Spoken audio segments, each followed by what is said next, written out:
Reading and writing. Superman is very proficient at reading and writing. He can take a book and read it instantaneously. We've seen this in the Superman movies and in the comics.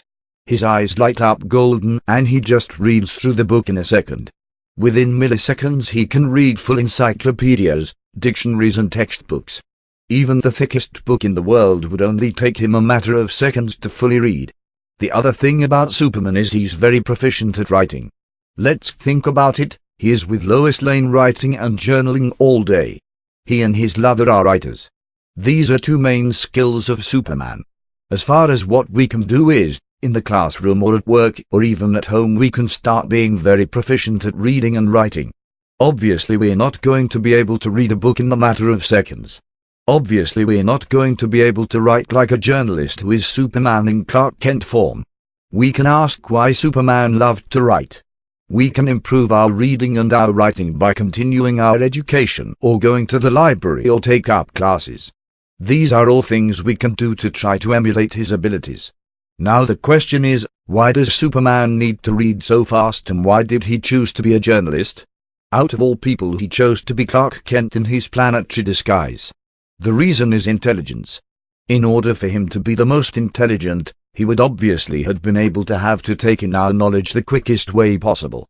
He would have to be able to write with the very best people. Where are the very best writers? Where he works. No one reads anything more in Metropolis than the news. Once again we see him functioning at his best. Superman taking on the best alter ego to be in the position. Clark Kent perfectly fit the role of the ultimate superhero of the entire universe, Superman.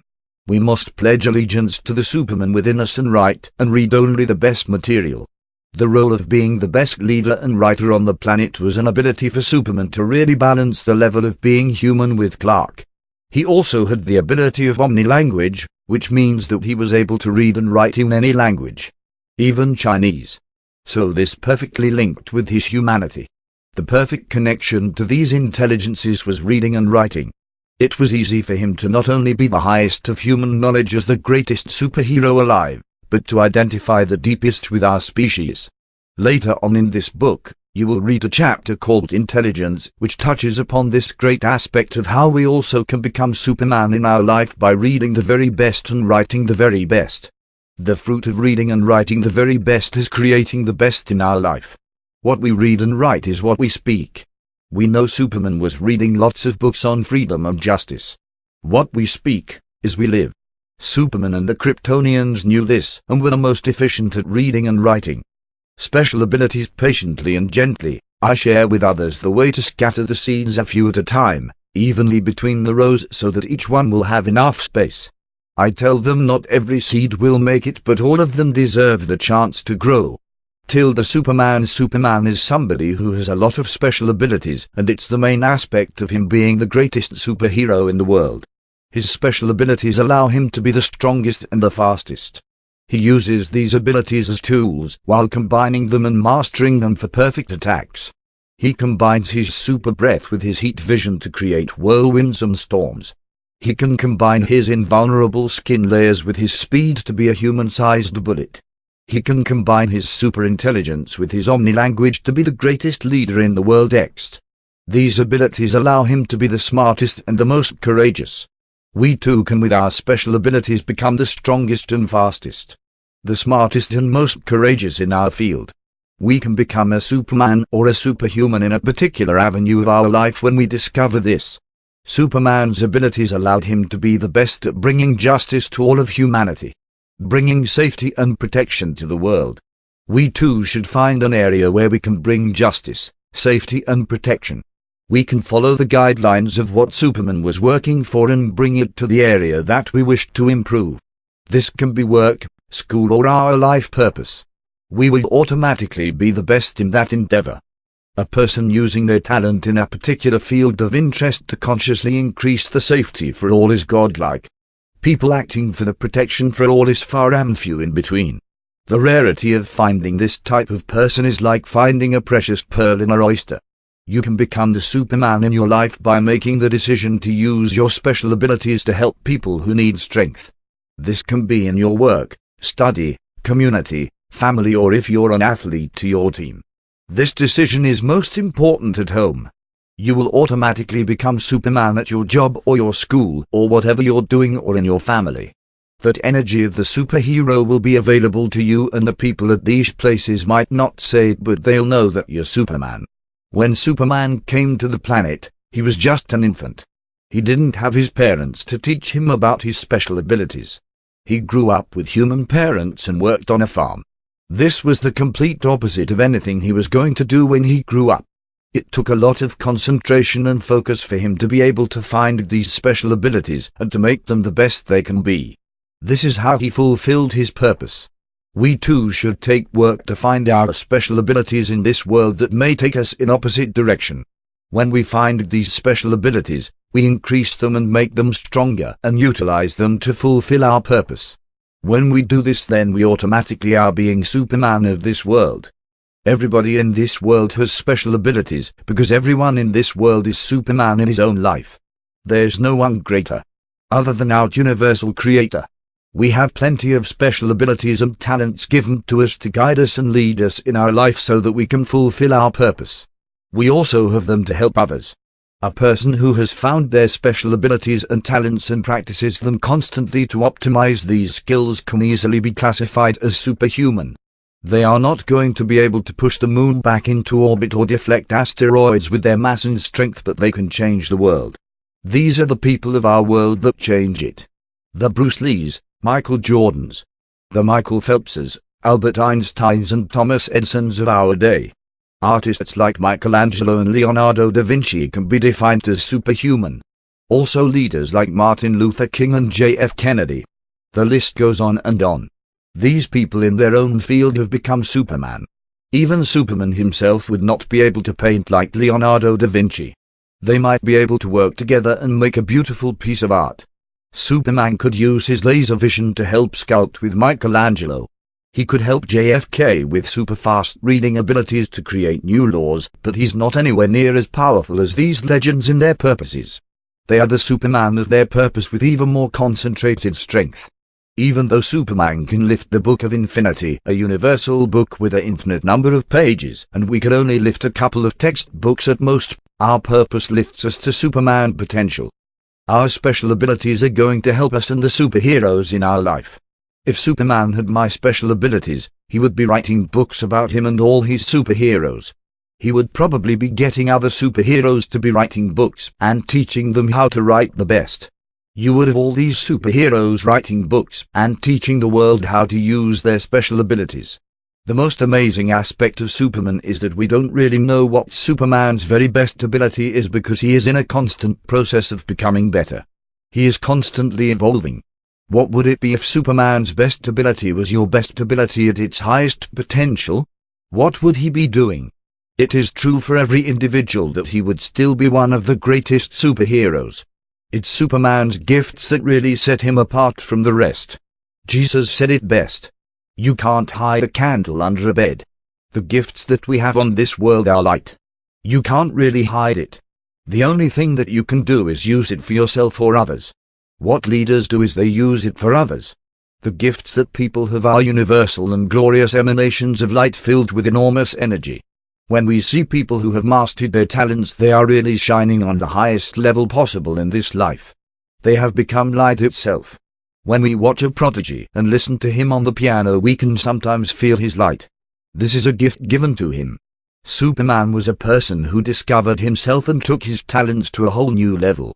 I know that the gift of Jesus was his gift to resurrect people. He can lay his hands on people, and they could be fully healed. Gandhi's gift was he was able to reach everybody in his country. He was able to reach them all in their heart. This is why everyone loved Gandhi. The gift of MLK was his dream and his vision. His vision that he had in his mind liberated all blacks in America, until eventually we had Obama, who was a president. This vision was superhuman and very close to Superman intensity. These gifts are so super powerful that you can even say that these people are superheroes. They're more than superheroes. Superman cannot liberate the country. Superman cannot liberate our people and free everyone's people. Superman cannot resurrect people from the dead. People build religions around people who become the light. This is how you become the light. We can learn this from Superman's growth. Special abilities take time. When we discover a special ability, we must nurture it and build upon it, day after day. One of the greatest things to do is to envision yourself being the best with that special ability. For example, what's the highest possible thought that your mind can produce with that special ability? And that's a great way to start building here. You'll start following suit. Another good way to build on your talents and gifts is to mentally affirm all of the times that you've used the ability. Now in the present moment, while acting with the ability, affirm that you are once again getting stronger in the ability. Every time you exercise your ability, you affirm you'll just improve the ability. For example, if I am meditating, I can affirm that I am improving this ability opposed to just meditating. I am meditating, and all of the meditation I ever practiced is now improving with this meditation. Keep doing that over and over. The more that you do it, the more your mind will perfect your talent. Mercy. One of the greatest superpowers that Superman is his mercy. Superman has never killed another man. Throughout all the depictions of Superman, he has maintained his mercy. He has destroyed super arch-villains, but there was never a mortal human being that he destroyed. This was mercy, because with all that power he could have very well been authoritarian-centered. He could have gone the route of Lex Luthor, who is a Kryptonian, used his powers to take over the world. This enormous amount of mercy that Superman possessed didn't allow him to use it for domination. Mercy was Superman's greatest superpower in my eyes. We need to apply mercy to other people if we are to apply this book. Without mastering mercy, we're actually going the opposite direction. Superman has fought the most vicious humans, but he usually just binds them up and lets the other humans deal with how they will punish them. He makes sure that they stop doing anything that would harm others. We don't want to harm other human, because that is in the realm of being a villain. Humans are extremely delicate creatures that do not know how to take care of themselves or their planet. We are to apply mercy and help human. If we are in a fight, we are to do as least amount of damage that we can. Those who harm other humans are the enemies of Superman. We have to ask ourselves an important question. Who is the person that we are becoming?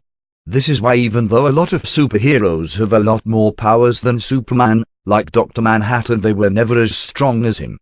To be the legend that is as strong as Superman, we need to master mercy. Eventually all of these villains got destroyed, but Superman lives on. The mercy that Superman has allows him to be trusted by all men. These acts that come from mercy are not just heroic, they are superheroic.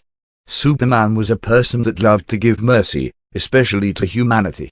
If we look at all his comics, he has beaten everyone. Thousands of superhuman villains. These arch-villains mastered super diabolical powers. The truth that has not so much talked about is that he only destroyed 15 of the thousands and thousands of arch-villains. This is the symbol is mercy. I believe that it's because of this that he has become the most popular superhero in the world. Everyone in the world knows who Superman is. But if you take a look at ourselves, I think it's the same. People with the most mercy are the ones that are the most known and respected. It's a truth, and it's not something most spoken about. This is something you do naturally. It is a gift. A superpower you must harness. Those who are reading this book must possess a certain amount of mercy because you have the book. Superman will never say I am merciful, but you just know it. And that's why he's Superman, and the rest of the superheroes are, well, just the other superheroes. The mercy is in direct proportion to the fullness of that certain superhero. Likewise, the less mercy you have, the more of a villain you become. Our villain and nemesis of Superman, who is Lex Luthor, was eventually killed by Superman. Lex Luthor had a higher intelligence than Superman, but no mercy. This ultimately led to his death. Lex Luthor was a Kryptonian and a universal genius. He used his powers for evil, which ultimately led him to become a sociopath. Lex eventually became the president because he was so smart. Even though Lex Luthor had the whole government and military behind his schemes, Superman was destined to defeat him. The merciless versus the ones with mercy is a human archetype called superhero versus villain. The superpowers that they hold are really the secondary powers compared to these individual superheroes' mercy. When we asked who had the most mercy as a superhero, I would undoubtedly say that it would be Superman. So, how do we obtain superhuman Superman mercy? We practice studying from the greatest people who exercised forgiveness. Leaders like Jesus and MLK and Gandhi, these people are a lot of mercy. People like Buddha, Nelson Mandela and the spiritual masters. These people Superman studied when he was young and mastered their teachings. The real question is answered when you find someone who has defeated his opponent. How does he treat his opponent? This is how you will know his mercy. This is why mercy is so powerful. In order for it to even be shown, then there must be defeated opponent. Everything before and during the fight is on the way towards the ultimate goal, which is mercy or non-mercy. Simply said, a battle must be fought for mercy to be witnessed. This is one of the most important chapters in the book because of the energy of mercy. How many fights has Superman had in his life? How many times has he applied mercy? How many fights do we apply mercy in the outcome? Whether they be small, a small argument with our wife, or an argument with our family member. Maybe you have differences at work with the employee, or you are even battling yourself. If we win these arguments, or if we overcome our differences due to our abilities, then the real test of our Superman is the mercy after the battle has been won. A lot of people who win fights set up very, very harsh standards for the people that they defeat.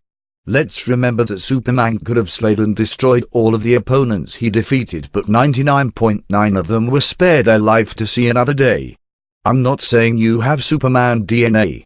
We are not perfect, but we must exercise mercy to wear our cape in our life. This, in my personal opinion, is the beauty of Superman. It's the red in his cape, the S on his chest and the size of his boots. We might not be able to fill his shoes. But remember, when we utilize our unique abilities in the ways shown in this book, neither can Superman fill our shoes. What we find out through the coalition of the Justice League is that they have a brotherly pact to do no harm to humans. No one in the Justice League will ever destroy anyone. They've all made a pact to be merciful to their enemies. They have opened new door to battle. Forgiveness to their enemies. This new precedence is what makes them superheroes and us mortals.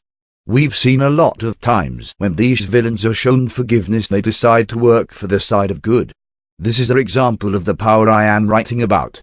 Superheroes like Superman will embrace them and work with him. This ideology of mercy doesn't make sense to a lot of people. Why doesn't Superman just destroy his archenemy? The reason is because of the quality of Superman's morality, which makes him an ultimate leader. We have to remember that Superman is a universal character who has deep knowledge from the universe. This is a large part why he acts in ways we might not understand. If Superman or any superhero of these highest accords, like the coalition of the Justice League, decided to become unmerciful, then they would compromise their morality and would no longer be called justice. This is true supreme justice. When one of these superheroes decides to be unmerciful, then they'll lose the power of the coalition of superheroes around them. I believe that mercy is the glue that holds these coalitions together. Coalitions like the Avengers, the Fantastic Four, the X-Men, and the Justice League. These type of coalitions are built upon not the superpowers that these superheroes hold, but a deeper morality and ethics of mercy and justice. For us, it's not easy to show mercy, especially if we have the upper hand. This is an essential quality and characteristic of the highest level of superhuman superhero. Even though on the surface it looks like we are going against ourselves when we show mercy, when we start to do it and practice it, then we are strong enough to take this path towards our best self. We do realize that it's a more powerful place to be. It provides us with this type of superhero energy that makes us feel the greatest. Overpowering others feels good just for a little bit, but exercising mercy feels good forever. Showing somebody mercy, especially if you have power over them, feels good for your entire life. It feeds you and your family positive energy. It brings you closer to your goals. This is why superheroes like Superman will be with us our entire life. Humble Superman was the most humble superhero because he had the strongest powers without ever letting anyone know his real identity. The only one who knew his real identity was you and I, the reader. Only us and God. We need to look at his humility and start emulating this gift in order to be Superman. Other superheroes have far less humility when we look at the other greatest superheroes of our time, like Batman, the X-Men, Spider-Man, Iron Man and the Incredible Hulk. Bruce Wayne was a multi-billionaire. In today's market, he will be close to a trillionaire. Iron Man also used his superpower abilities to obtain massive amounts of wealth. We see a lot of superheroes live an ego-fulfilled life. Superheroes like the X-Men, for example, end up fighting each other sometimes. We see Cyclops and Wolverine, the two strongest X-Men, fighting over their woman. We see them living in a huge decadent mansion they have Professor Xavier's university. Superman's financial status was being a journalist who was getting paid to write articles for the local news. This not a flashy career, yet he was the strongest person in the world. Superheroes across the universe idolized this man. Back at home, he had a boss and worked for a very humble wage, living in a tiny apartment. Clark Kent is an example we can emulate to be humble. Superman could have chosen to be the opposite. You will never hear Superman say "I am God" after he saves the planet. He remains humble in form and proceeds to his next ultimate action steps. He could have had as much money as he wanted. He could have been the greatest leader in the world with the most power. If he chose this route, then he wouldn't be Superman. When we are looking at humility, we are looking at others who are teaching others through action. We can learn from people who have very strong abilities and exercise humility. We choose to live a humble life for the sake of other people. If we understand Superman correctly, if people were to know his identity, there would have been a very big promotion for Clark Kent at his job. Yet he chooses to work with Lois Lane and have the same boss as hers. He does this in order to save time and energy by not constantly being Superman on Earth. Humility saves time. It saves energy. This also allowed him to overcome governmental affairs and be quote-unquote politically correct. Let's look at one of his most popular acts of humility. Superman stopping what he was doing to figure out a way to isolate himself and get changed from a business suit into his supersuit. In a public telephone booth.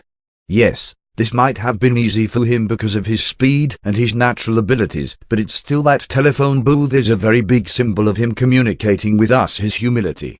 For our personal lives, it can be an endeavor to be humble, and it is something that we can improve. A lot of people are cocky just because they want approval. It's an underlying feeling of not being able to perform in the future as well as we did in the past. I am also guilty of this. This question we can ask is, what approval does Superman need if he's the strongest person in the world? When we understand his humility, we understand he has nothing to prove, and this is what made him so great. He could have chosen to marry Wonder Woman, or Superwoman, or any of those beautiful superheroes and have this type of status, or any one of the Miss Universes, but he chose to marry Lois Lane. The woman who loved to wear no makeup. A female human journalist, making a middle-class income. Barely. Lois Lane is also a symbol of Superman's humility and Superman's love. The point I'm trying to make to you is, we live in this country called America. It's natural for us to not be humble because of who we are learning from. Is our president acting like Superman?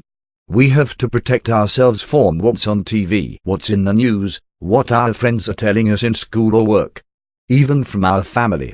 The question we can ask is, how can I best set a Superman example? What type of people in our life is usually who we become in life? We do have the super option to choose who we want to learn from. This is called super study. Learning from people who are the best and longest lasting. Who is the longest lasting leader that is still respected today? Let's learn from him and start there. We always have to come back to learning from the greatest. Learning from the best, no matter who is telling us what. That's why I created this book for you. So we together can learn from this superhero. Everyone in this world adores Superman because deep down we know that when we utilize our special purpose in life and become the truest expression of ourselves, we become Superman. Following the principles in this book will give you superpowers or even more power and talent than you already have. When this naturally occurs, we must be humble. The knowledge that you are Superman and supreme of your own life can feed the ego. Think about Superman being cocky in our world. Driving fancy sports car, showing off his money and going to clubs to party. Does this sound like something Clark Kent would even do? Seems silly, right? So when we master humility, we automatically put ourselves in the position to put S's on our chest. When we look at our heart deep enough, it's already there. We just need to accentuate these latent abilities of ours that needs to surface. We can do this by being humble. This allegiance to humility is something that we see through his personality as Clark. Things that magnify humility are the core principles that Superman is centered around. He's fighting for world peace, freedom and justice. This is the allegiance to good. You cannot be Superman and go around town showing off your abilities. You can only truly exercise your talents when using them for the greatest good. This is what differentiates the ultimate superhero from the rest. We never have felt any of his powers, but we resonate with Superman in action because he is fighting for the greatest good. This is also another aspect of Superman's soul that is fully accentuated. This mastership is a timeless quality that puts him at the ultimate peak of the superhero class. Clark's identity was really the ultimate practice for Superman to be the ultimate hero. This was his spiritual path of humility. Superman once said, "I am home in Clark Kent." Clark Kent always had a Superman suit underneath his everyday work attire. He was in the mind state of being humble all the time. So when he actually did step into the role as Superman, he was very high in a state of humility and ready to spring into action. Full of vigor, like being birthed once again every time he made the transition from Clark Kent to Superman. Think about getting yelled at by your boss and he doesn't know you are immortal. You have a superhero costume underneath your suit and tie. You are waiting in eager anticipation for a type of disaster or crisis to arise so you can metamorphosize once again. This is why when you compare Superman to any other superhero, no other had the experiential power of humility. Dress the part, we see that Clark Kent is always dressed to the nines. When he's in the Superman suit we see designer perfection. He is always perfectly dressed. This is also how we should dress. I'm not saying that we should always be in a nice suit or in perfect business attire, but we can always dress our best. Even when Superman is just dressing in regular clothes as Clark Kent, he is always the most clean-cut. He's always looking his best. He shaves his face with heat ray vision. He washes his body with super speed and strength. He cuts his hair with supervision precision and can count every strand and calculate its length for his desired style. He automatically optimizes his appearance, keeping in mind how he can best present himself to the world. He's a super genius. All the clothes in his closet are folded with Superman calculations. He selects his clothing from the finest fabrics and tailors and designs most of his clothing. The attention he put into his Superman suit he puts into his clothing as well.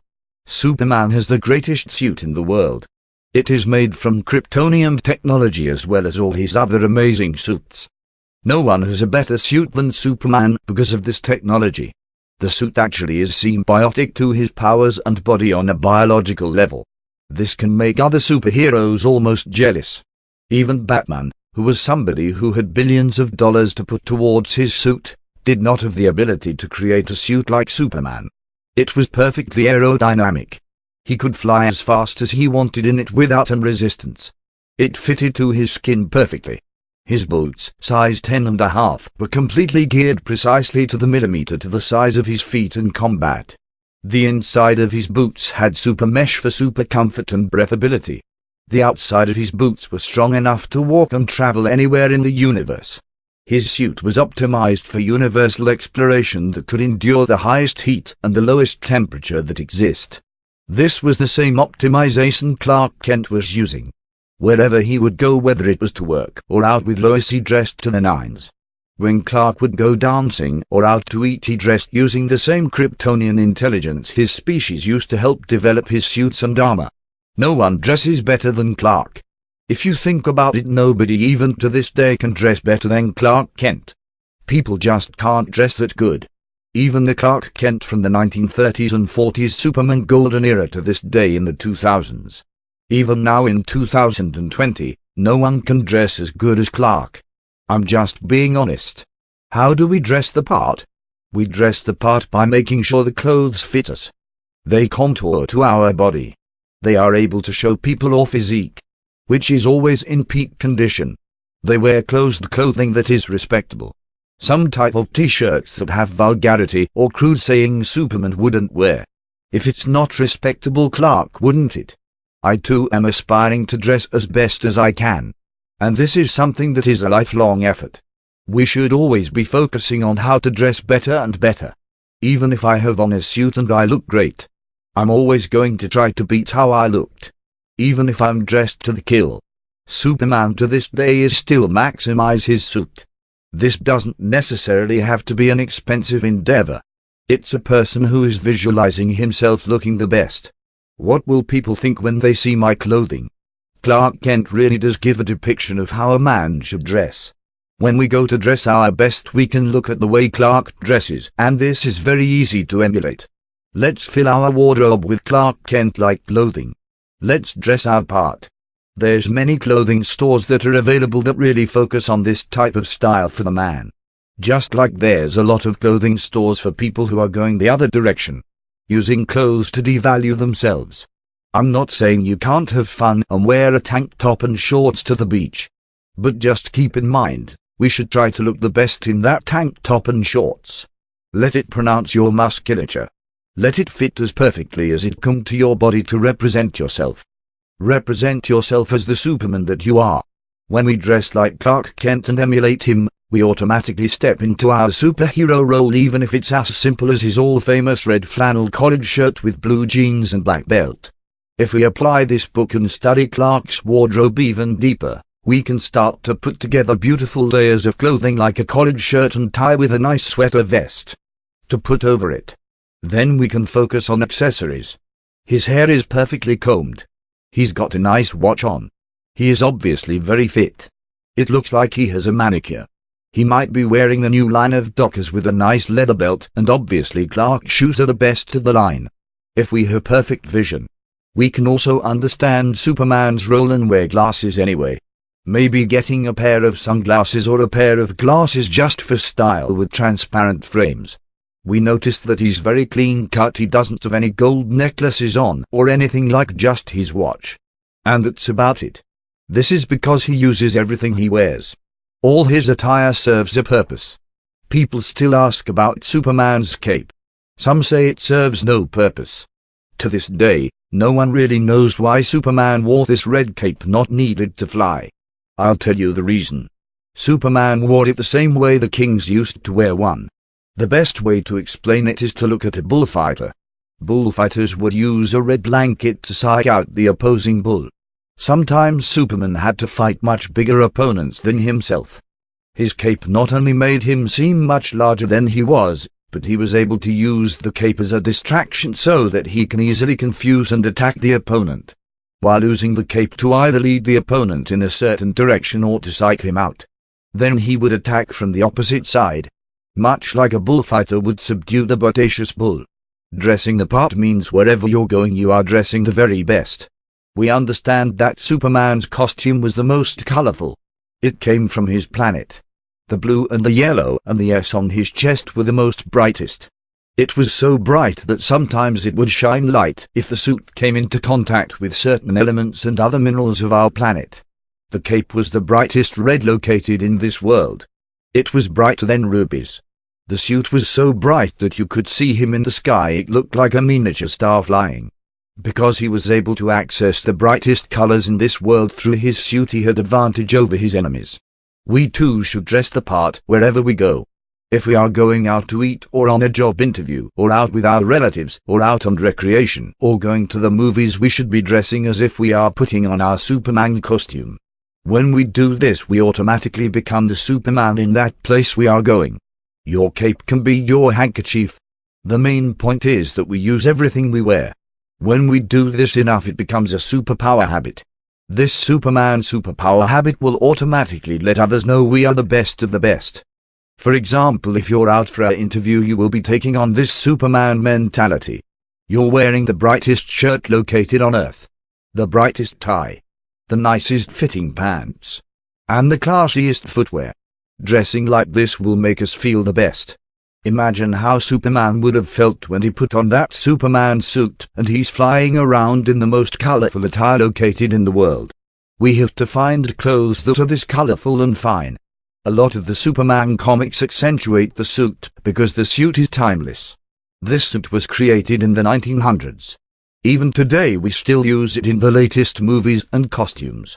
We still wear it today. This is because of the timeless aspect of the suit. We also should dress with this intention of timelessness. We can ask ourselves, If this was worn by me 50 years from now, would I be impressed? You can ask that question wherever you go. Whether it's out to the movies, dinner, recreation, vacation, etc. We see in today's modern society that we have trends. People wear clothing due to a trend that might not last for that long. When they look back they say, wow, I'm not impressed with how I was dressing back then. We can alleviate all this by coming back into our power and asking ourselves the question when we dress before we go out. Will I be impressed if I saw myself 50 years from now wearing this? Examples of the timeless wardrobe are the suit and tie with collared shirt and dress shoes.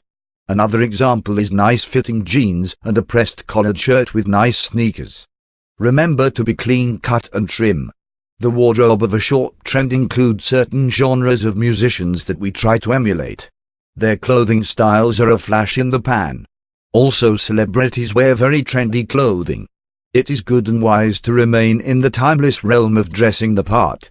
If you were to dress like Frank Sinatra today and go to a show 50 years from now, you would still look sharp. You would probably be the Superman in that house, because this is the timeless dimension of dress. Remember, it's not the amount of money we're using to dress the part, it is the timeless aspect of the kinds of clothes which might not cost that much money at all. When we tie in this timeless aspect of dressing the part, keep in mind Superman's suit. It is the shining Polaris of perfection. Let's always keep in fashion by being the most colorful and strongest. I suggest applying this chapter with the later chapter called Good Shape. Then we will be the Superman in our life when it comes to our appearance.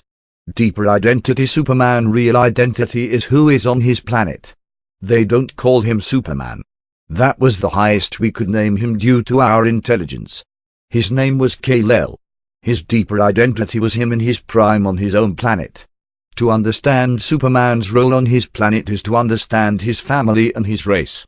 His race were solar beings that would absorb solar light from their sun, and they absorb that light and collect that light and use it to gain power and build the race. They were so good at harnessing this light that they developed superpowers eventually. He wasn't the Man of Steel, or the Man of Tomorrow, or the last son of Krypton. He was deeply more distinctive and unique in character. Superman on his planet was much different, because all of his race had the same basic superpowers. Superman was so powerful anyhow that his race held him as sacrosanct and holy. They viewed him as a spiritual lord to be likened unto an angel, because of his qualities. There were others that were held in such a high regard as this, such as Supergirl, coined by our race, but whose real identity was Kara Zor-El. They also honored a character called Ro.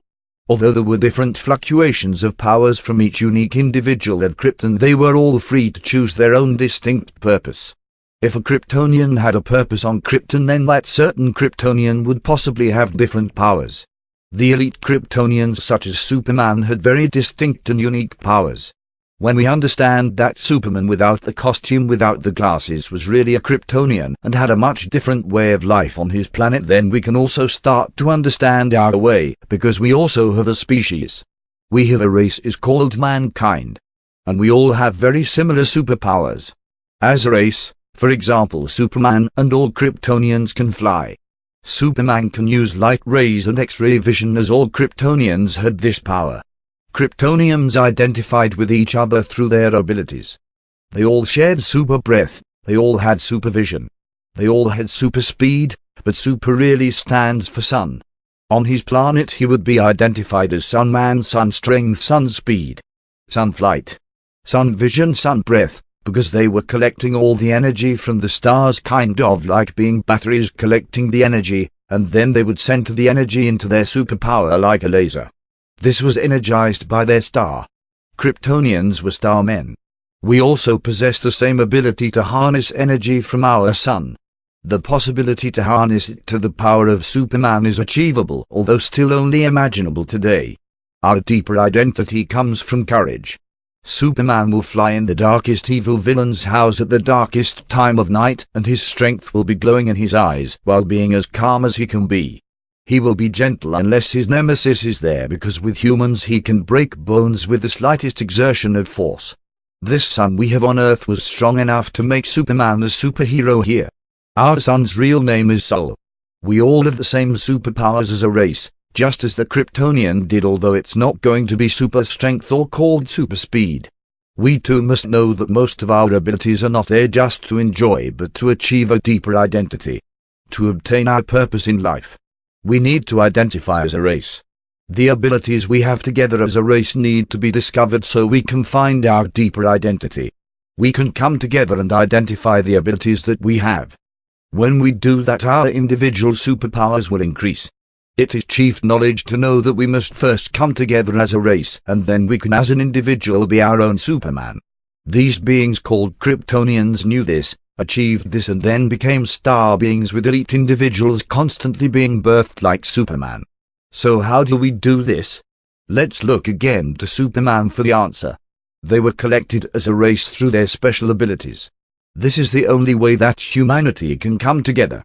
It's by realizing the powers and abilities given to us. All of these same powers and abilities as expressions of the light. Our sun. Right now we're in a situation where we want to be different. I don't want to be a human being. I want to be a musician, or I don't want to be a human being. I want to be an entrepreneur. I don't want to be a human being. I want to be a more powerful person than this person, so I'll be an author or spiritual guide or something like that. This isn't how Superman's race works. We need to understand that we don't necessarily need to be in a world that has this ideology as of yet, but if we were to understand this chief knowledge, then we can go deeper into our own unique special talents and abilities, and we won't be stepping off our life's path. I'm concerned about telling you the truth. When we understand the power of the unity of a race at this junction, we can understand the superpowers that we have as an individual. If we're not coming together as a race to know everybody's special abilities as a race, then there's no way we are going to know our special abilities as an individual. Although we may obtain glimpses. Would you agree that if we're united with common purpose and were courageous enough to settle our difference globally, that our lifespan would increase? Then why don't we? We are living in a unique time in history called the technological age, where we are connecting globally to let everyone know how different we each are. It's about I need to be me and I'm special. I'm all for that. That's fine. Uniqueness and authenticity is something that should be edified in this world, but you should also have knowingness of our interconnectedness. We are linked to every single person in this race. On a deeper level, we all have the same special abilities. This is on a race level, not a color level. I'll give you an example. If you look at the birds in our planet, they are the best musicians in the world, maybe in the universe. If you were to go into nature and to listen to the birds, then you would understand that every bird has the ability to sing. That's their special ability. Every bird has the ability to fly and has the ability to make the most intricate natural art in the world. The nest. We can balance focusing on other people and what's different about them by focusing on the things that unite us. The special abilities that we all have. Just like every bird knows every bird can sing, every bird knows every bird that can fly. When this knowingness arises, there's a level of hatred that automatically gets dissolved. There's a level of judgment that automatically gets dissolved. This gets replaced by our superpowers. You can come together as a race. I would say the majority of hatred, when we find out this deeper identity, will be dissolved. Another example is dolphins. All dolphins have this special ability to eco-relocate. And this eco-relocation is a special ability that only they have as a race. They live very peaceful, because when they get into confrontations, whether it's through sexual domination or maybe a survival program, they can ecolocate and relocate. These confrontational behaviors are embedded in their brain system for pro-survival in the ocean as a marine aquatic animal. They also have embedded within them this amazing ability of aquatic relocation. This ability allows them to be coparasitic and to live amongst themselves. Their sonar is a symbol of the untidiness. I believe that every race, every species in this planet has that ability except humanity at the moment. That's why Superman came to fight for us and to show us our path. This unity we have as a race is extreme raw power. I believe it can pierce through the concept of impossibility. Let's be open to Superman's ideology of coming together and understanding our special abilities and powers that we all have, instead of being Mr. Different or Mrs. Different. This book is about being the Superman in our own life, so please be open to this chief knowledge. We gain this knowledge when we gain this understanding and we apply it on the practical side. The experiential side. This is yet another key of how we ourselves can become Superman of our own life. Let's remember that even if we were best friends with Superman, Superman is not as powerful as our own self in our own life. For example, Superman can't love me the way I can love me. Superman can't have the same thoughts that I have about life. He's not going to have the same feelings. Yes, he's going to be able to protect you and you will be great friends, and of course you guys will have a great time. The main thing to understand is he will never be as powerful as us in our own life. No matter what superpower he has. Let's explore our best case scenario. In your own life you became Superman, you become that superhero, you have applied this knowledge which I am giving to you. Congratulations. You defeated the greatest villain in your own life. You. Because on the opposite side of the scale, there is only yourself, that can be the biggest arch nemesis, only ourselves can put each other down as much as we do. Only ourselves can be as hateful as ourselves. This is true for everyone in their own life. So I hope I am clear about the importance of the book. There is no one that is more of a perfectionist in my own life than myself. There is no one who's harder on myself than myself. That is something that I personally need to work on. I need to be that superhero that Superman is in my life. The man that is bringing goodness and focusing on the things that are going to increase my special abilities. Using my powers that are going to increase these tools to bring me to my purpose. Bringing myself to supreme destinations and start accomplishing my goals. When life gets hard, I need to tell myself, everything is going to be fine. Be calm and relax, Chris, I will handle this. Like I told you before, Superman does not stop. There is no stopping. There is no lunch break. There is no dinner. He does not stop until the job is complete. There's no okay, we need to take a break. This deeper identity is the foundation of building ourselves up and becoming the strongest person that exists. Ourselves. There was a person who had told me that when we go to sleep and we dream, our own mind constructs vast amounts of land and matter and substance. It creates a planet for you to walk on and to exist and to mobilize. It creates other people that are as realistic enough to believe so you don't go lucid or wake up. It can make us believe on this high level of human intellect that the dream real. In order for you not to go lucid in that dream, you would have to believe that it's real, and this creation of our very own minds has that ability. I believe that if I were to teach about this unification of all of our power that we have as a race, it would be this superpower. This deeper identity of what the mind can create, the power of the mind. We don't just have the capability to be a Michelangelo and illustrate art, but we can create realities.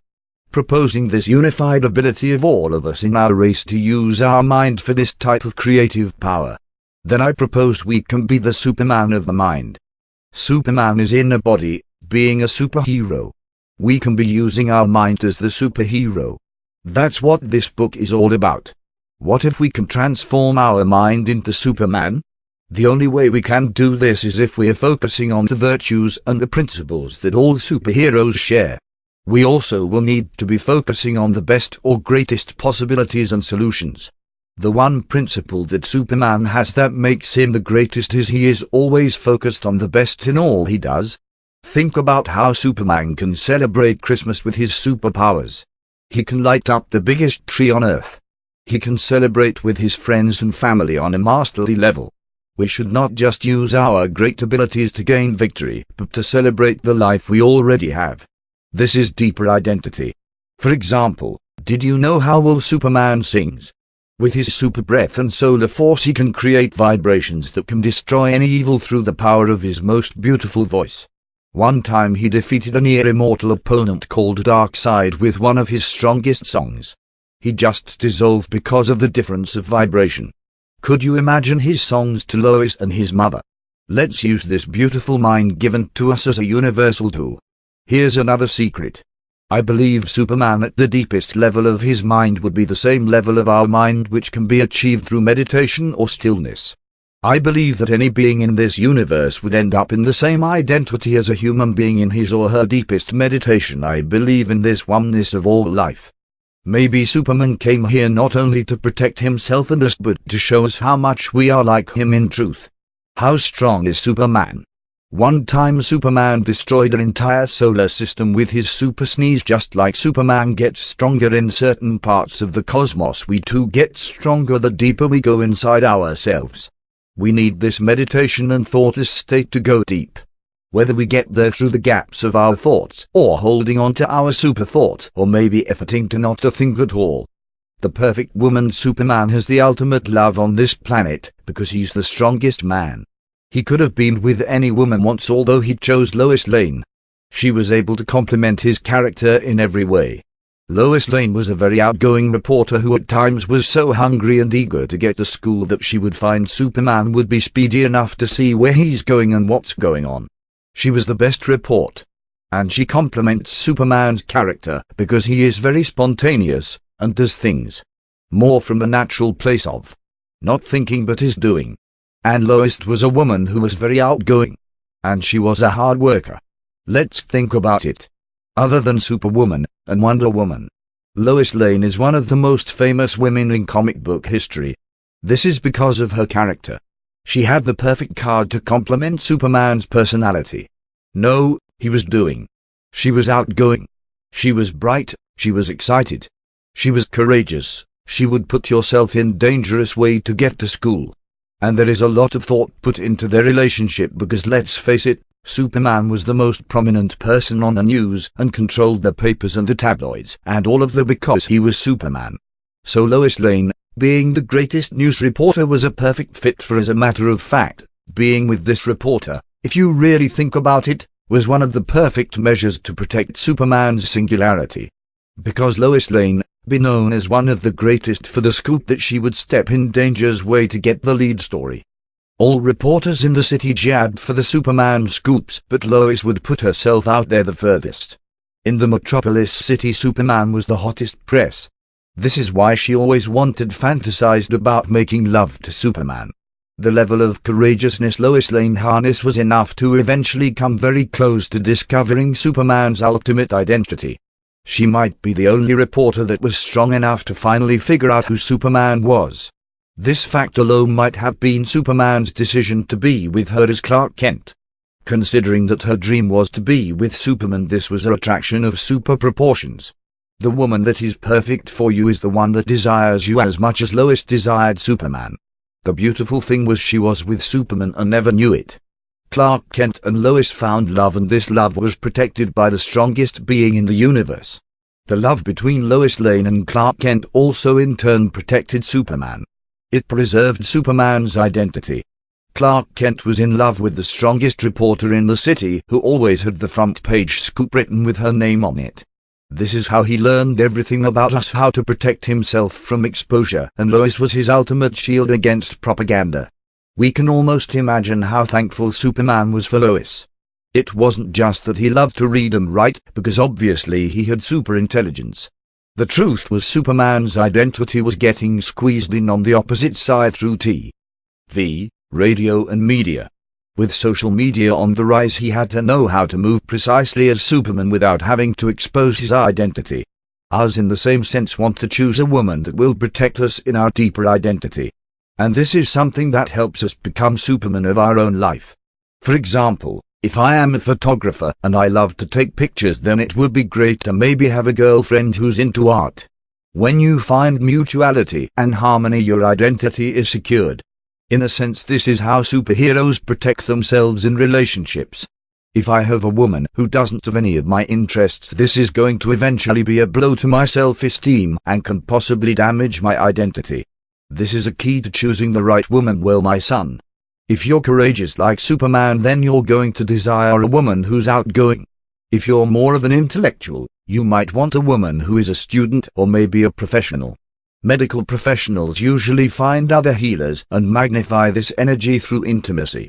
If you look at Superman and Lois Lane, this is probably one of the most beautiful romantic relationships in the history of any type of artistic endeavor, because you have such a high-frequency being who has fallen in love with a regular woman.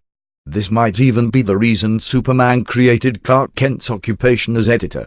For Lois, Clark Kent is perfect for Lois, and Lois always realizes that she is in a perfect relationship with the perfect man. She just never realized how perfect her man really was. She thinks that it's because of the love that they have. Superman's power that he condenses into the form of Clark Kent distributed love to this woman in such powerful ways that can't be imagined. She ultimately became a superhero herself. Eventually, in a series of Superman comics, she becomes a woman with superpowers and becomes superwoman-like. This is the power of love. When we're in relationships, what we can do is focus on our special abilities and our superpowers that we have and try to integrate them into our relationship. For example, I'm a good writer. When I'm talking to my lover, I love to send her poetry or write her something that's creative or maybe even heard. I might even sing her one of my poems. This is how I'm able to utilize my Superman power for love.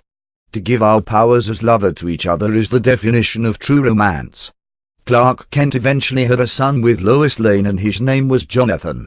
Eventually, when we're together with our perfect mate, this woman is going to want to see their man in their highest form eventually.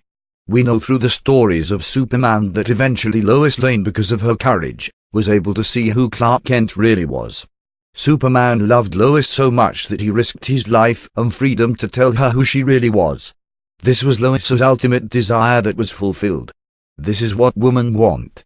To know who we truly are. We see this in the comics where Lois Lane is flying in Superman's arms. So we must strive to be the best version of ourselves for our lover and our families. Woman expects us to be the best version of ourselves, and this is good because it helps us grow and become stronger. Applying these techniques in this book as well as my other books can help you be the best person you can be. Sometimes when Lois was talking to Superman, they would be talking as if they were friends, because Lois didn't know Superman was Clark Kent. In the same way, your woman might not know your superpowers. She might not know the best things about you. This might be a good thing. You might want to share these things at the right moment. Maybe when you're decided this is the woman that you're going to be with forever and invest in marriage, then you might want to expose certain things about yourself as your greatest strengths and greatest weaknesses. Clark Kent would never tell Lois Lane that he was Superman and that he could die from kryptonite. Clark Kent couldn't die from any green crystals.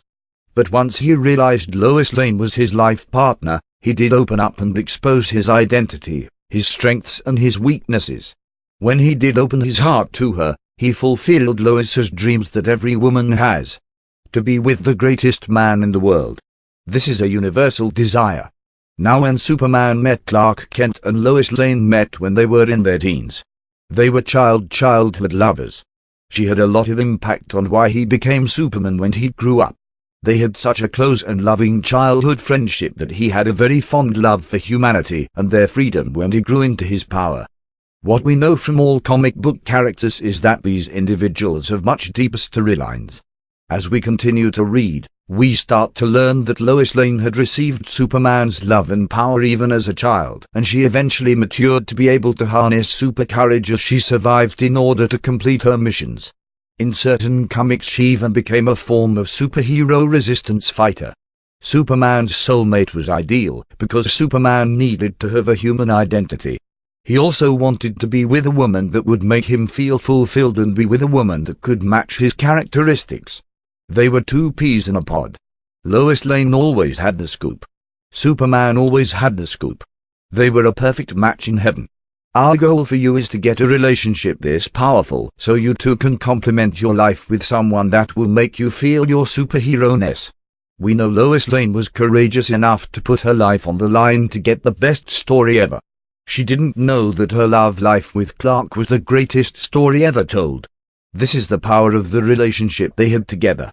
Even though Superman had to cloak himself as Clark Kent, when he was with Lois Lane, he still felt like Superman. He was putting his abilities into the love for her. Centering and focusing those superpowers into kisses and caresses, romance and love. Maybe the tension of not being able to express his super-powerful self at all times was sometimes alleviated by their love, because this is how complementary they really were. Let's follow the greatest superhero to exist in our love life. Let's find a woman that's going to make us feel like a superhero. Even when we are in a role that's not really us, when we're at work or when we're playing the role as cleaner or salesman or playing retailer or cleaner. When we get out of work, we look within and become ourselves. We rise again. Hopefully you remember when we were talking about how we act our endeavors by following our gifts and talents. We really can build this superhero type of lifestyle. This idea is very similar. Even at work, when playing that role, if you were to talk to your girl, she's still making you feel like you're not working. As if you're still dwelling in your deeper identity. Even when you don't feel powerful, your perfect woman makes you still feel like who you truly are. The Superman of your life. What's the secret about finding the perfect woman? Well, I'll tell you the secret. This is a great thing to know. You'll be able to get any woman that you want that you feel is perfect. You will be able to have plenty of options to finally find this woman that you belong with. I'll tell you what it is right now. Most guys, when they're courting a woman, or being with a woman, are very flashy and very prideful. Not only do they show their best, or try to do their best, but oftentimes they mislead these women to believe that they're better than what they really are. We see this a lot, especially with men that are fearful that they're not really able to keep a woman or keep performing or whatever the situation may be. But here's the secret. Are you ready? Was it Superman who made Lois Lane fall in love with him? No, it was Clark Kent. It was Superman in his most humble form that really made Lois Lane fall in love. Clark wasn't going to show off to Lois Lane by saying, "Look what I could do, I could lift up this building. I can burn holes through anything I want." He was more humble. He gained Lois through his intellectual abilities. He showed her how creative he was, how good of a worker he was, how good he could dress, how romantic he was. He showed her how interested he was in her, how he thought about her and would choose to help her. He wasn't flexing his muscles, taking off his shirt asking Lois Lane to look at the S on his chest. As a matter of fact, if he did do that, then I don't think Lois Lane would have stayed with him. She fell in love at this deeper level that Clark Kent was operating from. Extreme humility. Remember that the perfect woman loves you for who you are as a regular person. She didn't get married to Superman in a church built by the smartest and strongest superheroes. They weren't celebrating a wedding party where all the superheroes were using their superpowers to create the perfect loving celebration and waterfalls. It was just regular old Clark and Lois. This is the secret. So be prepared for this meeting of this woman that might potentially be the woman that you want to spend the rest of your life with. And you've already prepared for. You've already mastered your special abilities. And you don't show them off. You are more humble and are able to make her happy with other aspects of yourself without showing off your superpowers and God-given gifts. She might not even know you have them. This is what really will make her trust you. You're more interested in being interested in her, helping her do what she wants to do instead of showing off. It is more important to you to have an honest relationship instead of you being with her to flash. You let her know how great you are by not letting her know. You let her know how great you are by telling her she is great. You are not going to try to be somebody or pretend to be someone greater than who you really are. We have to accept that we do have weaknesses. When we do this, then this woman is more likely to stay and you can build a more fruitful relationship. This woman is your superwoman. The last thing you want to do is make her think you're non-genuine. This can be easy because usually a man's greatest woman is making him feel fulfilled even when you're not exercising your greatness and your special abilities. Even on your baddest days she can make you remember you are Superman. Remember, just like Clark, you are Superman in your life even when you just choose to be with her and just focused on her and doing nothing else. You still feel like Superman of your life because she is making you feel the love that you deserve when you're with her. If she's not making you feel like Superman when you're not being Superman, she might not be the one, my son. This is very important to know. You might want to keep continuing to look. We also have to follow Superman by not settling. He could have had any woman in the world if he chose. Even if Superman chose to just be Clark Kent forever, he's still the most intelligent, he still has all the superpowers he's just not utilizing. So same thing is true with you. You can have any woman in the world if you are utilizing your talents and you're following the guidelines of this book. It's always very important to find a woman that's perfect for you. Not perfect, but perfect for you. Even Superman was not perfect, but he was perfect when he was Clark Kent with Lois Lane. Lois Lane was perfect for him. Honestly, the amount of things that Lois Lane did to be the greatest make her the most outstanding woman in Superman's life. What we know about Lois Lane and Clark Kent is that there's a constant similarity of Clark Kent with Superman, and Lois is always in the state of trying to figure out who Superman is. It's humorous at times, but this is a very dark and dramatic experience for both of these characters.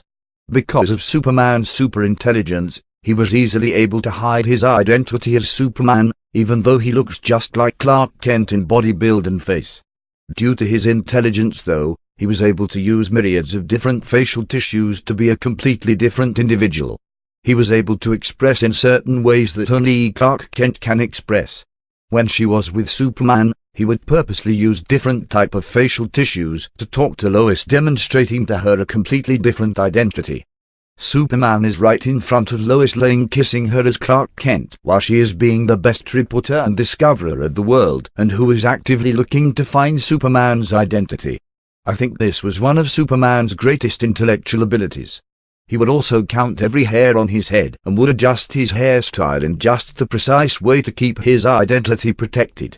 When Superman flies down from the sunset sky, and the warm presence and force of that Superman air and energy wraps his cape around him and Lois and they kiss, she knows the power of man at that moment. This should be the same for all men with all women. She should know from our presence that Superman has arrived because you are the only one who can love her the most in your world. Higher power. Does Superman believe in a higher power? I think that Superman definitely believes in a higher power. We know that Superman believes in himself completely. There's a DC comic where Superman's son Jonathan asks, "Do you believe in God?" Superman's response was, "I've seen too much not to believe in anything." Then he replied, "Something is not everything." This doesn't actually depict the God that Superman believes it, but it is starkly saying that he respects all values and all beliefs that exists. We know through the comics that there was a god called Dro, who was the deity of Superman's planet Krypton. Kryptonian honored this god. We don't know if Superman worshipped this deity, but he respected Dro. What we do know is that Superman was definitely led by the light, even if he didn't exactly say the god that he believes in. We know that as far as his actions are concerned, they were literally animated by the light, because he absorbs the power from our yellow sun of our solar system here on Earth. He's able to store it in his body and convert it to massive raw energy that he could hone in his superpowers. His flying abilities, all his X-ray vision, his light beam vision, his genius capabilities, his super breath, as well as countless other abilities that he learned and applies, are all energized by the sun of our solar system. We know that on his planet he had a red sun, and these red suns weren't as powerful as our yellow sun, but they were still able to give off enough energy to have life on Krypton. Clark Kent's parents were devout Christians, and we could say that even though Superman might not have been talking about Jesus and proclaiming the gospel, that he definitely had a faith in the light. We do know his actions were animated by stellar light rays. This is good to know because we also are animated by stellar light rays. Technically we actually have the same super energy. In my world we don't live, act and speak as this is true. We don't honor or proclaim our own light and that we are animated by the light energy. We walk through this space called Earth and through the energy of light that animates us. Superman's animating force for his activities was the same exact animating force for our activities. He was like our big brother. The thing about Superman was his goal to use his source perfectly. He would practice for hours and days and weeks the art of absorbing energy and mentally focusing it for his powers, speed and strength. He didn't just best craft the light he was using. He was being transformed by it. We see that Superman eventually turns into Superman Prime, which was a very, very powerful form of Superman that he transformed to millions of times stronger than the normal Superman. He had perfected his superhuman abilities and were given millions of more superpowers. He was given the nickname Superman 1,000,000. He had millions of super powerful types of abilities because he had eventually become a perfect extension of the sun. This is why the perfect expressions of himself as the extension of the sun was called Superman Prime. He was rewarded with this metamorphosis because he was expressing the light perfectly while he was Superman in faith. He never in his wildest dreams would have imagined, even with his intelligence, what his powers would have manifested to in his future. This is exactly what happens when we transform into a more perfect expression of what we believe in. We are at this very moment transforming into what our desires are and our purposes are. Superman was acting upon goodness and light and energy that was protecting the planet, just like the sun does by giving all life to the planet. He eventually became the better expression of his source. We have to be very wise of the sources that we're expressing, because this is eventually what we are going to become a better expression of. We will eventually become a perfect expression of our activity. For example, there's certain people that express themselves not in the best way.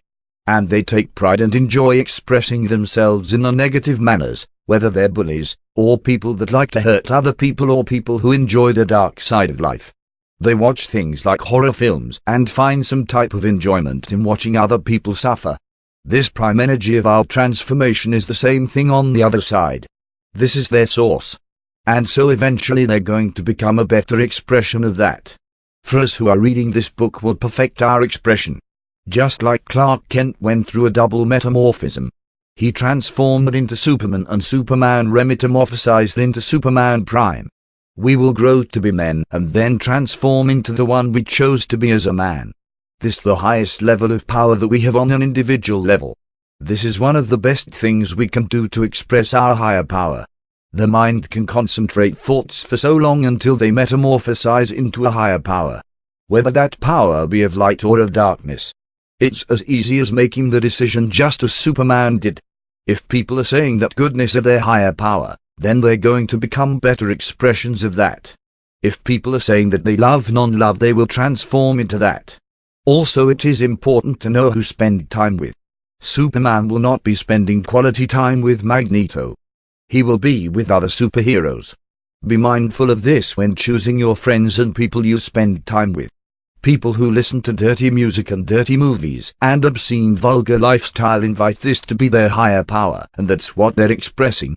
It's difficult to choose another side. So choose wisely. Then they're going to become more of that.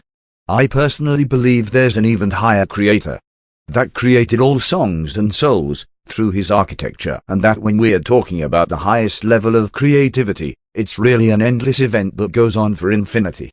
I don't like to put a name on a higher power that is more intelligent than myself, but the closest to me would be infinity or infinitude. That's the name that I enjoy, because even joy can be endless. You know, the universe has created endless amounts of stars, planets and life forms. The most successful fighters, most successful musicians, most successful athletes, most successful leaders and champions share the same sunlight absorption as us. All these people also have a common denominator. It's that they believe in a higher power. Especially when we look at the superhero inventors, like Thomas Edison, Michelangelo, Tesla and Einstein. They constantly erase the thin line between science and our creator. Who in your life said there was something greater than men? These people are worth studying, and you can very well spend the time finding who was their inspiration and teachers. People like this find what is greater than what is on the earth, and it inspires. It motivates them and eventually helps them feel connected to an energy of infinite abundance that helps them create. If inventors like Albert Einstein, Isaac Newton, superheroes like MLK and Gandhi, athletes like Michael Jordan and Michael Phelps, musicians like Michael Jackson and Mozart, artists like Michelangelo and Leonardo da Vinci were to spend their life together, they would all find a common denominator. This common denominator is that they are all animated by this Superman Prime energy, our sun. It is all possible that all of their higher powers are also the same. This common denominator allowed them to make such a mind-blowing difference. Next, I want to share with you a secret. You're really going to like this secret. In the English language we call a tree, but in a different language like Spanish, for example, is spelled arbol. In Dutch a tree is called a boom. This same beautiful tree may seem completely different when seen throughout the world because of language. The tree remains the same. There might be a discussion or debate, or maybe even an argument over what this object really is, but it is the same tree. A lot of people call our higher power a lot of different names which make our higher powers seem different. Just like this tree, it may be possible the higher power is the same. What we do know is that all energy in all life is the same. The light in all life. We have difference in this light of different name and labels. Our limitations of language create this illusion. Say to yourself, I am the light. This will ground us to the power that we can all agree we hold in this life. Choosing your battles wisely is one of the greatest tools that you can have in life. As you move forward in life, there will be many areas where you will have to choose to handle situations in the best ways. We see that Superman has battled many opponents. We also see these opponents all have the same quality. They're the biggest threat in the world. He's not just fighting anyone who calls him out. We too have to put to rest a lot of the arguments we have that may not be of importance compared to the threats in our life that are the biggest. For example, if our diet is not in line, it is a much more serious and dangerous threat than what others are thinking or saying about you. We have to conserve our energy. We're not going to see Superman fighting a bunch of goons while Lex Luthor is devising a new plan to take over the world. The reason for this is that Superman is courageous. If you have a person who's not courageous, he has the courage to fight his biggest enemies compared to those who pick on those smaller than them to gain clout. The one who has not worked on his courage is not going to have the ability to do this. We have to really find the courage that is within us, and I promise you, the courage is within you. When you find it, you'll also have the ability to choose your own battles. A person who chooses to battle the less strong than himself instead of fighting who he's supposed to be fighting is only a lack of courage. When we choose the battle, we choose that which is the strongest battle for our safety. Then we are becoming a superhero. Then we are being Superman in our own life. Superman is not going to be fearful to fight the strongest person or arch-villain in the world. He could very well say, let me pick on this villain, because I know I can beat him. He has less power. We are talking about Superman. His courage will go against the strongest arch-villain, and he will destroy the opponent because arch-villains don't have the courage to fight their strongest foes. Villains take advantage of the weak. The fact is that Superman has done this over and over again, so it's like second-hand nature for him to go against the strongest. We too must choose our battles wisely. Every time we win or lose a battle, we gain courage. We're not scared to lose. And we're not scared to win. All of the legends that exists have this ability. The greatest boxers always choose the strongest opponents. Athletes always choose the strongest opponents. We even have some people that existed that went up against the entire communities or states consciously. We see that we have Jesus who went against Satan. There are many victorious legends we can learn from. I personally believe that a biggest nemesis is ourselves. When we choose to improve ourselves then attack others, then as humans we are at the top of our game. When we have courageous people that we look up to who always choose the wisest battle, then we can learn this art of choice. The wiser the battle, the stronger the opponent. Stay tuned into yourself for your greatest safety and freedom. It's usually at this point that we say to ourselves, I don't want to be Superman in my life anymore. Remember that win or lose you gain courage. When we look back on the past, we always want to see ourselves as a person who was making our future better. This is the best thing you can do to have those memories. Choose your battles wisely. So let me give you a couple of secrets of Superman that will help you in battle. One of the greatest secrets is that Superman is not scared to get hurt. One thing that really holds us back is pain. We bottle up pain, we push it down within us, we avoid it. We walk around life, acting as if we're impervious to it. Superman is the opposite. He welcomes pain. He expresses it. He pushes it out on his enemies. He embraces it. He welcomes it. And everybody knows how much pain Superman has endured to defeat evil. In order for us to live in goodness, we must embrace the pain that we have in life. Fortunately for you, myself and others have figured out ways to use pain as a catalyst for change, growth and strength. When you step into a battle, you've already embraced the worst possible outcomes and embraced the pain that you might endure. All the while you also know that your future is going to benefit from it. Then you too will be able to defeat your largest enemies. You might say to yourself, well, I'm not a superhero. This doesn't apply to me. Look deeper within yourself. I'm not talking about what you're thinking, but a place deeper than thought. You'll find a prime version of Superman there. This being must be protected. This being will protect you. As humans all have the condition to want to avoid pain. There is good news. As a scientific fact, pain is just a stimulus to tell your body that's producing healing. For example, when you feel something hot, this gets registered to the brain and your body automatically produces a healing effect in the body because of the pain. Pain is an external neurological reaction to produce an internal biological healing. We all carry this similar avoidance of pain. This must be accepted, so that we can choose our battles wisely. With that being said, we can take a breath of relief. I'm going to tell you that most of the time your largest battles aren't going to be an arch-villain like Doomsday or Lex Luthor. They will usually be the resistance to your actions needed to achieve your goals. To choose your battles wisely is always to focus on the biggest action steps towards your biggest goals. When we start to focus on these battles instead of things that don't really matter or pertain to our highest potential or happiness, we are stepping into a superhero role. This is just like Superman focusing on the arch-villain who is threatening the planet opposed to just fighting a goon or savage on the street. There is a very powerful energy behind these type of choices, and everyone will notice even if they do not verbalize it. Notice the things in your life that might not matter when put face to face with your potential and bigger goals. For example, someone flips you off in the turning lane while you're driving your car. Someone catches an attitude with you online. Somebody gets snippy with you at work, makes you angry. Now compare that to a family member or isn't giving your respect, or your child or spouse that needs something where you can help. Compared to these higher battles, you being Superman must overlook these lower battles and let them go. Focusing on the goals that are the biggest in your life and the obstacles to overcome them are you defeating your Lex Luthors. You're going to have to know your goals just like Superman is going to have to know these arch-villains. If Superman doesn't know who he has to fight, then he's not going to be able to achieve his superhero destiny.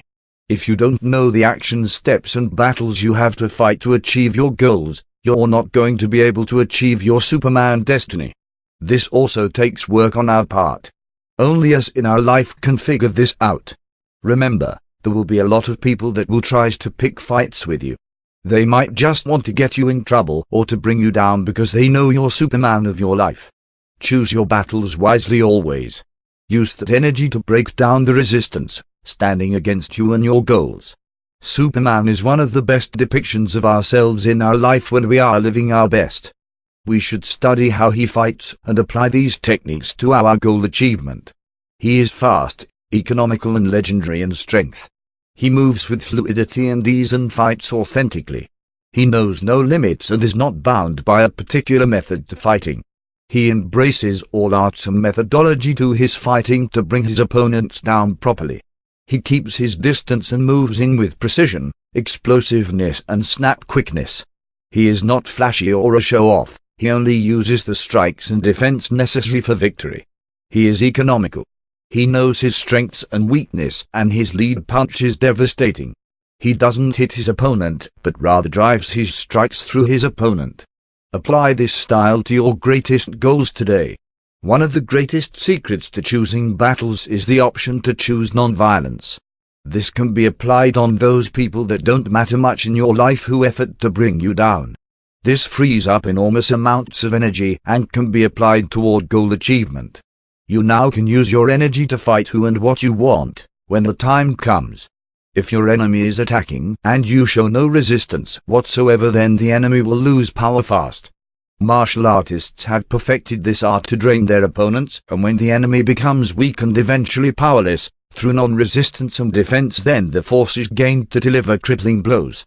For example, let's say someone's bullying and you don't show any type of resistance whatsoever to this bully. At the same time and in the meantime, you're using your energy you saved to expose this bully. One day, all of a sudden, the bully approaches you to all of your complete acceptance and non-resistance and has no more power. You go for a takedown. You take the bully by surprise because of his anticipation to non-resistance, and you take this villain down easily and effortlessly. After you win your battle finally, this bully never speaks to you again. You can feel the newfound respect you have gained. This villain now knows that you have the ability to choose your battles. You can resist when you want.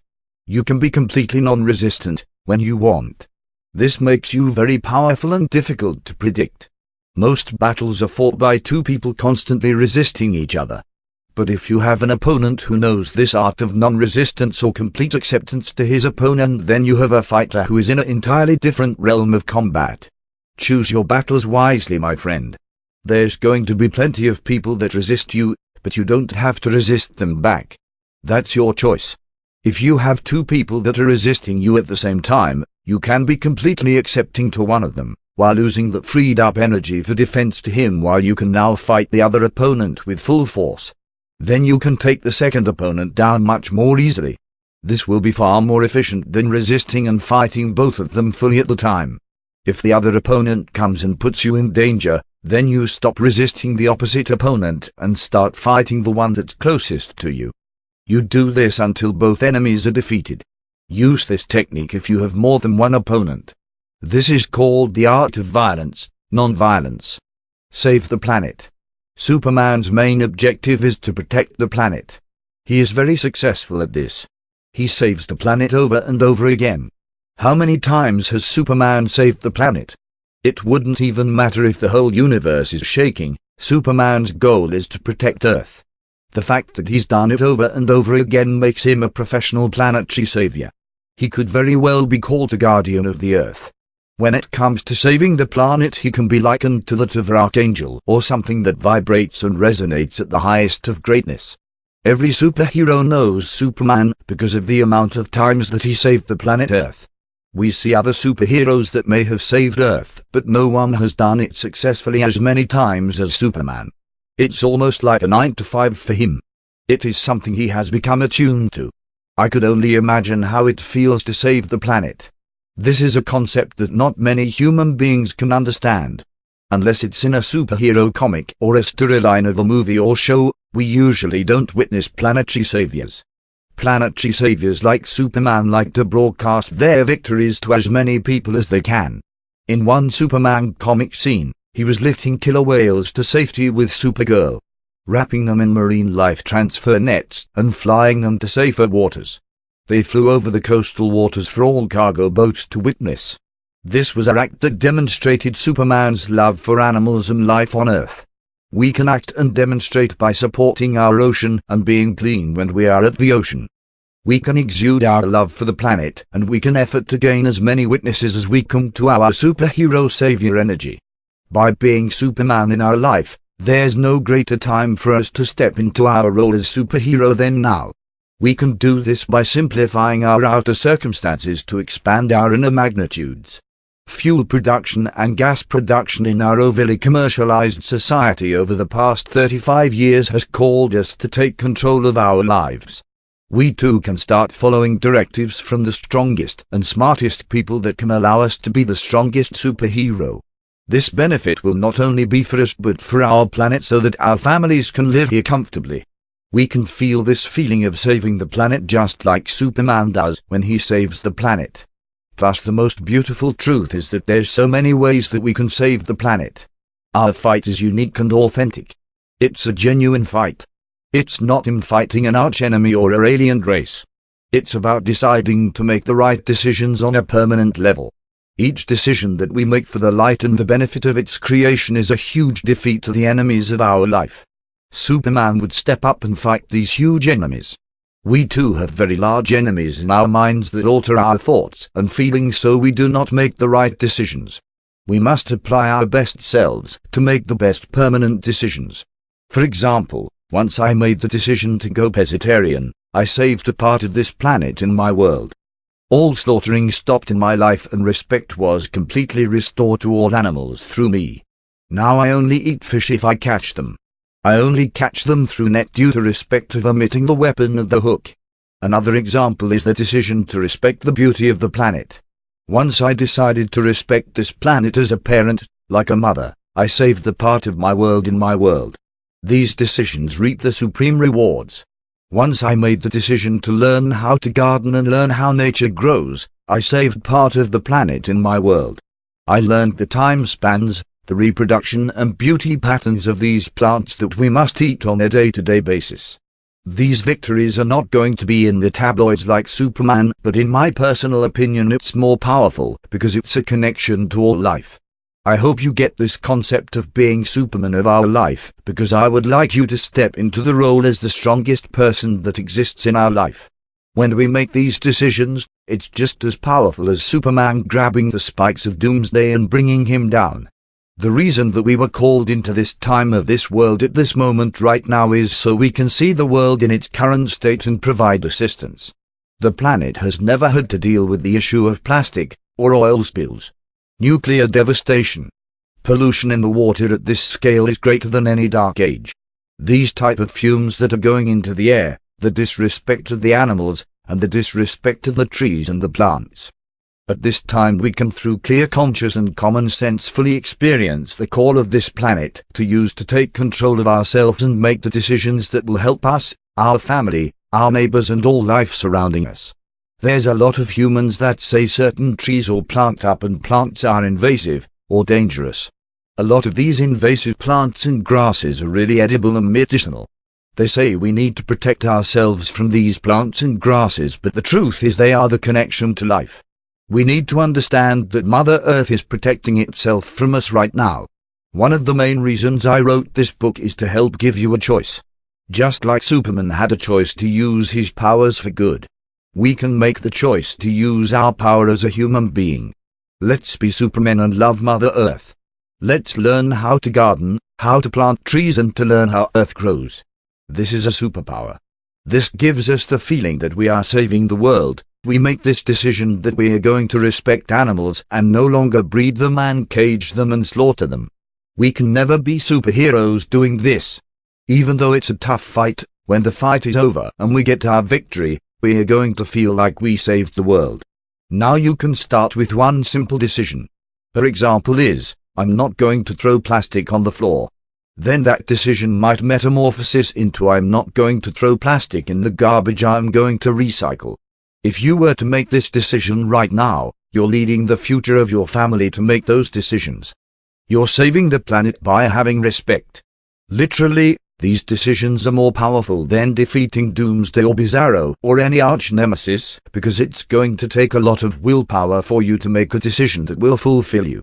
Decisions like vegetarianism, or gardening or recycling are decisions that make you more complete and powerful. Let's start with the most important decision that I think we should all make after reading this book. The first decision that we can make is that we are going to become the Superman in our life and not a villain. This is a golden decision, and knowing the benefits makes it easy. We can ask ourselves the question, how many plants and animals had to die for us in order to live and to exist right now? If you're reading this book, then there was a certain amount of plants and animals that had to die in order for you to be right here to read my words. Fortunately for you, because of these type of decisions that I am provoking you to make, you are going to change your life toward your current self into that of your natural inherent personality. Your unlimited, fully expanded, omnipresent, angelic creator superhero. You're literally going to feel like you're saving the planet, and you're going to feel like Superman. We've learned from previous parts of this book that practice is important so that we can stand as relaxed in our new decisions. We have to practice and prepare because of the current state of the world we live in. If somebody or a group of people are telling you it's cool to destroy your body and to go ahead and smoke and drink, then you will have to have this decision power to say no and then to say yes to the superhero lifestyle. You need to know that these companies and people, no matter how good they seem, are your nemesis. This nemesis is coming to distort your mind, your future, and to destroy you and your planet. What you must do is you must use a special ability in that moment to make a decision. You've been preparing for battle. You have been training your super intelligence with the knowledge of the legends. Eventually these battles will become very easy for you to possess. When it comes to protecting and saving the planet, these nemesis pop up because now you're harmonizing with the universe and what it created. Villains don't like that. Sometimes you're going to go down this path alone. It's a path that we walk alone because no one can wear our cape even if they tried. Not even Superman. Saving the planet is the hardest thing to do, and it's going to take the most courage. The reason it is so difficult is because most of the people that you see out there today aren't going to be talking about saving the planet or being heroic. They're going to be talking about other things that have nothing to do with using your abilities on a global scale. For remember, when you get your feet on that soil, that's the global scale. Our soil is infinite wealth. Without it there is no gold or diamonds or any precious metals or stones. It is more precious than that. It is what these wealth factors depend on for survival. Look what we do. We put as much concrete and building over it as we can and completely defy the reality of how much life relies on our natural perfection of our soil. This is a tough fight, and even the littlest contributions are a victory for you. When your hands start touching the earth, and you're putting seeds in the earth, and you watch it grow before your eyes unfold into the brightest colors of the universe that are edible and perfect in shape and design, you can start to understand and love this planet on a global scale. You don't have to go to ancient Egypt, or write a book about it. All you have to do is dig a hole in the earth and put in a flower. This will activate a certain power grid that's located in the earth that will connect to you. You'll be connected to nature. This is a deeper experience of life than what our society is leading us to. They are taking our powers away from us as a people. We all know how happy gardeners are. They're happy because they're connected by a certain power, greater than money. It's an energy that we just don't understand yet. Right now our kids are learning very little about this aspect of a human being's ability to save his or her planet. So these decisions can come easy to us when we are acting on the individual level. It is a tremendous feat, however, to bring people together to save the planet as a people. These beings growing up are getting extremely skilled at signing up for a new Google account or building their credit. We as a people understand how to technologically advance and drill for oil. We still don't know how to connect to these invisible forces located within the earth and respect life. There are huge power grids that are right under us that we can connect to for increased superabundance and health. This power grid comes from the source of connecting to nature.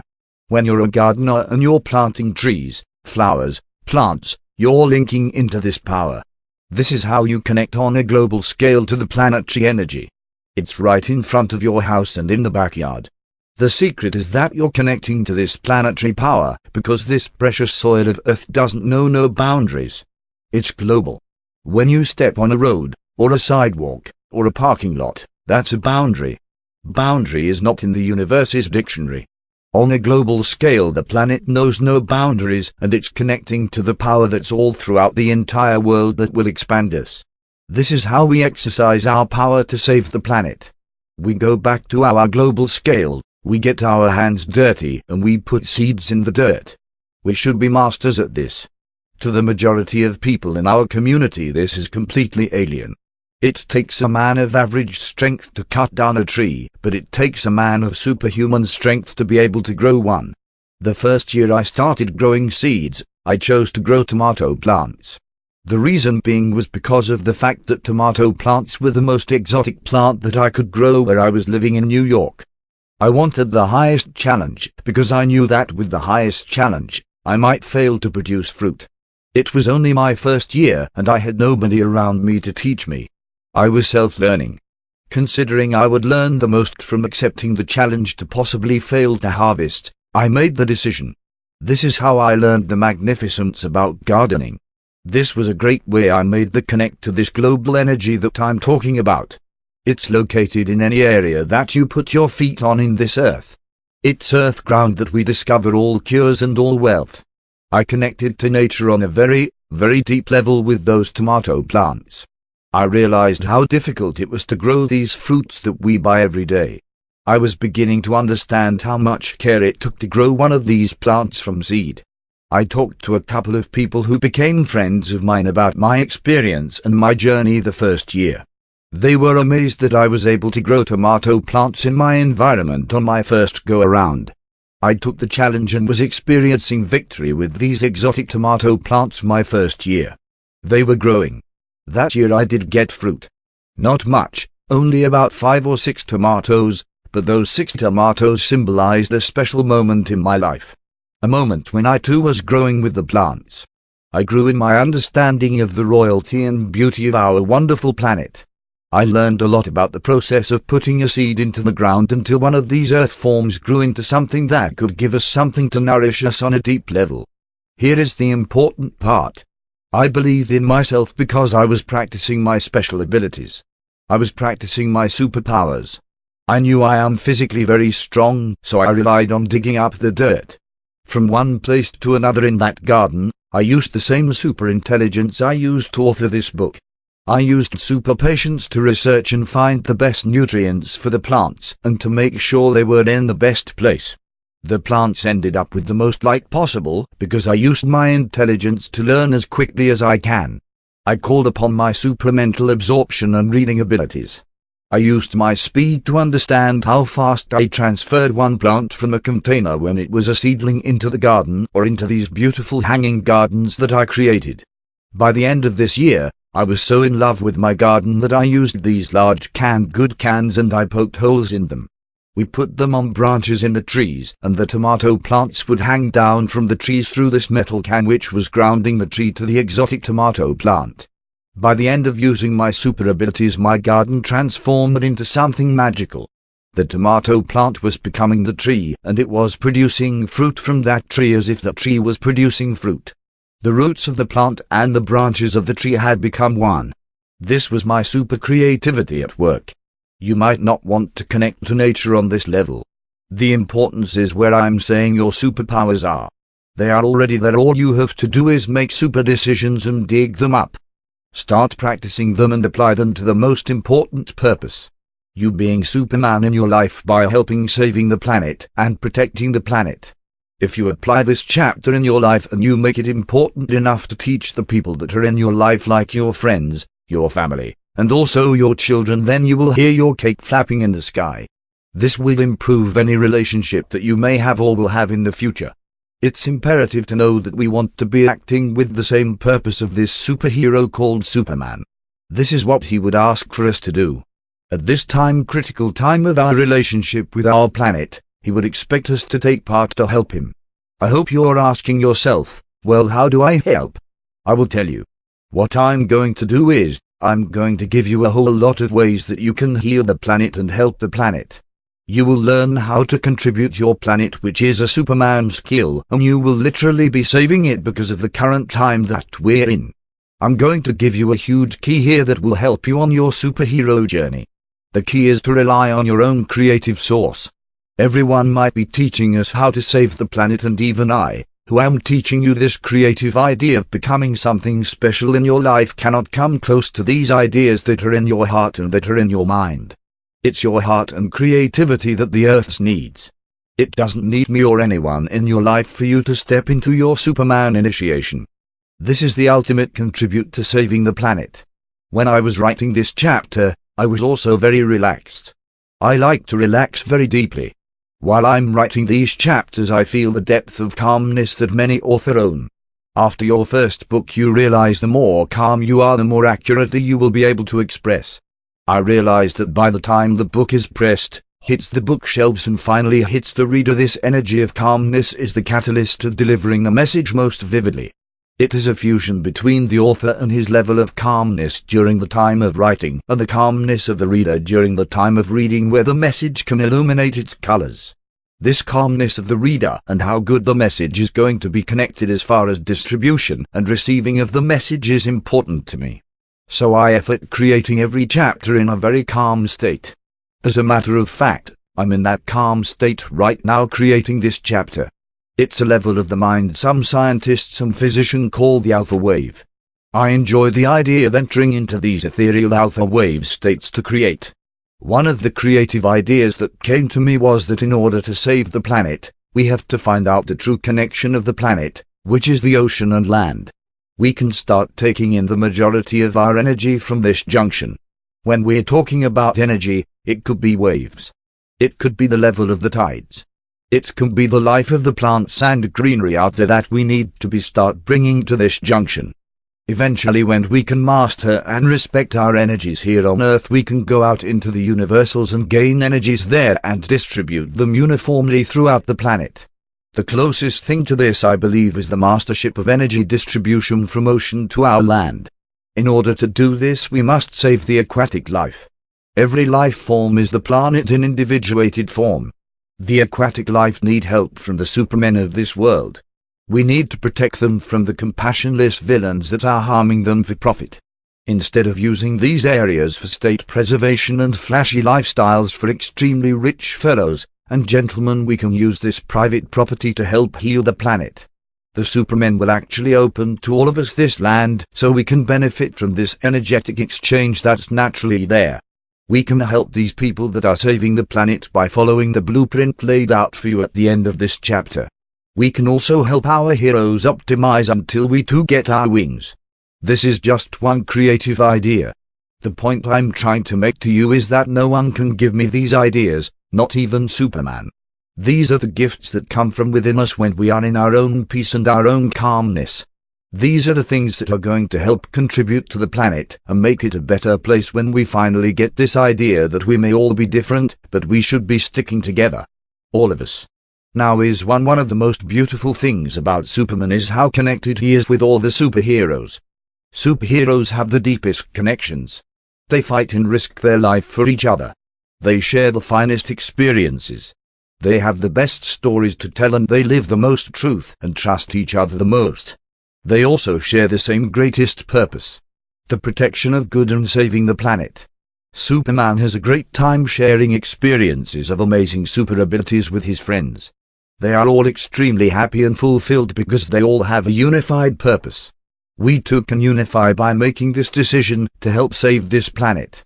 When we join groups that promote health and truth, we are going to meet amazing new people that are going to brighten our life. If we choose to garden, we are going to meet gardeners. If we choose to recycle, we are going to meet people that might have a fellowship or a community. If we choose to help homeless people or the animals that need help, then we will meet other kind people, and this goes a long way. There's going to be communities that we can join when we will make friends and learn new things.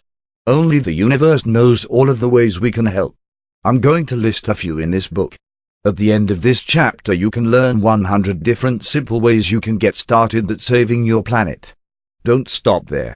There's hundreds or thousands of ways that you can shift and help the planet. This decision of saving the planet, your world and your personal world is the most noble decision you can make in the current times. All of these new friends that you're going to gain are superheroes where you could learn about their super abilities that they're applying to get the job done. Don't forget to show them yours. We have to understand that the majority of the people on this planet will not be interested in this chapter, this book or these communities. They might not even have the ability to absorb the ideas reading this book. Don't let that keep you down. Keep this book close to you. If you are around people like this, don't show anyone this book. When you have knowledge like this, people tend to mock you or say you're silly, or you're different.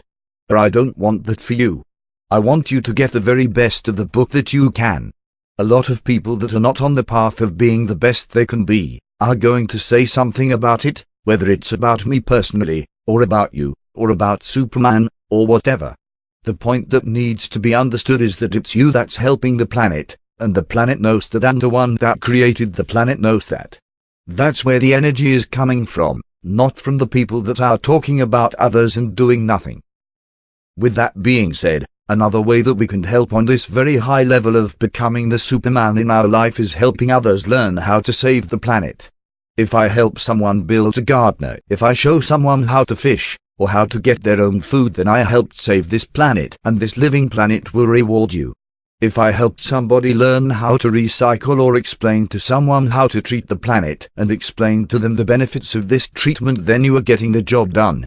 If we can help people learn the effects of eating healthy and practicing exercise and doing the things that I'm showing you in this book, then in this way you are also saving the planet. I'm not asking you to be a nurse or a doctor or scientist, but we have to remember that we are the planet. Our body and our brain and our organs are all made from the minerals that are the planet. We literally are the living, moving planet. With this chief knowledge, then you will know when we help others, we are helping the planet. It's a good thing to know this. When you look at somebody else in their eyes, you know that you're looking at the planet. The colors of the ocean, the sky, the gemstones are all there. People that don't have this chief knowledge destroy the planet by hurting others. If they don't know this type of knowledge and material, then they might not be a good spokesperson for the planet. You have this knowledge now. While everyone else out there is doing the opposite, when the sun goes down, we will know we are Superman at the end of the night. This is the reward. It is part of your Superman intelligence to know that every person, in truth, is the planet. We are all the spokesperson for the world. Look at the people in your life. How are they speaking or helping the earth with their words and deeds? If you see people that are damaging their own body because of substances or unintelligent actions, it's like everyone in the world turning to the same channel to hear this individual bash the planet. On a planetary level, this is what it's like. Imagine how damaging this is. A part of the planet gets bashed because they are a part of the planet literally. If individuals are damaging themselves, they're in the position of impossibility to being able to help the planet outwardly. First, we are going to help ourselves in the world through purification, and then we are going for being the best person we can be. Then we strive to be as healthy as we can be. When we complete these steps, then we can successfully be a spokesperson for the planet. It's kind of like an initiation, where first you prove to the planet by how you're treating yourself. Then a door will be opened to help the planet on an outward level. You may be given bigger levels of responsibility. The main thing is to help others and to teach them how to save the planet. The proliferation of planetary knowledge, like the chief knowledge in this book, is the golden key. It's not something that we are learning in school at all. We are not learning how to prepare these children for the future state of our climate or world affairs. As a matter of fact, we are not teaching them how to take care of the planet at all. We are teaching them how to go to gym and how to learn mathematics and history. They are spending a lot of time here in these schools. From my personal experience, I went to school for 12 years, and then I went to college for another 6 years. I learned Superman knowledge not once. It's amazing how much energy is taken from us as kids, and how much energy we have to exert to end up learning nothing about how to save our planet. We should desire to help teach others care for their planet or how to help themselves. If we could teach others, especially the younger generation, by starting with the methods stated below, then I believe we can come closer to the place where our cape is lying, waiting for us to put it on and fly. Here are 100 ways to save the planet, advised from the brightest minds of Cabrillo College. Enjoy! Begin by learning and being aware. The more we know about a subject, the rainforests, the more we care about them and the harder we will work to protect them. One of the best things you can do to save the rainforests of this world is to learn all you can about them. Learn what they contain, how important they are to us, and what is happening them. Then share what you learn with your friends and family. Tell them about the wonderful gifts of the rainforest. Tell them about the amazing plants and animals that live there. Tell them how important rainforests are to our planet. Endangered plants and animals learn about the incredible treasures of the rainforest. If the last of an endangered species dies, that kind of plant or animal becomes extinct. It is gone from the earth forever. Learn about the illegal trade in wildlife. Be aware and realize that trade in exotic and endangered species is illegal and devastating to the wildlife, as most animals and birds and plants die during capture or transit. Also, exotic species trade has been linked to organized crime. Learn what bush meat is, and if you ever hear of it on any menu, report it to one of our organizations. Learn about the fur trade and how many millions of animals are slaughtered each year for their fur. Not just for coats but for toys and gadgets. Spread the word. Once you have become aware of the treasures we are losing each day, tell others. Convert them by example. Encourage your family, friends, and neighbors to save resources too. Learn about conservation issues in your community or state. Write your legislators and let them know you do not tolerate practices that destroy the rainforest. Teach children to respect nature and the environment. Take them on hikes or camping. Help them plant a tree or build a birdhouse. Help restore damaged ecosystems by planting trees on land where forests have been cut down. Support companies who operate in ways that minimize damage to the environment. Join a conservation organization and volunteer your time to conservation projects. Donate money to conservation projects. Support human rights of indigenous peoples in the rainforests. Become more conscious of sustainable living. What are simple ways to live more sustainably? Look at your lifestyle. Make changes toward a less impactful, sustaining lifestyle. When you shop, shop intelligently. Your buying decisions have an impact on the health and survival of the planet. Don't buy products that cause destruction of the rainforests, but buy those that encourage sustainability and fair equity to those living in or near them. Really think about where things come from and where they go when you are done with them. Recycle everything you can. Try to reduce the amount of waste you produce. Are you recycling everything you can?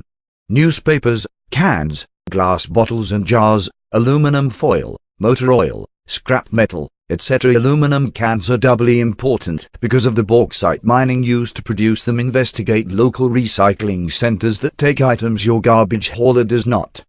Don't throw away items that are toxic. Recycle batteries, paints, fertilizers. A computer monitor has up to 9 pounds of lead and mercury, etc. Are you using chemicals to kill a weed instead of pulling it? Be very careful of any toxic items in your garden. The birds, cats and other animals may be at risk. Reducing chemical use is important. Think about where things go when you use them. Straight into the groundwater. And then often out to sea. Laundry. Cloth diapers are the best idea. Our landfills are full of disposable diapers. Use dish towels and cloth napkins instead of paper towels and wash them. Use cold water in your washing machine. Whenever possible, try to use phosphate-free laundry and dish soaps. Avoid bringing home excess waste so that you don't have to dispose of it later. Bring your own canvas bag with you to the market. Avoid buying household products or food in plastic or styrofoam containers whenever possible. They can't be recycled and don't break down in the environment. You can return your plastic bags to most grocery stores to be reused. Buy paper products instead of plastic. If you must buy disposables, they break down better in the environment and don't deplete the ozone layer as much. Save wire coat hangers and return them to the dry cleaners. Take unwanted, reusable items to a charitable organization or thrift shop. Use rechargeable batteries. Store food in reusable containers, instead of plastic wrap or aluminum foil. Save the styrofoam peanuts and noodles that come in shipments and return them to mailboxes, etc. They will reuse them. Kitty litter. Use wheat or pine, a biodegradable source that can be composted. Cat litter is strip mined, then landfilled, and it will never go away there. When it goes into the local landfill, waste from it is often washed out to sea in the groundwater and diseases are transferred to otters and other sea creatures. Water is precious. Do you know that we are one of the few nations on this earth who can count on our water being clean and safe, yet we are extravagant with our water and wasteful. Turn off water when brushing your teeth. Only water your garden early in the AM or late in the PM to waste less. Install a water-saving shower head. Set your water heater at 130 degrees. Are you using water to clean your driveway instead of a broom? Household energy savings. It is not hard. It just takes awareness. Whenever possible, use some buy-efficient appliances. Check the energy ratings.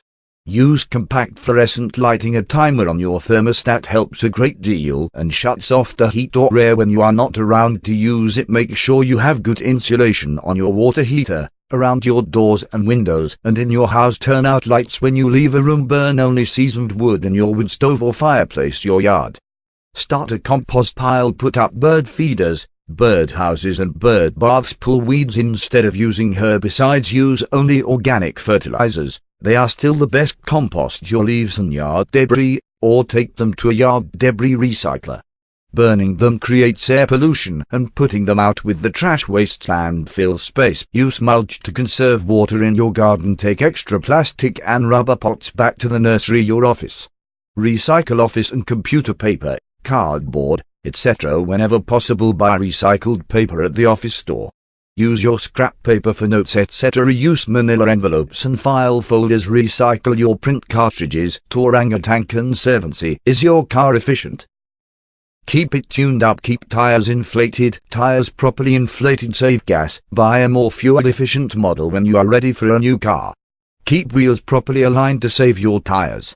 It's safer too. Can you use it less? Can you carpool? On weekends, ride a bike or walk. Join the cell phone recycling program. On February 9, 2006, a new law took effect in California, making it illegal to toss electronic waste, including used cell phones, into the garbage. Nearly 40,000 million phones are replaced by newer models each year in the US. In 2005, EcoCell estimated that more than 700 million phones remained unused, many stashed away at homes and offices. By recycling your old phone, this helps prevent mining of coltan, an ore found in the middle of the gorilla and elephant habitat in the Congo. If they are discarded into landfills, they leak persistent bioaccumulative and toxic chemicals or PBTs into the environment. It is a win-win situation because these phones are recycled and donated to the elderly or individuals who are victims of domestic violence who can use the phone to call for help. Also, they are sold as an alternative to new phones in South America. The orangutan conservancy collects these phones. Weakness. From mental breakdown, disease, getting lost in space, lost in time, losing his powers over and over again, near-death experiences, kryptonite, and almost losing his life countless amounts of times under the bone-crushing blows of his enemies, we see that Superman has weakness. Luckily, Superman always survives and he lives on to save the day. When we admire Superman for his special abilities, we also have to take his weakness into account as the complete superhero that he is. After all, it's because of his weaknesses and defeats that makes him the strongest legend on the planet. Superman went through so much. When we reflect on everything that Superman went through, then we can better comprehend his level of superhero strength. It's an underlying theme for superheroes to have a great weakness. Professor X is in a wheelchair, the Hulk has no control over himself, Iron Man has no heart. This archetype is constant in the lineup of superhero legends. Superman was an alien whose home planet and parents were destroyed. He had to hide himself at all times, and to top it off, a little green stone could cripple him. You can only imagine how humiliating and painful this must have been for him. How much experience he has in pain made him the ultimate superhero. Superman overcame everything that he's been through. How many times has Superman survived low-life bad guys trying to throw kryptonite at him? Kryptonite shifted Superman's biological system by reducing the electron pattern in Superman's electronic structure. It created an instantaneous autoimmune reaction that perpetuated an atomic shift into the deepest layers of Kryptonian biology, making it impossible for Superman to synthesize and distribute sunlight through his heart, brain and blood. Superman had a cellular system that synthesized light just like photosynthesis in a tree. The amount of solar energy Superman needed was a massive amount. This mineral, which used to be a benefit to his race, was now the most lethal radioactive substance known to Kryptonians. Superman's and Kryptonian physiology was so advanced that they had muscles and bone structures that were able to lift more than a human mind could conceive. Their DNA were multi-layer stranded. The neurologic network of their brain was millions of times more complex than ours. All of these biological advancements were in place for this race to absorb as much sun possible and be true expressions of the light. If you look at a cell of Superman's, it is bioluminescent. His cellular network has successfully become more light than dark dense matter. The evil forces knew this and decided to attack this race at a biological level. The evil forces of darkness were able to penetrate Superman's planet core and excite a planetary reaction to destroy it and its inhabitants. This evil scheme was so perfectly devised that after the planet was destroyed, it chemically shifted certain crystals on the planet and shot them into space at all directions to eradicate any Kryptonians that might have tried to escape the planet through space travel. This planetary autoimmune action initiated by the evil forces of the universe was successful at killing off Superman's entire race that decided the attempt to escape. This included his parents. Only a bare few like Superwoman, Lex Luthor and Superman survived. On this beautiful day, it's good for us to notice our weaknesses so that we can effort to shift our thought processes and make ourselves stronger. These thoughts that don't serve us or our fellow humans are just like mini kryptonite crystals. Just like Superman, when we shift our thought processes, we can ultimately shift the electron pattern in our biology to receive more light. When we focus on getting deeper into the mind and the heart of our Superman self, we to understand how Kal-El was feeling this pain on a cellular level. We might not all be able to fly like Superman, but we all feel the same pain as Superman. We can find inner super control when our weakness comes up. When we start to focus within and accept our emotions, we cultivate our Superman fiery fire focus. We begin to realize that our emotional and mental weaknesses affect us on a cellular level. This is our kryptonite, and we must learn how to avoid it as effectively as Superman. Obviously, the emotion might come as a big sphere in a certain part of our body, whether it's our lower body or mid-body or upper body, even into our head. This is an inward expression of what we are experiencing in our life's outward expression, and it prevents light absorption and synthesis at a deeper cellular level. We need techniques so we can fly out of the area where this kryptonite is lying in our minds. Here is a super speed recover for negative thoughts that might be shining kryptonite green. This technique is called thought reversal. This technique was given to me by an American master called Lester Levinson. Whenever a negative thought arises with a highly charged negative charge, you can use your creativity and intelligence to locate its opposite thought in the positive spectrum of your mind. For example, if I feel fatigued, I can reverse the thought and shine an image of me being fully energized in my mind. The thought reversal technique helps find your positive opposite and is a great way to fly out of kryptonite's radius immediately. It is a good way to restructure yourself and to regain balance. This also brings neutrality. To further add to this technique, you can switch back and forth from your original negative thought and emotion and then switch to your positive opposite thought and emotion. Go back and forth between these two thought emotions until you can bring them both together. This will neutralize the energies and bring you Superman benefits for your future. It's like bringing lead to the area of the kryptonite in your supermind. Don't forget to accept fully both your originating negative thought emotion and your positive thought emotion. Switching back and forth, maybe 4 or 5 times until you enter into a state of neutrality. I call this the super holistic neutralizing of mental conditioning. You can do this for all your negative thoughts until your entire mind is free from kryptonite and is shining with Superman light. Personally, because I am nervous of heights, I can mentally embrace and accept this fear, and then I can switch to me being a courageous pilot, maybe doing a barrel in the sky, with my helmet unstrapped. I can go back and forth from me being fearful and contracted at a high level, and then switch to that mental visualization of the positive opposite, which was my potential. Remember that the positive opposite is your potential that you can reach. Then I would switch back and forth, 3 or 4 times, maybe 5 or 6. As many times as I wanted until ultimately, I myself become neutral. Also try to stay around other people who are positive. Superman at many times relied on other superheroes to help him escape the lethal radiation of the green furious kryptonite. Batman and Wonder Woman and the Justice League helped him and shielded him at his times of weakness. Let's surround ourselves around people that love us and care about us and are willing to protect us and accept us for our weaknesses. Another thing to understand is that our weakness helps us to identify with other people. Being scared of heights can help me identify with millions and millions of people that might have the same nervousness. I could easily make friends with millions of people just by our common weakness or shortcoming. Superman was able to identify with every Kryptonian on his planet through this weakness. He was also able to identify with every human on our planet because of the weakness. He was not invincible just like us, and this is why we loved him so much. This aspect of having an object that makes us weak enough to potentially die is something we all share. We all eventually have to embrace this weakness. And this weakness is something that we can humble ourselves and identify with. If we were truthful and humble enough, we could be friends with everyone on the planet through this weakness and vulnerability. We will become friends with each other because there is a positive side to our human weaknesses that can bring us all to an extreme level of godlike acceptance. This godlike acceptance is the positive opposite of our negative relationship with others that we currently face now.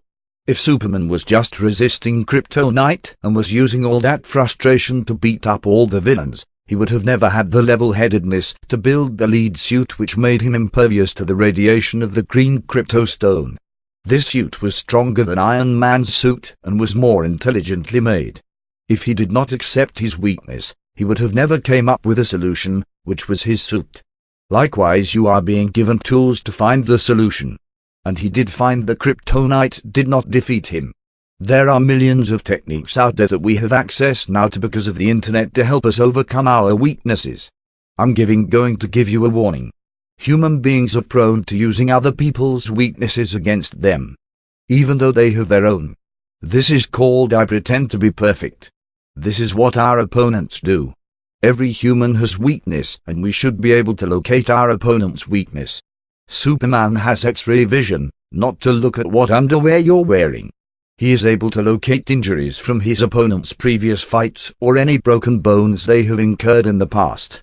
This is where he can immobilize his opponent the easiest and fastest. Superman can deliver devastating blows while his opponent has no idea he is scaling his skeletal framework. We have to protect ourselves as soon as we can. With this type of mindset that I'm demonstrating in this chapter, we will be impenetrable and enemies will think twice knowing how strong of a hero they are going up against. Animals won't harm us. The planet won't harm us. The galaxy won't harm us and the universe will accept us fully. We still have one enemy that will attack our weakness: ourselves. We have to transcend certain aspects of ourselves to become the Superman in our life. Now, I'm not saying that you're going to fly out the window. You will, however, effectively habitualize a continual pattern of growth. You will always be improving. We need our weakness to improve and grow. This improvement energy is Superman energy. Superman is constantly improving.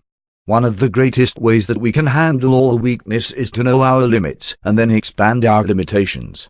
Just like there are different colors of kryptonite with different types of kryptonite crystals, we too have different weaknesses located in our mind. This thought reversal technique is like the lead suit. It is one of the greatest type of techniques that you can use from protect yourself from your weakness. You ask yourself, what is the positive opposite of this weakness that I have?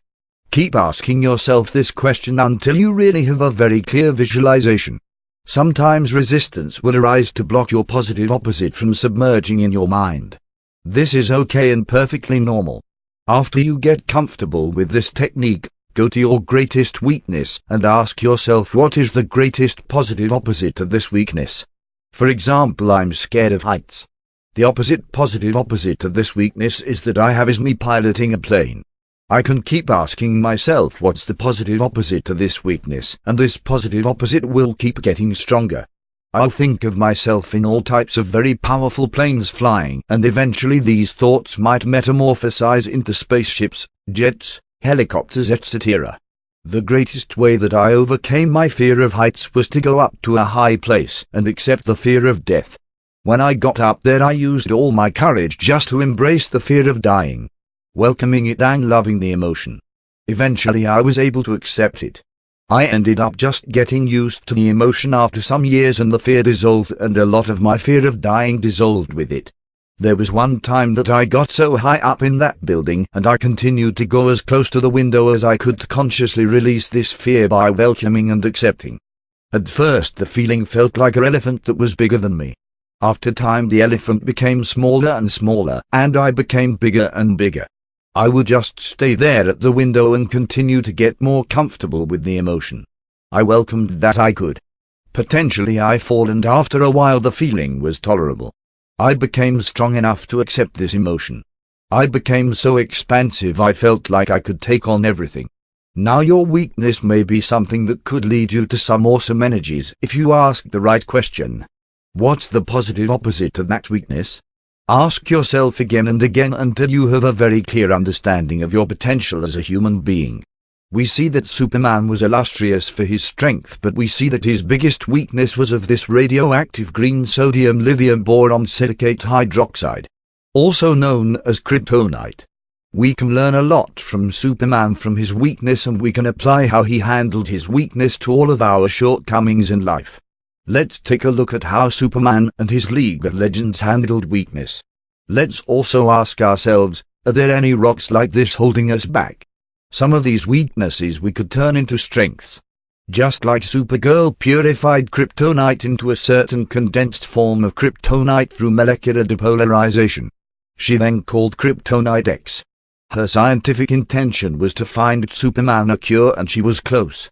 Kryptonite X actually made Superman more powerful, and it also gave humans superhuman abilities temporarily. The reason I bring this up is because we don't need to handle things ourselves. Other people who love and care about us want to help us, and often we see in our life that weakness are fortified with the help of others that we love. What did Superman do when coming into contact with kryptonite? Usually another superhero would help him out. Let's follow this model with all weaknesses and try to reach out to people that can help us. Superman wasn't afraid to let everyone know that he could die from kryptonite. All of his friends knew about it and protected him fiercely. One of Batman's goals for Superman was to get rid of all the kryptonite in the world that existed because he was immune to it. We shouldn't be scared or embarrassed about our weakness. We need to reach out to people that understand so that we can get assistance. Let's find friends that are immune to our weaknesses to help us. Even Superman needed help. Another way that we can protect ourselves is by doing what Superman did at all times. Avoid the kryptonite. We can include this method with our thought reversals as we find the antithesis to our kryptonite. Superman's main tactic was simple. Just stay away from it. Let's stay away from our weakness as best as we can until we can find our protection or lead suit, so to speak. Let's talk more about the antithesis of the kryptonite. Superman's lead. Superman would design these state-of-the-art lead suits that he could wear and he could still be able to fight in the midst of kryptonite radiation. The suit was so highly technologically advanced that he could still maneuver with his Superman abilities, but he would be in the suit that would protect him. He looked a lot like an Iron Man suit like this. But instead of it being iron, it was lead. It was much more advanced than the Iron Man suit, because it housed Superman instead of a human. Superman had built the suit with his intelligence, and Bruce Wayne would constantly help him with financial assistance and updates. The technology that Batman was using to build his newest mobiles was also in the design of the Superman lead suit. Kryptonian technology combined with Bruce Wayne's assistance helped Superman come together with the ultimate suit ever created for any superhero. This suit succeeded in protecting him from kryptonite. Ask yourself, wherever you are right now, how much time do I spend watching TV? How much sweets do I eat? How much time do I spend playing video games? How much time do I spend on social media and non-productive websites? We need to protect ourselves from these weaknesses that we are all beginning to develop. We need to build armor suits for our weaknesses just like Superman. One of my armors protecting myself from the weakness of spending too much time watching TV was creative action. Creative action became the lead suit to my kryptonite of TV. My armor that I built around this negative type of technology was my book writing and my music. If I was watching TV the way that I used to, I wouldn't be writing this book right now. I'd be on the couch eating potato chips watching movies. Day by day I built my lead shield by creating music, listening to music and creating books and reading books. Now I have conditioned myself and saved so much time. I am now able to use my conserved energies on the most productive aspects of my life that make me happy and fulfilled. You have to find your lead suit. Find your antithesis to your kryptonite. Find your kryptonite X. If your nemesis find out your weakness, then they will make sure that they can destroy you with it. Zod continuously circled Superman with the threat. When Lex Luthor knew the power of kryptonite against Superman, he constantly was able to weaken Superman to the mid to near death, close to destruction, because he knew his weakness. Every villain in the world knew Superman's weakness, and kryptonite was not that hard to acquire on the black market. This is how vulnerable Superman was. Superman knew this and just trained harder and prepared longer. Be very mindful about who knows you. We remember that Lex Luthor used to be Superman's best friend when he was a kid. Lex Luthor knew everything about Superman's childhood, and ultimately because of all this knowledge he was able to become Superman's arch-nemesis. I am completely protected now by myself and my strongest friends that exist because I have the ultimate knowledge available. The knowledge to conceal my weaknesses and constantly improve them until the day of battle. Be careful as to be transparent to your loved ones as you can be, and be as opaque to your enemies as possible. Another great method to improve your weakness is to stop talking about it. Instead of talking to people about it, you can work on your armor and your immunity to the weakness. We must hold hope until we can say, kryptonite, nevermore. You have no more power over me and my loved ones. The only way we could understand the sheer amount of light Superman was able to harness was for us to be able to empathize with him. His vulnerable point was what we could identify with a superhero of such magnitude. Only if he had this weakness could a human trust such a great being. It was an opportunity for him to connect with every being in the entire world, because every being in the entire world has weakness. The aspect about Superman, which is really great, is that he was able to conceal his identity as Clark Kent. This shielded him from his weakness from most of his opponents and enemies. Most of the people, as far as villains that he fought, really weren't even aware of his existence, because he could just disappear as Clark. Only his nemesis came close to exposing him. If Clark Kent, his ultimate protection, ever were to be exposed, he would be in much trouble because of the amount of kryptonite available. We have to understand that when our opponents knows our weakness, and use it against us, then they become a nemesis, which is our ultimate enemy. When we have an opponent who doesn't know our weaknesses, then they're just an enemy. It's much easier to fight and defeat our enemy opposed to a nemesis. We can usually exhaust our enemies through emotional control and proper distance. But if an opponent or an enemy knows our weakness, especially our greatest weaknesses, then in turn become our nemesis or greatest nemesis. So Superman is very cautious to create any more of these type of enemies. In a sense, Clark Kent is Superman's superhero. A human. We never talk about our weakness with people that haven't proven to us that they love us or that we can trust them. A lot of times, because of our own desire for love, or our desire for friendship, we might just be loose with our speech and share too much information with other people. Effort as much as possible to seem as strong as possible when with acquaintances and strangers. When people gain that information, they can use it against us. So you have to be aware, just like Superman was with this awareness and Clark Kent consciousness, that in order to share our weakness or shortcomings with others, they must have proven their trust and love by a long list of requirements of trust. Here is a couple of examples of what is on my list. 1. Will they take care of us when we are in need? 2. Will they help us when we are down? 3. Will they fight for us? 4. How do they treat others? 5. Do they talk good or bad about others? 6. Are they consistent with treating everyone in their life with integrity? To the degree that a person hates any person in their life is to the degree they can love anyone else. Even their closest partners. This is something working. I am constantly improving my love for all beings that exist. Becoming Superman is knowing who are our real friends in life. It is also making ourselves the best friend of our life. We must be aware of this. If we had nothing and everything was taken away from us, who would help us back up on our feet? We need to know who would give us shelter and who would feed us.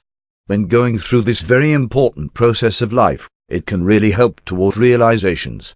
You might even realize you only have a very few people in your life that you can share your weaknesses with. It's also a great way to discover a potential nemesis if you were to share your vulnerabilities with them and you end up losing power. Intelligence. We are always learning, and this is where our intelligence is birthed. Our thoughts mature and create our reality. The building of our intellect is always through learning. Learning is not easy all the time. If you choose to learn the best, then learning will be more difficult. The process of learning is a building process. This process needs to come with courage. We must be strong enough to go through this process of learning. If we know this, then we can increase our intellect. I think that we should always be getting the best grades. Superman, when he was a child, was not learning anything about what he was learning for his destiny as Superman, although he would effort to make his human parents happy and do the best he can. If we are learning at whatever stage we are, we should effort to do the best and get the best grades, even if the curriculum doesn't sit well or match our highest aspirations.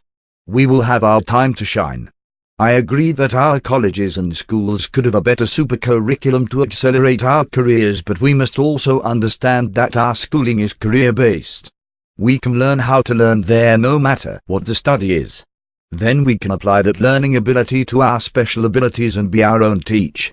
Superman was literally teaching himself his own special abilities through curriculum he was architecting for himself. He had no other choice, because the highest university in the world could not teach him how to fly or use his innate gifts. This is very similar with us. There is no university in the world who could have taught Thomas Edison how to craft light or teach Michelangelo how to paint. This is also true with you. When you find your uniqueness and greatness within yourself, there is no university in the world that could even come close to teaching you your skills. You will have to teach yourself. The greatest thing about our schooling, especially in America, is to learn how to learn. This is because our schooling is career-based, not individual-based. I think it would be a great idea to create some sort of education that is tailored to an individual's special abilities and gifts. I feel this would complete the educational process. The students would not be able to fail at this institution.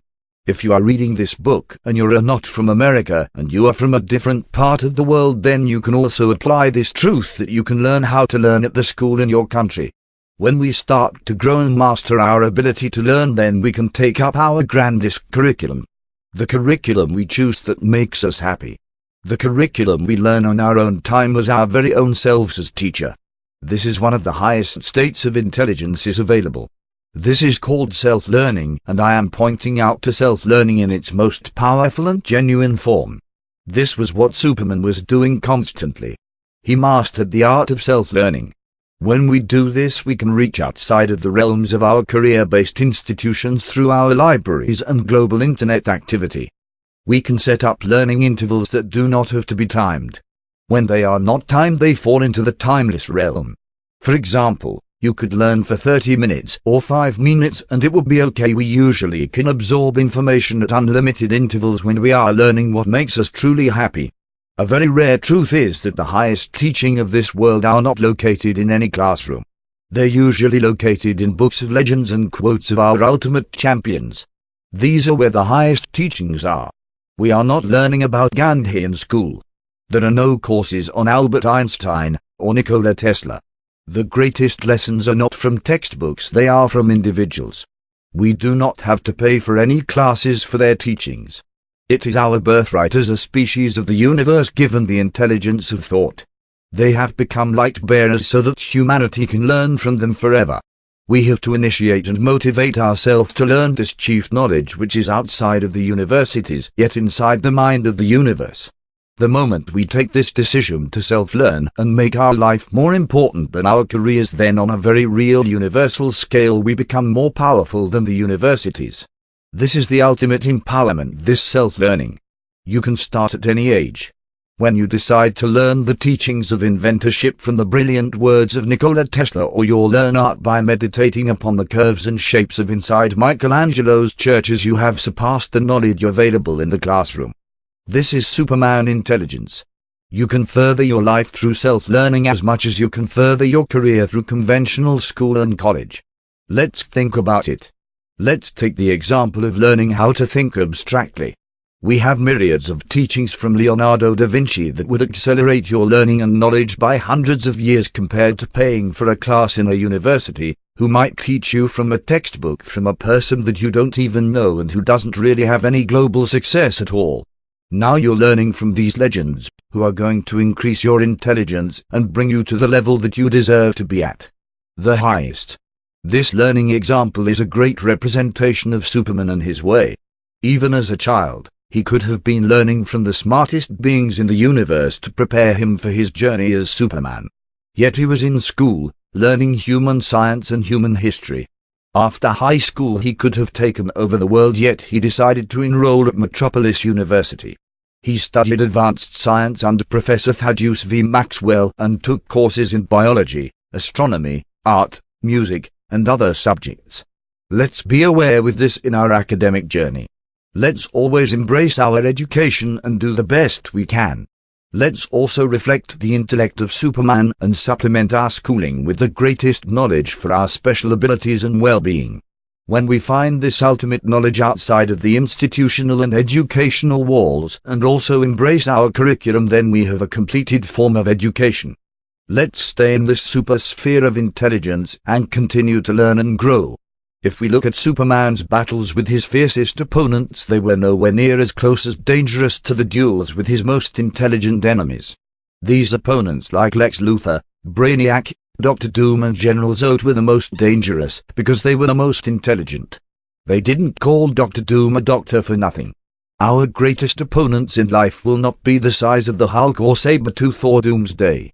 They often will be the people in our life that try to insult our intelligence and force us to think in the most intelligent ways. We're not going to be battling the Brainiac to save planet.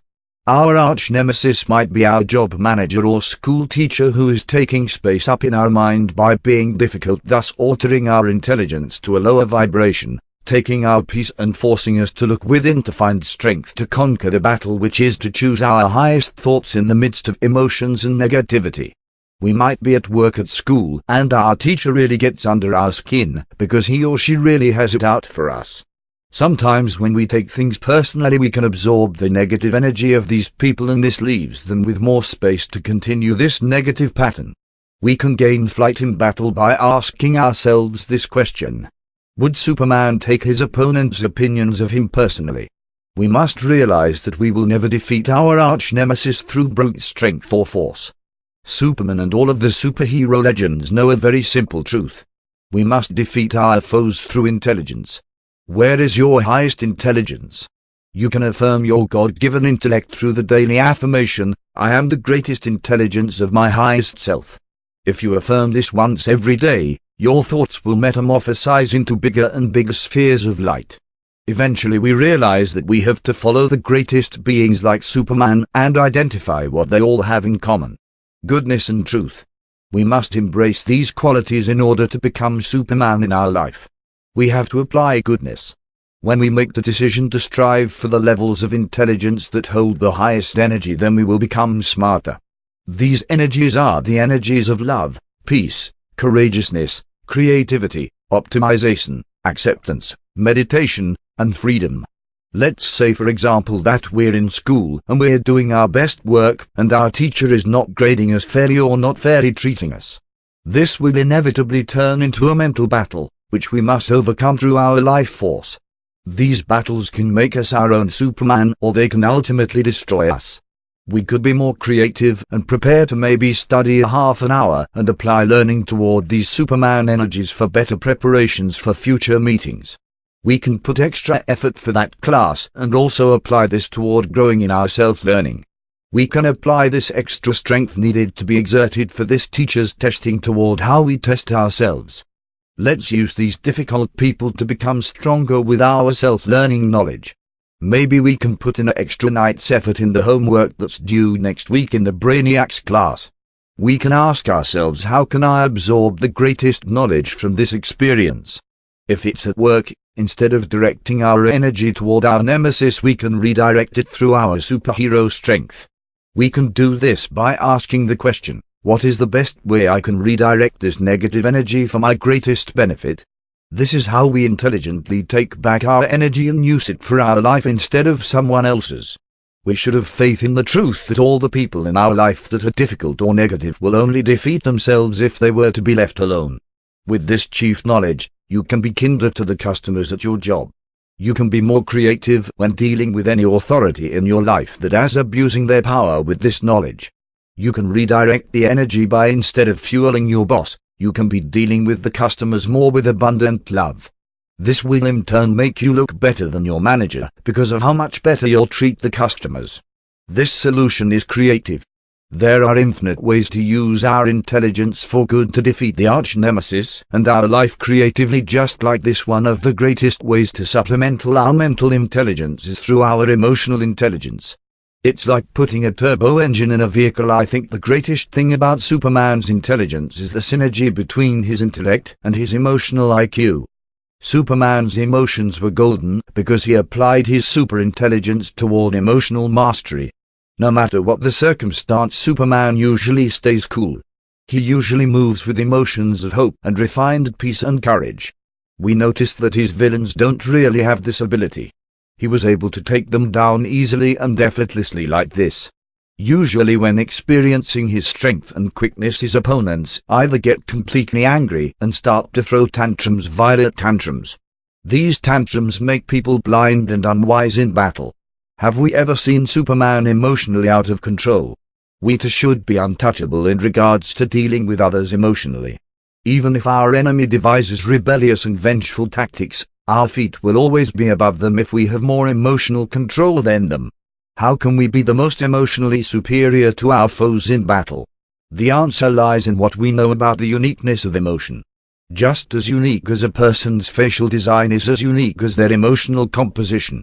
We must know that all fights have a foundation on the emotional status of both parties. When we understand how people are dealing with their emotions in different ways first, then we can clearly understand they all have the same origin. Fear. When we look at Superman, even in the heat of battle, he successfully had his fear under control. Even when he is in the most danger, he still is very emotionally intact and still very emotionally intelligent. He is moving and fighting for purpose and principles instead of fear. This is how we can keep our fear in control. This is actually the ultimate reason why all villains fall to defeat. This knowledge about the emotional battle underlying the physical battle. Emotionally intelligence is a fairly new concept that is being developed through authors like Daniel Goldman, Dale Carnegie, Jennifer Brower and a tremendous amount of other writers and PhD. The book written by Daniel Goldman is a great work that effectively explains the anatomy of emotional IQ. He calls it EQ. There are many books on emotional intelligence which really shines light on this type of intellect that's stronger than our learned intellect because of its evolutionary sediment. It's the brain that's responsible for emotions as well as thoughts, and they should be work in harmony. When we are harmonious with our emotions and thoughts, that what results is a clear mind. With this mental clarity we can fight, take action, and fight more expansively and powerfully. We look to Superman at being the best hero, and we can also depend on him for being the most wise and intelligent on an emotional level during confrontation and crisis. This emotional intelligence is one of the greatest ways we can expand and boost our intelligence. We can act more, learn more and defeat our foes and make them fall harder. This is a great way setting ourselves as Superman of our life. Now that we have additional power for our super intelligence called emotional intelligence, let's ask a super question. What is the greatest emotional intelligence I can form in my mind? It's a beautiful question, not just to answer but to live, because we now have books written on emotional intelligence accredited by the smartest doctors in the world. You can go online and pick up a dozen books on this area of knowledge and start to practice and improve your emotional intelligence now. I'll give you a superhero secret. Whoever's the most emotionally intelligent will be the biggest superhero. If you're able to handle your emotions at work better than all others, you will be Superman there. If you have the most emotional mastery at school, then you are Superman there. Even if you live at home with your parent, this same formula applies. If you are more emotionally intelligent than anyone in your home, then you will be Superman there. This is where you'll be Superman in your life. Let's move intelligently at all times. Be the most emotionally sound person in your family. Be your that family superhero. Isn't intelligence the main catalyst behind all superhero stories? Isn't it how the superhero thinks and feels in the midst of pressure that really differentiates him from the villains? The most remarkable energy that Superman has is his intellect. He can calculate any equation in the universe in any language immediately. With his intelligence, he can count the amount of stars in all of the universes combined instantaneously with his supervision. Could you imagine his thoughts and his dreams? We must stand in the midst of the ideation of Superman character by following these guidelines. The aspect of Kal-El that I admire most is that he is the smartest being in the world. Yes, he has special abilities. Yes, he's superhuman, superhero strong, but the main component of Superman's power, in my opinion, is in his smarts. The only one that possesses a common level of intelligence that lived on Earth was his arch-nemesis, Lex Luthor. We see that a lot of battles Superman fought were the way of this world itself. He used his intelligence to maximize his strength. When he would punch with his right fist, he could calculate with perfect precision all of the muscle needed for the ultimate strike. He could balance perfectly by leaning slightly to the left for the perfect straight strike. His arch-nemesis was not using his intelligence to make himself stronger, he was using his intelligence to make others weaker, and this is why Superman had the upper hand. When Superman was younger, he went to school with human students, and so his intellect was yearning for expression. He was learning the human ideology of things, which is a very lower intellect than Kryptonian intelligence. This must have been difficult, because even Kryptonians respected Superman as a universal genius. Kryptonians respect Superman very much because they know he was learning as a human when he was a child, when meanwhile he was one of the smartest beings in the universe. He grew up having a very deeper compassion and understanding for people than other superheroes because of his intelligence. This is one of the reasons he is the ultimate protector. If Superman were to be learning from Kryptonian intelligence and knowledge, he might have had even higher intellect, but he would not have as much compassion. He would have most likely have had the same intelligence of Brainiac and Lex Luthor, but he would not have been Superman with humanity. In order to know our true nemesis, we must be able to not only fight with our fist but have a sharp mind. Lex Luthor was constantly in the position to control people's minds and would also attempt to control Superman's mind. This is why he was Superman's arch-nemesis. Not because he was the strongest, but because he was going after Superman's mind. If Lex Luthor was just able to beat Superman up, then that would be a lesser power than being able to control Superman's mind. We have to understand that if we desire to take control of our own life by living this superhero type of lifestyle, that eventually these nemesis will rise up against us. They have all the same distinct trait: wanting control and power at the expense of others. We may even eventually find out that we don't have to fight our opponents physically at all. We can win through taking action and focusing on our goals instead of them. We have to be able to control our mind and be intelligent enough to defeat those who want to harm us. When those who rise up against us take their shot, we will be fully trained and strong enough to overtake the enemy. The strong fighter will usually be taken down by the intelligent fighter. For example, most strong fighters lunge after their opponent and apply force with constant approach toward their target. An intelligent fighter strikes fast and proficiently and then moves back to his guard position for freedom of movement. This intelligence difference usually moves the second fighter to higher ground. Superman was constantly improving his intelligence, intuition and creativity. He would apply this advancement toward his fighting skills and power. We too can practice expanding our intelligence, create from intelligence, and apply this toward our ease and flow in combat.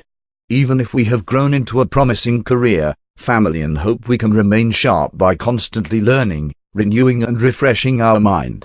We can explore new areas, new places, learn from teaching of others and teach our knowledge to others. This will develop our intellect as well as protect it. When our arch-nemesis comes to claim our life, we will be prepared mentally so that they won't be able to control us or imprison us.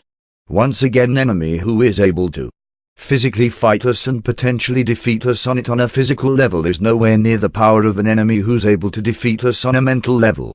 A person who can defeat us on a mental level and is aiming to do that is our highest nemesis. We learned from Superman that our true enemy is not the physically strongest. Lex Luthor was skinny. He was not a bulky villain with a bunch of amazing superpowers. He was a really smart man who made the choice of using his intelligence to hurt people instead of helping people. This also poses the question of what true intelligence is. Some people debate that Lex Luthor was smarter than Superman. But Superman ultimately defeats Lex Luthor over and over again. Superman's biggest triumph was defeating the smartest enemies, not the strongest. When Superman fought the Hulk, he was fighting a physical battle primarily. Superman was able to focus his mind and body during that battle. He was able to ablaze with solar strength and radiate this superabundant energy to defeat the massive Colossus Titan. The Hulk would exhaust himself trying to penetrate and pierce through Superman's skin. The physical might of the Hulk was drained through his emotional instability, and Superman took authority. Superman focused on the highest place he could lure the Green Giant and took him down through superior order. Superman could not do this with Lex Luthor. Lex Luthor was known to have a 12th level intellect, whereas Superman only had a 10th level intellect. Lex Luthor was 2 levels higher, yet Superman was smart enough to choose the side of good. This is good to notice because we can apply this to our superhero journey. Even if people tell us that we're not intelligent, or we're not as good as them, or we're not equal to them, we can take peace in the abilities of our teacher. These people who say these things are the Lex Luthor things in our life, more or less. When we effort to be the Superman in our life, these people ultimately get defeated. The key is that we choose the side of good, and we continue to help others. A person might be real smart, he might be able to calculate a lot of formulas, but if he's not choosing the side of good, then he can't be happy. There is famous saying that states hard work beats talent when talent fails to work hard. We must work hard to stand for victory. True intelligence is the ability to make ourselves happy. So let's work hard for this happiness. If you're not happy or if you're not joyful, then does it matter how intelligent you are? This is an important question. In my personal opinion, Superman chose the side of good and was happy because of this. He was youthful spirit of joy and ambition who became forevermore the ultimate superhero. Superman is known throughout the universe as one of the most good-hearted superheroes. He was bubbling with joy and spirit even during battle. Superman, even with 10th level intellect, was smarter than Lex Luthor because of his choices and decisions. These choices and decisions were easy because of his allegiance of good. Because of this allegiance he was much more happier, much more joyful and much more respected than his nemesis. The Superman symbol, or Superman's S on his chest, is symbolic of how good-hearted he was. He had a big heart. Superman had the capacity of super breath, where he could expand his lungs and take in condensed forms of air in volumes that were impossible to calculate. Due to this, Superman possessed a heart that was capable of pumping blood and distributing it to any area of his body at super speed. His heart could pump up or slow down to any speed without any strain. The extreme universal strength and health was not only a compensation for his super breath ability and cardiopulmonary system, but it also assisted him in rejuvenation from his massive amounts of light dispersions. His heart was known to be stronger than the entire planet. His intelligence was also coming from his heart. We know scientifically that the intelligence that's in our myocardial cellular biology hold action potential that is 5 times more powerful than the electrical impulses in the brain. Obviously, they're working hand in hand, but some individuals use heart energy and regular intelligence to become superhumanly powerful and smart. Lex Luthor was only using his brain intelligence, where Superman was using both his heart intelligence and his intellect. Everyone has a super intelligence in some area of their life. If you were to ask somebody about what they know the most about, they would immediately be able to give elite expertise information in this area. Everyone has a specific area of knowledge that is Superman powerful, and one of great things is we can access others' superpowers by asking them the right questions like, what do you love? What are you best at? If you ruled the world, what would you be doing on your leisure time? You can pick up great knowledge from others by finding out where they perform best and where their heart is truly at. We even have access to beyond human intelligence and superintelligence. This is intelligence beyond our level of our thinking that we learned from humans. We all have this intelligence naturally within us and is accessible through meditation. This is a gift to all human beings as one of our greatest life expressions. I think this is one of the greatest gifts of the human mind that we are able to use. It unifies us all because this type of intelligence is with all of us. It doesn't matter who people say you are or what you have done, you have gifts from life that no one can take away. Some people call it the gap between our thoughts and others call it the silence of meditation. It is the space where thought can move freely and is often overlooked by thought itself. When we access this energy of peace, all of our thoughts shine brighter. Every aspect of ourselves shine brighter, and we can easily dispel darkness. You can also access superintelligences by asking the right questions like, what is your favorite thing to do? What do you know most about? If you had all the money in the world, what would you do with it? What is my highest thought? What is my deepest thought? How can my mind produce the most happiness and intelligence? You could keep asking questions like these until you could really focus. This will give you superintelligence thought patterns and increase your vibration. There are no absolute answers, but there are absolute questions. What most people are saying versus what their superintelligence wants to say is different. Superintelligent will say things like, I know for me, my superintelligence is in the creative field of music. And so when I start creating music, coming up with new ideas, when it comes to music, it's pretty much unlimited. Or figuring out where the rhythms are, the tempos are, what instruments to use, what songs, what vocal, what tone of voice, what page, which note, and all of these things to come together. And this brings about a superintelligence within me and a certain type of musical inspiration. A lot of people are at war with themselves and their true superintelligence. If it is a good thought and brings truth and discover, it is mostly your superintelligence expressing itself. Everybody has the same superintelligence that gets expressed in very different and unique ways. For example, my grandmother had a superintelligence for Christianity and cooking. She just knew how to cook the perfect recipes and would light up when she would talk about Christ. When it came to cooking, she just naturally had something that couldn't be picked up in the textbooks. It was not something that she studied. It was just something that she did, that she was effortlessly acting from in the realm of this intelligence. Some people meditate in order to act better, but for some people, their actions become meditations. Grandma would invite all of neighborhood over and feed everyone. Even in her older years she had an open door and cooked for everyone on Sunday her special Italian pasta and sauce. This is how she expressed her life as life expression. I think we all have this. I'm not saying we are going to be Mozart at music, but if your superintelligence is expressing through your music, then rest assured that certain aspects of your music are not emulable. Even by Mozart. You can say to yourself, no one can do what I do. This is a true statement, and truth always activates our superintelligence. Again, we can locate these areas of intelligence through meditation and then immediately asking optimal questions. Questions that can help you enter into your Superman level 10 intelligence are: if I were to have any job in the world, what would I love to get paid to do? What is the best option? Where can I help the most right now? When is the best time for achieving my highest goal today? What is my highest goal today? Remember that whenever you invoke a question, that resistance is created.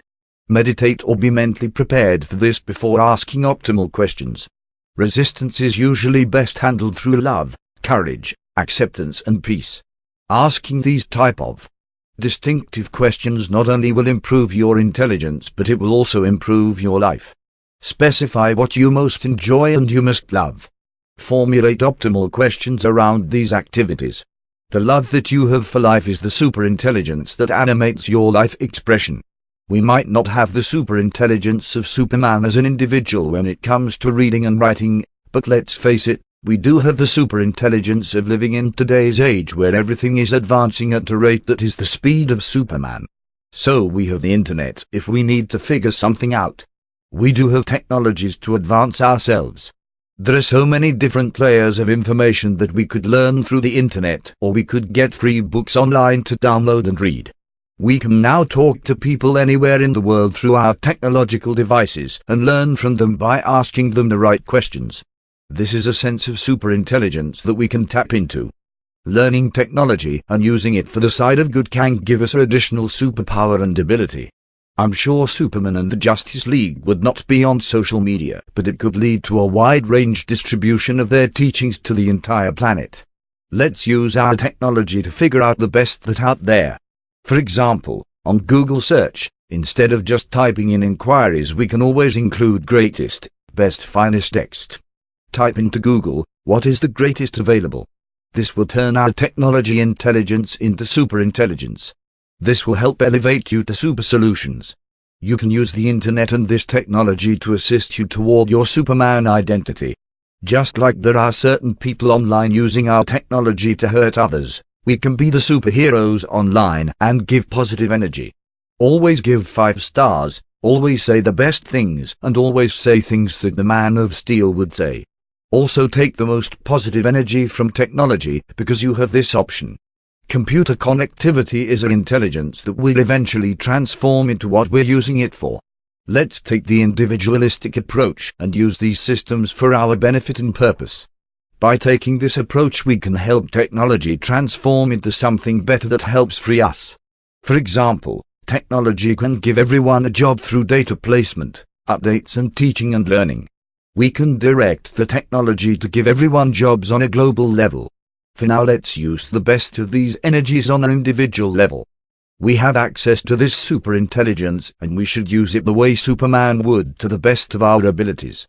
Remember, we are not perfect, but even a little action toward empowerment goes a long way.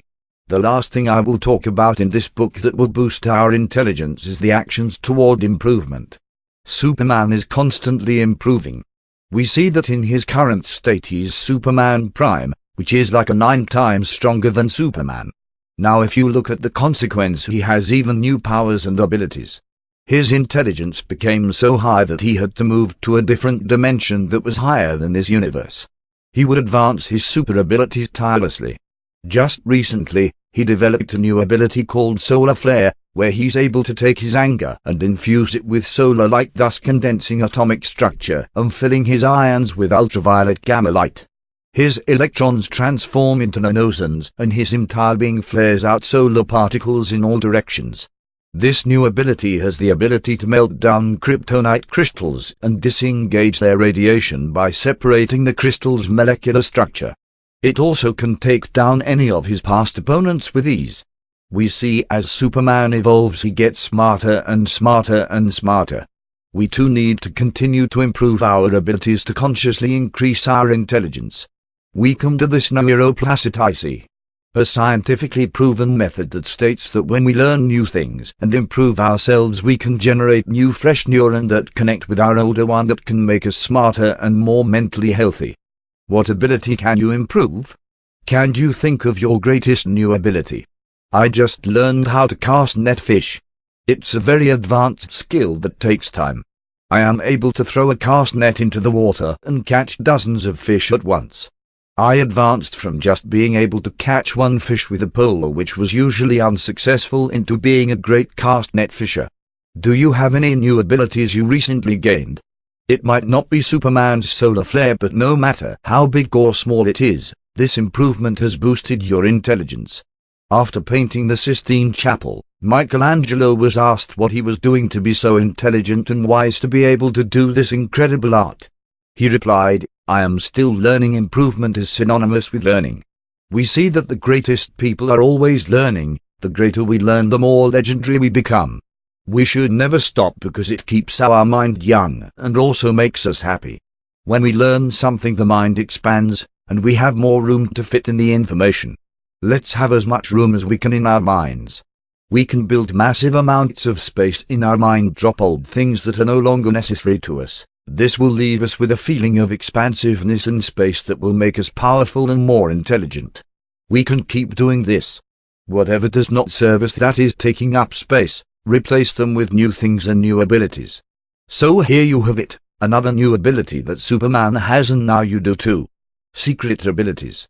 Superman not only had all of these abilities that were amazing and strong and powerful and able to defeat his enemies, but he also had an even deeper layer of superpowers called his secret superpower. There was a place that Superman used to go called the Fortress of Solitude. It looked much like the Cave of Crystals in Chihuahua, Mexico. This was one of Superman's places he would go to get away from human activity and be by himself to meditate, rest and relax. This is where Superman would truly be himself in his deeper identity. He was able to exercise all of his power because of the quietude, and he developed secret powers. Some of these powers were supermolecular weaving, supermamatics, super flare, microscopic vision, super creativity and imagination, and shape-shifting. Superman was able to dive deep into himself and pull up and surface even more abilities that were located in his subconscious mind. This is what a true man does to prepare not only for his friends but his opponents. We also should become like Superman and have talents and abilities that are unknown to others. Even Superman's closest superhero friends from the Justice League did not know what he was truly capable of. Everyone knows that I can write, but not everyone knows that I'm a great poet. When I'm writing books, I always try to be the greatest in my writing abilities and secretly make some portions poetic to express my secret abilities. This enhances my work. Whatever abilities you have, enhance them with your secret abilities. A lot of people don't know anything about their abilities, and so they're focused on other people. Doing this blocks us from ever discovering our strongest abilities, let alone the secret ones we must dive deep and search for. If we're focused on other people, we have to continue to effort to put the focus on ourselves. When I was in my 20s and early 30s, I understood abilities that I had, but because I was in an outward direction, focused on other people and other things, I really didn't know the amount of abilities that I had. It was only by taking this inward direction and looking inward into myself and who I truly am that I discovered I could author books and sing. I also realized that one of my greatest abilities as a human being is my natural state of peacefulness when I was alone. If I stayed by myself for more than 24 hours, I would just naturally fall into a very deep state of peace that I did not have to effort for. I just had to be alone and unbothered. I discovered I am the most peaceful person in my life. Nowadays I can spend 1 day, or 2 days, or even 3 days alone, where before I discovered this secret ability of peace, I could not be alone at all. Now I have to fight to be alone. I found that the most peaceful place in this world is myself when I am alone, and it was the greatest gift in the world to be able to discover this ability. I never would have dreamed I could give that amount of peace to myself. This is a secret ability of the entire humanity. We all have this secret ability of massive amounts of peace by isolating for amounts of time in nature. I am still discovering new great abilities within myself, and I hope you will do the same. Let's celebrate our abilities like superheroes instead of finding fault in others like villains. Clarity, purity of mind. Alright, so we talked a little bit about Superman's intelligence in the previous chapter. Now, I want to go even deeper into the mind of Superman and talk about what is beyond his superintelligent. The clarity and purity of his mind. I think that as a superhero, Superman has the clearest and purest mind. This is the most major thing to discuss. As a matter of fact, it's such an important topic that I wrote a whole chapter on it. The intellect of Superman is one of the highest in the universe. We know that within this 10th level intellect, Superman had the clearest and purest intelligence because of the way he was directing his thoughts. In order for people to learn the clearest and purest type of things, they usually have to study for extremely long time periods in order to integrate the spiritual teachings. In order for Christians to become priests or Buddhists to become high-order monks, they must carry many precepts and study for years. Some of these people on the spiritual path, in order to become good-hearted and noble, have to study for as long a position in the physical realm of knowledge. Superman was different. His goodness and uprightness of character came naturally for him. There are 4 levels of competence: unconscious incompetence, conscious incompetence, conscious competence, and unconscious incompetence. The highest level of competence in any field is unconscious competence. You are productive and successful in your actions without you even knowing it. Superman's purity and clarity was on the level of unconscious competence. Maybe it was predestined for him to use this power of his for good. Superman's superintelligence, clarity and purity interconnected. The goodness of his principles directing him into the most amazing battles, where the greatness of his courage was directly linked to this pureness of his thoughts. His pure mind was allowing his thoughts to think, to move, flow freely and expand. This is why whenever we read the words of Superman speaking in the comics, we are inspired and compelled, because we really understand this purity and courage that we are reading. We can learn from his words. We are reading one of the greatest minds of goodness to have ever existed. He gives us inspiration because we know his capabilities. Here is a great question. How do we gain the clearest and purest mind so our life can be super in all aspects? You can also ask yourself the question, what is the clearest and purest thoughts in my mind, and how can I generate more of these thoughts in my mind? When we do this, it should bring about answers eventually.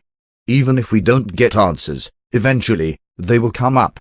The answer for me personally is to get to know who I truly am more. This brings extreme levels of courage, acceptance, and peace. When you are acting more authentically, you gain more approval, control, and security in your life. Our authentic self is really a super and extraordinary being. When we get these answers, it will generate very high levels of peace. You'll notice that when you're not around other individuals, and you're focused on yourself, your true self will want to surface and express, because you don't have to suppress yourself for other people's or society's standards. Superman did this all the time at his fortress of solitude. If you continue to do this, you will start to understand who you are, which is a very expansive being of peace. This is the golden secret of bringing about clarity of mind and pureness of mind. Superman used to go to his fortress called the Fortress of Solitude for extensive amounts of time, and he would go with the intention to clear his mind by just to being alone. One time he went to his fortress for 15,000 years. This was his secondary way to charge up his superpowers aside from solar absorption. Now we don't have to spend that long with ourselves, but let's shoot for a day or two. Then we can graduate to longer periods of time. This is even more powerful than a spiritual retreat for clarity and pureness of mind. We notice that all the great legends do this. They take time to be alone, so that they can be with themselves. They do this more often than the rest of us because they have found who they are.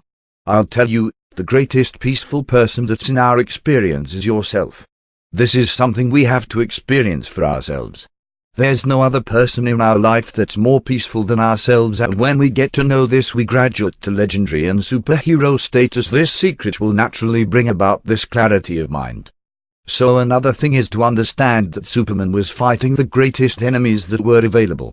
This also naturally cleared his mind and made it pure. When you're fighting evil for the sake of good and for the safety of others, this is naturally purifies the mind, making it the clearest. It expands the mind to new levels and brings your life closer to your highest potential. Superman had the clearest and purest mind because of the magnitude of the battles he was fighting. This is the second superhero secret to the clearer, purer mind. We can follow this example when we choose our battles in our life. When you need courage to fight, then also know that you are developing clarity and purity of mind if the fight is for good. There's no greater enemy than the ones we are fighting now. In the same sense, there's no greater superhero in our life than ourselves in any battle. We are superheroes anytime we fight for goodness. A lot of people don't have the courage to do this. The reason people don't have these skills to fight is because they don't have the knowledge. With the technology advancements of our age and the knowledge I'm giving right now, you can now teach yourself how to fight your opponents. When you focus on fighting your enemies, choose the enemies that you know are evil in your life. Your goal is to defeat them and to live a life where they have been put under you and you are a victor. This is going to make your mind more clearer. Much clearer.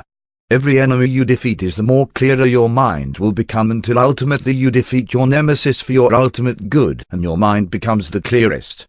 Some people might even call this the purpose of life. A lot of people don't have victorious knowledge, so they can't even be courageous. People may lack courage and knowledge, and when evil comes to take their life they say, oh, well, I'm not going to fight that. This evil can come in forms of addictions and negative people, unhealthy habits and people who victimize you and your name. This makes the mind less clear and less pure. The good news is we can always move toward courageousness. A person can always move to a place that is warmer and sunnier if they have the courage. The fights that you have endured for good in your past have opened your mind, leading you closer to stepping into your ultimate direction, goodness. This is the path of the superhero lifestyle. Every fight that we win is a door that opens towards our ultimate goodness. Our life is a life of subtlety. We are not going to be fighting fully fledged caped arch-villains. We are, however, fighting subtle forces that are called principalities that manipulate the minds of the people in our life. The fights in our own life aren't going to be like Superman's. Even something as simple as hearing somebody telling a fib about another person is a fight. We know evil is working. Then true enemy in our life is not a person or group of people, but principalities and subtle forces that control all people to some degree or another. However we choose to fight these forces is up to us. The main weapon that kept these enemies falling in Superman's life was his clarity and purity of mind. These super powerful enemies dropped one after another in rapid succession. Maybe there is somebody who you know who is hurting your friend. You love both of them but don't want to get involved.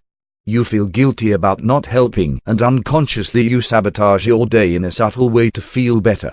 Your friend can't do anything about it and now you are suffering as well. This is the nemesis I'm talking about. Now he was able to attack you. This is a domino effect, and eventually someone in your life will be affected, so on and so on. Because this enemy is so subtle and works through principality, if you do not stand up and fight and apply the teaching of the legends, it could remain unseen and affect people in your family and try to draw blood. There is somebody who might not like a family member of yours. This somebody is trying to reduce his quality of life by assassinating your family member's character. You look the other way because you feel you are helpless to help your kin. Eventually the family member and you drift apart, and a familial relationship was lost because of a person who is only good at talking bad about others. Subconsciously you feel more inferior because you knew you lost family because of your unwillingness to protect them and your friends, and you pay yourself back through fatigue and a lousy attitude. These are the nemesis of our life. A lot of the fights with Superman against Lex Luthor was never published because they were cold wars or battles of intelligence. Our biggest fights will not look Superman locking horns with Dr. Doom. They can be very subtle battles of the mind.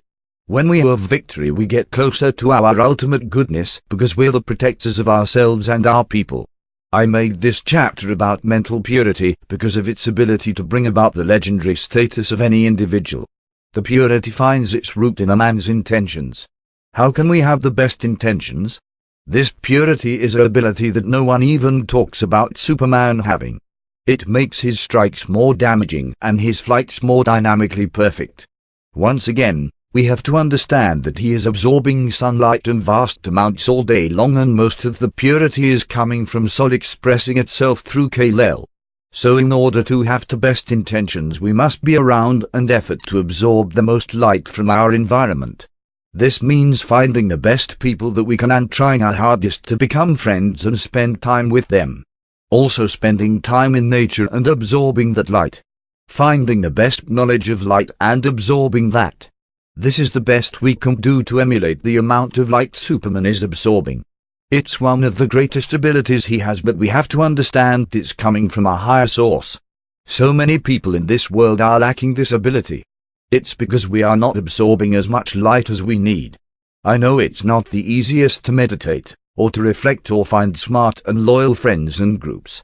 I know it's not the easiest due to society to be at the beach and in nature all the time and to absorb this energy, but even just efforting for stillness and purity will produce more clarity as we hope for greater intentions from our light source. When we do this, we are being the most authentic versions of ourselves. These beings of the greatest intention and purity have a complete acceptance of even the most evil things in this world, and this is how they have the power to overcome them and defeat them. Superman does not resist the enemy, he embraces he is the strongest hero and he takes the enemy down. When we accept ourselves opposed to resisting our enemies, we truly are being more authentic and we gain more clarity and more purity. I feel that a lot of issues that we have are really a conflict for the clarity and purity of our mind. There are forces out there that know our true power and will do anything at any cost to prevent us from seeing or absorbing or even becoming the light. When our mind is clear and it's pure, we become super powerful.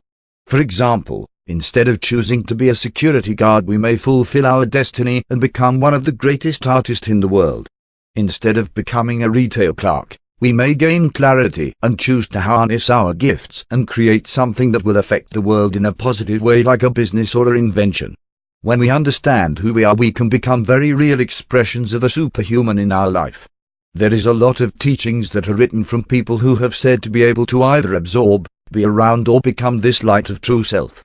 Wayne Dyer, Lester Levinson, Hale Dwoskin, Rosalind Glickman, Gandhi, Yogananda Paramhansa, Ramana Maharshi and Bruce Lee are light beings that I have discovered and studied to help guide myself. There are countless amounts of other beings who can guide us through truth to assist us spiritually upward towards a clearness and purity of mind.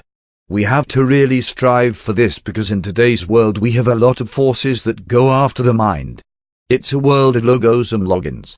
When you turn on the TV and they constantly show the same commercial or the same TV show or the same newscast, or if you turn on the radio and they constantly play the same commercial song, these are attempts to control your mind. They are literally spiritual mantras that will lead your mind toward that spectrum of light. Most of these spectrums are very low vibration. It is view or a perception that someone else wants you hold. It is not the view or perception of your highest benefit or highest good. Why hold views or perceptions from beings who don't know us or love us? It is because of this repetitive energy that entrains the mind in a trance-like state. We must shield our mind from this commercialization and continue toward further clarity. What is a view or perception that you hold? This is integral, actually more important than a view that even the president holds. I experienced this when I was in my teenage years. Media had almost completely took over my life. I am grateful that I had escaped the grips from this energetic force. Many of these forces are from the mainstream music, mainstream television shows and mainstream movies. I got free of this and felt like I was a completely different person. I would have no idea about how to write a book like this. I would be singing the most popular songs or trying to become a popular pop musician to gain approval via media standards. This book wouldn't have been possible. It was only that I had learned from these more spiritually inept beings about how to clear the mind and purify mind that I started to take on my own thoughts. I found out that I wasn't this kid-like character with tight saggy pants, but a vast mental giant with universal creative force. When I found this peace, omnipresence of self and creativity, I received a degree of freedom of thought that was authentic to myself. We still as a collective are efforting to escape the standards or meet the standard of mainstream society and that elite force, but by applying these teachings of these masters of purity we can get to assist and rise to a new level of authenticity. When I received this awakening, I wasn't completely dependent on the creativity of others. I started to become a creator myself. It felt godlike. I didn't have to wait for new music to be released. I learned how to make my own music. I didn't have to wait for the singer to release a new song. I became a great singer. I didn't have to wait for the next popular spiritual writer to release a work. I was creating great books. This is an example of the benefits of increased purity and clarity of mind and the power that it brings. What you have to remember is that these forces are very powerful. It might take a lot of effort on your part to get free of them so that you can be your own creative source. The suggestion I have to you is to be courageous about it, because there were people who came before us that also fought this battle and have won their freedom. It is said to be so blissful, this purity of mind, that Superman flight or ability would be atomic and infinitesimal compared to the feelings of invigoration and energy of life that it brings.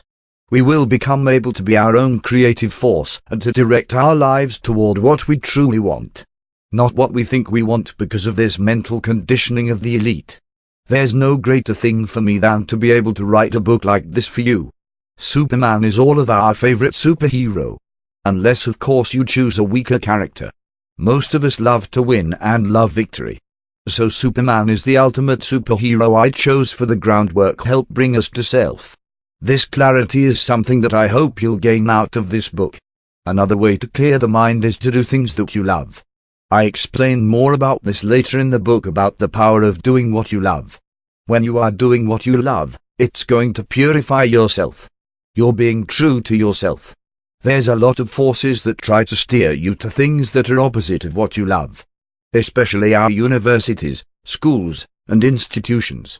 Nobody wants to spend their entire life with this type of ideology of what school teaches us, but we endure because of the fear society has placed on us.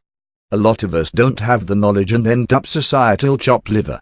We end up hopefully saying that we were able to take care of our families, but on a soul level we didn't take care of ourselves. The closest thing we get to becoming to being Superman in our area of service is the Employee of the Month award. All of these jobs that we think are going to save us all have the same ideology of this harsh societal standard.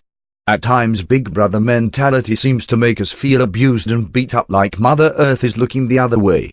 We start to get down on ourselves and feel a level of inferiority that drives us to be more controlling with our family. This is not the Superman lifestyle. This is an idea of yourself that was created from all these commercials and commercializations that needs your true self to fly over you and save the day. The truth is that people cannot teach us to do what we love, only we can ourselves. We can throw the dice and hope for good money if we perform to the standards of impossible perfection from bosses and authority that are also victims of higher bosses and authority. This boss and authority mentality has a very deep ladder that goes infinitely deep, making it impossible for you to fly again. Just like Superman combines his abilities for maximized effect, like super breath and superheat ray vision to create tornadoes and tropical-like storms, we have to combine our courage with our creativity to escape what people call the rat race. Why is it called the rat race? Because on spiritual level it is in the sewers. Maybe it's not going to be the most money that we'll make if we choose our God-given talent as artist or vocalist or designer or what have you. The compensation will be the energy of creation. The energy of life, which some call God. Also, let's face it, a lot of artists make a lot of money. Many musicians make good money. Some writers make more than all other artists. I'm not saying that society is suppressing our main ability of creation, which brings love and clarity of mind, but I am saying to even rise above these standards and do what you love.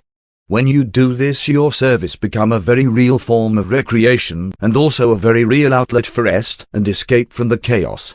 This is a truer form of action, and you can spell it truly as recreate. You're recreating by recreating. When we're creating things, whether it be great memories with photography or artwork, or literature or music, then we're in a form of recreation, and we can get paid unlimited for this. Some say the reward for the risk is royalties. This is a concept that's completely opposed to our system. If you embrace it, and you do research on it, you can form this belief that you can do what you love, and this should really be your occupation. Remember that there's no being in this world that doesn't do what they love, except a human being or a group who follows the system complacently as a conformist. Superman was not complacent to this system. He was doing what he loved, and you can too. Hopefully you're reading this book in a time of your life that you can make choices to transition into a new life that you love. This time is now. Always. Loving your job and your occupation is one of the ultimate ways to clear and purify the mental streams of the body. Then this is going to purify and clear your intelligence. Your memory will improve. Your intuition will get sharper. Your logic and reason abilities will tremendously increase. Your thoughts will move freely opposed to it feeling so sticky and resistant. All aspects of mind will expand and improve. Clarity of mind is something that enhances all aspects of a person's life, not just mental. You will become healthier and physically more strong and beautiful. This is because the body is directed and unified through the deeper layers of our mind. The deeper levels of the mind is not the dream state. We can consciously change the colors of our minds. Envision taking certain color inks and dropping them into a clear tank of water. When injecting the ink, they contact the water and produce cloud-like structures. This is how it looks when we inject a thought into the mind. We can mix colors and create beautiful arrays of designs as the ink leaks through the water. If you were to inject black into the tank, I would take over all of the other colors and the water would become completely black. We must renew our minds like the Superman we are and empty out the tank and put new water and inject the most colorful thoughts that will dance as clouds in the beautiful waters that we are. Another example is the sky. During the day the clouds are colored white, or during the sunset and sunrise many dance and spiral in an infinite amount of different shades of the most beautiful colors. When the night comes or the rain, then the colors disappear. The sky renews itself with a new day, and a new portrait can be created again. This clarity will bring us to a high place of quality. Not only that, but the person with a clear mind enhances other people's lives that are around them and make the scene more colorful. Just like I was talking about the previous chapter on Superman's special abilities, our special abilities is a discovery process. It is the experiential practicing of our talents that allows them to fruition into an ability that protect us and protect others. In order to take this theory in mind, you will have to turn toward your true self for superhero help.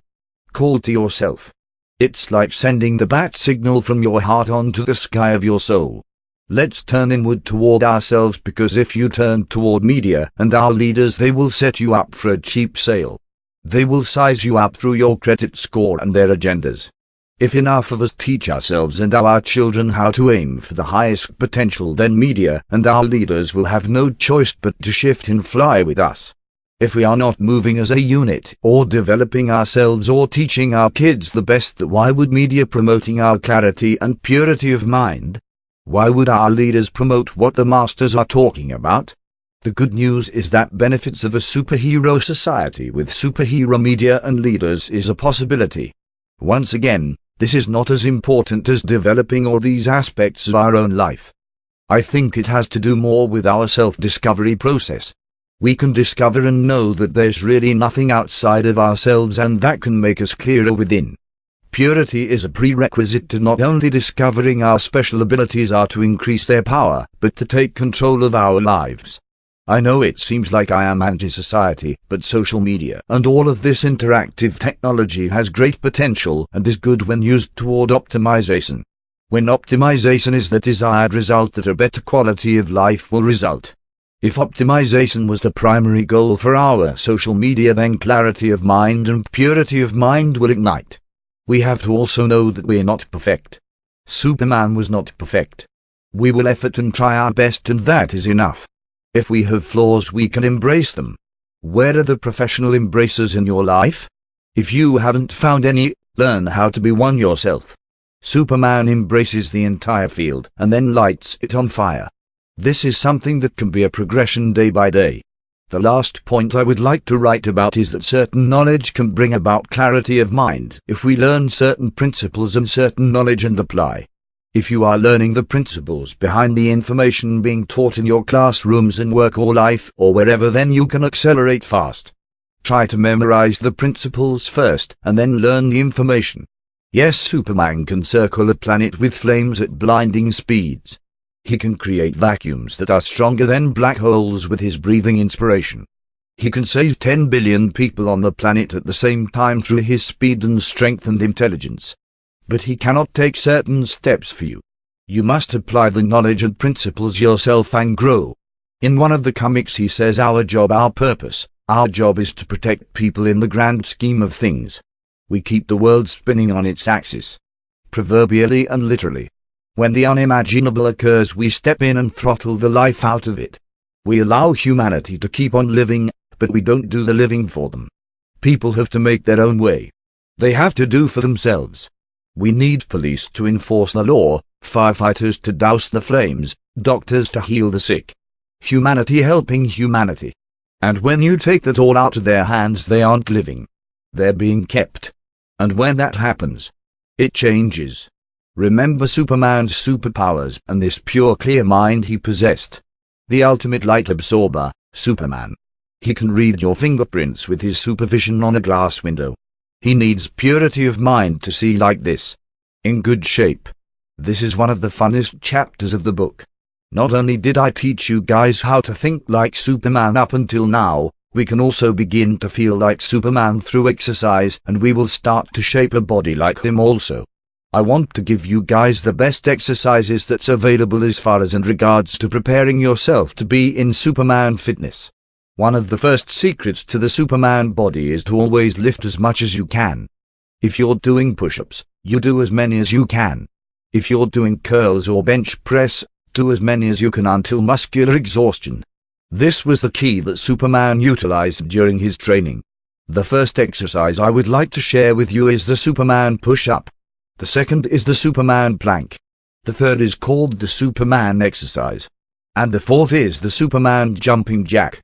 The Superman jumping jack is doing jumping jacks, but jumping as high as you can into the air. So if you could normally do like 50 jumping jacks, you might only be able to do 5 or 10 Superman jumping jacks. Superman is all about maximization of abilities, so when we work out we always try to outdo ourselves with new workouts and transformation. Superman push-up is basically doing a push-up, but extending your hands all the way out in front of you, and attempting to do a push-up. Even if you can't do one, just the attempt is going to really make you Superman fit. Eventually, you will be able to do one, and I know people that are online on YouTube showing the world that they're doing like 20 of them. It's also interesting to note the fact that only 1 of the world's population can do a Superman push-up. Let me know if you can do it. I have a variation of the Superman push-up. On a staircase going down, gripping the rails and placing your feet on the rails and doing as many push-ups as possible. This one makes you literally feel like you're flying. The third exercise is the Superman plank, which is doing a plank, but with one hand, putting your arm all the way extended and with one foot on the opposite side, having your leg and foot all the way extended. If you're extending your left arm out all the way, then you're going to extend your left leg and foot all the way out. The other exercise that I want to touch upon is called the Superman exercise. You lay on your belly and then you extend your arms and legs as if you're flying in the air. You lift both your legs and your arms all the way up or as much as you can. This will develop a Superman core that will be strong enough for light speeds flights. Remember to do as many repetitions as you can. I would like you to really be good at these 3 exercises. I'm going to get more proficient at these exercises as well with you. I admit that I am not a perfect physical trainer, but these exercises work for the superhero lifestyle. I also created a Superman workout for you guys. It is the most simple workout in the world, but it is the most powerful also. To follow my Superman workout, all you have to do is 1 more repetition of every exercise that you've ever done before. So if you're able to do, let's say, 100 push-ups on Monday, then on Tuesday you will shoot for doing 101 push-ups. The extra 1 repetition is you being Superman. If you're able to do, let's say 10 squats, Them doing 11 squats is the Superman workout goal. You create the largest gains this way. This workout program can be applied to all exercises and all workout programs. Reach the 1 extra repetition repeatedly and you will be on new level of health. This is Superman level fitness. I wrote a book called Structural Training, which was created to help you achieve superhuman strength, protection and health for yourself. The book is a great supplementation to this book. Martial arts is also a great new skill to develop for this lifestyle. Find people you can work out with and practice martial arts. This is the greatest way to help strengthen your friends and bring healing and health to your life. Superman was part of the DC universe, which included legends like Batman, Wonder Woman and The Flash. They would all work out and practice each other. The Flash would teach Superman his secrets and Superman would teach Batman fighting strategies. This increased the chance of victory and success for their league. They would all practice together. They needed to be in good shape and would constantly train together. We should also find great friends and improve our health together. We should also be able to fight efficiently with them. This will strengthen relationships and bring more trust to your league. There are many techniques out there, but it's suggested to learn from the best, the superheroes of martial arts fighting. I like to study the art of Jeet Kune Do taught by Bruce Lee, and you too should learn from who you think is the greatest. This will automatically put you in the greatest shape of your life if you're practicing every day the methods of these fighters or athletes and implement their legend into your exercise. I like to study Floyd Mayweather Jr. fighting style and implement some techniques to my own art. I have also paused and would rewind Muhammad Ali's punch and dance style videos for emulation and combat skill maximization. Remember that whoever you learn from, you should always rely on your innate fighting knowledge given to you biologically from life to protect yourself first and then build upon it from the legends. Accept all the fighting styles and learn from the best legend from each one. Following Superman's health regimen and efforting to be as healthy as him has never been discussed, but let's remember that Superman took all his energy from the sun. He was a master solar light absorber. We too are master light absorbers on a cellular level. We can try to be as efficient as our intelligent on a conscious level. The more we learn how to take in sunlight, the more we are going to become Superman in our life. As a matter of fact, I don't even think that there is a regimen that deals with absorbing anywhere. Let's create it now. Can we base our health on the amount of light you can absorb? This is Superman's secret to have more power than any other superhero. We too can increase our power, abilities and health this way. We do not fly to the sun and go into it like Superman did to charge up. We can fly to the ocean and submerge ourselves there and charge up. The closest thing to charge up like Superman that we can do is taking in pure water. We can drink water in 3 ways. Skin absorption, eating water-rich foods and drinking fluids and water itself. Let's talk about skin absorption. This is just like Superman flying into the sun, submerging himself into the light and charging up. We can submerge ourselves in high vibrational water and charge up. We can go directly to the source, which is the ocean, and charge up through skin absorption, or we can create our own mini sauna bathtub full of electrolytes and minerals and herbs and absorb it through our skin. I'll give you a Superman secret. Our skin has millions of pores, which are biological gateways that can open up and receive things from the external environment. They are semi-permeable pathways, which is one of our main communications with the external world. These pores can open in diameter and great symmetrical geometric patterns with individual pores to let in water and nutrients.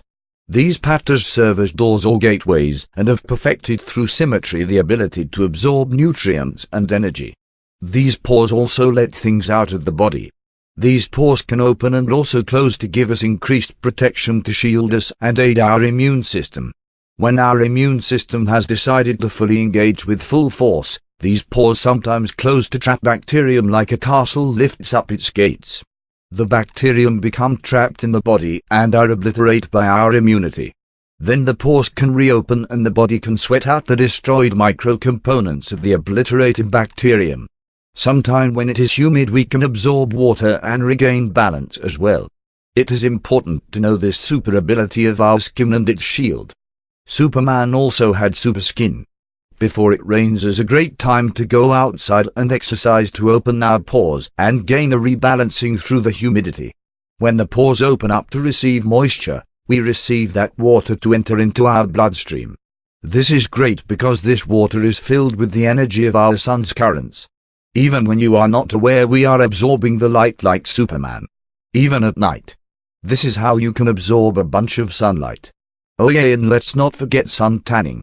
Any body of water that is near our home, such as lakes and rivers, are great places for swimming and submerging for water absorption. Now let's look at drinking water. If you look at the rain droplets, they're so high in the sky. Some of them are even above 20,000 feet. Until the clouds descend down, and then rain onto us. This creates a huge energy current until they come down to Earth vibrating with life. This rainwater is the closest thing to the sun we have access to. Not only that, but we can drink it. When you're drinking rainwater, prepare for exuberant amounts of energy. It's also great to go outside and absorb this high vibrational water in the skin. Also, let's try to buy the highest grade water available. Wherever the best quality water is to purchase in your neighborhood. Buy that. Juice is also great. The third most important way to absorb light is to eat fruits and vegetables, because fruits and vegetables had huge amounts of sunlight in them that they had absorbed. Also, they have water that has been requalified into its finest form for growth stimulation through photosynthesis engineering. This is how we can absorb some awesome power. All legendary athletes and fighters eat a lot of this stuff. This is how all animals on the planet get so massively powerful. Elephants are herbivores. Bulls are herbivores. This is how they absorb the light and become supermassive and super powerful. This light absorption is the core of Superman's cellular strength. Don't ever let anyone say the sun is not healthy for you. A lot of the elite forces like to scare us through media and take away our optimal thinking toward health and of us focus on UV protection opposed to the sheer force we can gain by increasing our light absorption abilities. Looking at one of Superman's cells under a microscope can enlighten you because of his proficiency at absorbing light. Let's improve our absorption abilities. We might not be able to lift 200 quintillion tons like Superman, but we can be the strongest we can be and reach our health potential. Once again, water is such a crucial thing for exercise that we always need to be understanding the proper importance of hydration. We can all improve our hydration abilities, including myself. Superman used to go out there deep and recharge himself with the sun and come back down with his superpowers magnified. He would literally be lit in shining light on his descent. Let's also disappear for a while on a sunny day to the ocean and become master light absorbers. When we go to the largest body of water we have access to ocean and apply this method, we will come back with our superpowers magnified. We will have more than enough energy after we synthesize the light for all our demands and desires. Our ocean has a certain level of salt that's perfect for recharging our body, especially when we swim in it. The ocean has an 8.2 level and our body has a 7.4 level, roughly about, which makes the ocean. Mathematically, this is the perfect equation for equilibrium when these two quotients are combined. A perfect P is something that we will learn to eventually measure on our activity tracking technological progression. Salt is a very important aspect of our supreme health because it is a constituent of our blood in which all our vitality relies. When we swim in the ocean or when we're near the ocean, the salt content can rebalance and recharge us on our fundamental levels. This strengthens the heart because of the salt being pumped. If you don't live near an ocean, then I suggest to you that you take annual or biannual vacations near oceans because of this vital factor. The most powerful beings in this world are not located on land, they're located in the ocean. Let's exercise incorporating this power source to our training to recharge. Envision you going to the beach, and it's the equivalent of Superman when he flies close to the sun and he completely absorbs light through his entire being, turning it into light. Envision you coming back home, and it's like Superman coming back to Earth with his superpowers. Envision your heart being re-energized and full of rejuvenation just like Superman when he stores his solar energy in his heart. Visualize the Superman symbol over his heart glowing because of the amount of light he brought back to Earth. Visualized Superman storing so much energy in his super heart that it is equivalent to the amount of energy of a miniature star. The S on his chest glows is glowing in outer space. He has recharged and so have you. Great meditation. Now, I'm not saying you have a mean son in your heart. We are, however, being Superman and we are strengthening our heart. To be the Superman in our life, we need to take care of our heart. Whatever we take into the body goes to the heart first. Let's give our heart light in the form of easily digestible food and the finest fluid. This is how we stay in good shape. We are always searching for the finest thing in the world. In Superman's eyes, the finest thing is our sunlight. We all receive the finest every day in equal amounts. Everything in this world is energized with Superman's superpower energy. The side of good. Choosing to be on the side of good is the creative force of Superman's heroes. I am sure that there is nothing more that Superman would want them to see superheroes be as strong as him. Once beings truly choose the side of good together, there is no limits to growth. Let's begin to understand what it means in our life to choose the side of good. In this life, the line between good and bad is very thin. So we must differentiate and make the decision on which side we are going to be on. In today's world, choosing the side of negativity is deemed to be good. Choosing the side of good and greatness is usually frowned upon because of the decision to fly past the limitations of others and the fences of society. So we have this false good and this true good. The true side of good is the adventurous side to life. It makes you feel alert and alive. Where you feel aware and centered, you are aligned with the good. When you serve others, you can align to this good instantaneously. You begin to be cheerful because you have this clarity that I was talking about. This knowingness that you're doing good. This is the Superman force. Because you know you're doing good, you open the door to the energies of good. You're full of compassion, and you're competent. You're confident and creative. We have to understand that Superman was daring to make decisions. He was also dynamic in his abilities and enthusiastic to complete his missions. His being was filled with complete knowingness of his abilities. The exhilaration that we feel when we know we are competent is the Superman force of good. Let's explore the mind of Superman and see how flexible and focused he was in giving happiness and honor to everybody in the entire planet. It might be humorous to think, oh, I'm comparing myself to Superman. The fact is that you can choose to take initiative and to go for your dreams. This will create the energy of independence and integrity. This will give us a feeling of love that's invincible. Sometimes we can feel like we're lucid dreaming. We're so motivated. This non-resistance of goodness opens up optimistic perspectives. All of these energies open up a realm of goodness for our lives.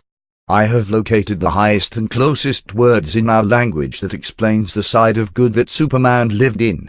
It includes actionless, balanced, centered, composed, connection, flawless, imperturbable, in equilibrium, infinite, limitless, perfection, poised, quiet, self-possessed, serenity, spacious, stillness, tranquil, unlimited, whole, witnessing, awareness, boundless, calm, centered, complete, eternal, free, fulfilled, glowing, light, pure, quiet, serene, oneness, united, abundant, accepting, appreciative, balance, benevolent, caring, clear-sighted, co-creative, compassionate, devotional, embracing, empathy, friendly, gentleness, gracious, insightful, intuitive, magnanimous, naturalness, non-judgmental, orderly, receptive, satisfied, tenderness, understanding, warm, wonder, accepting, allowing,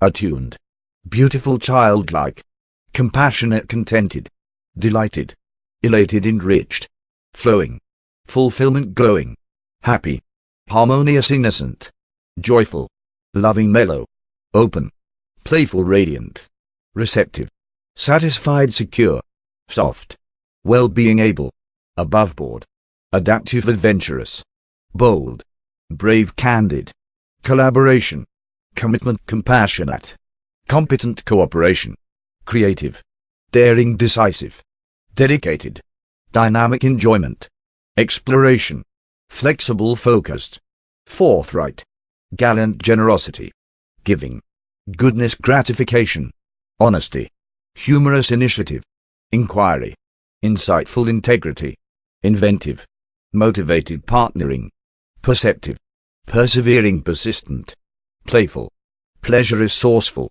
Risk-taking robust. Self-sufficient. Sharp solution. Focused. Spontaneous strong. Supportive. Tireless unpretentious. Valiant. Vigorous alert. Alive. Assured aware. Centered.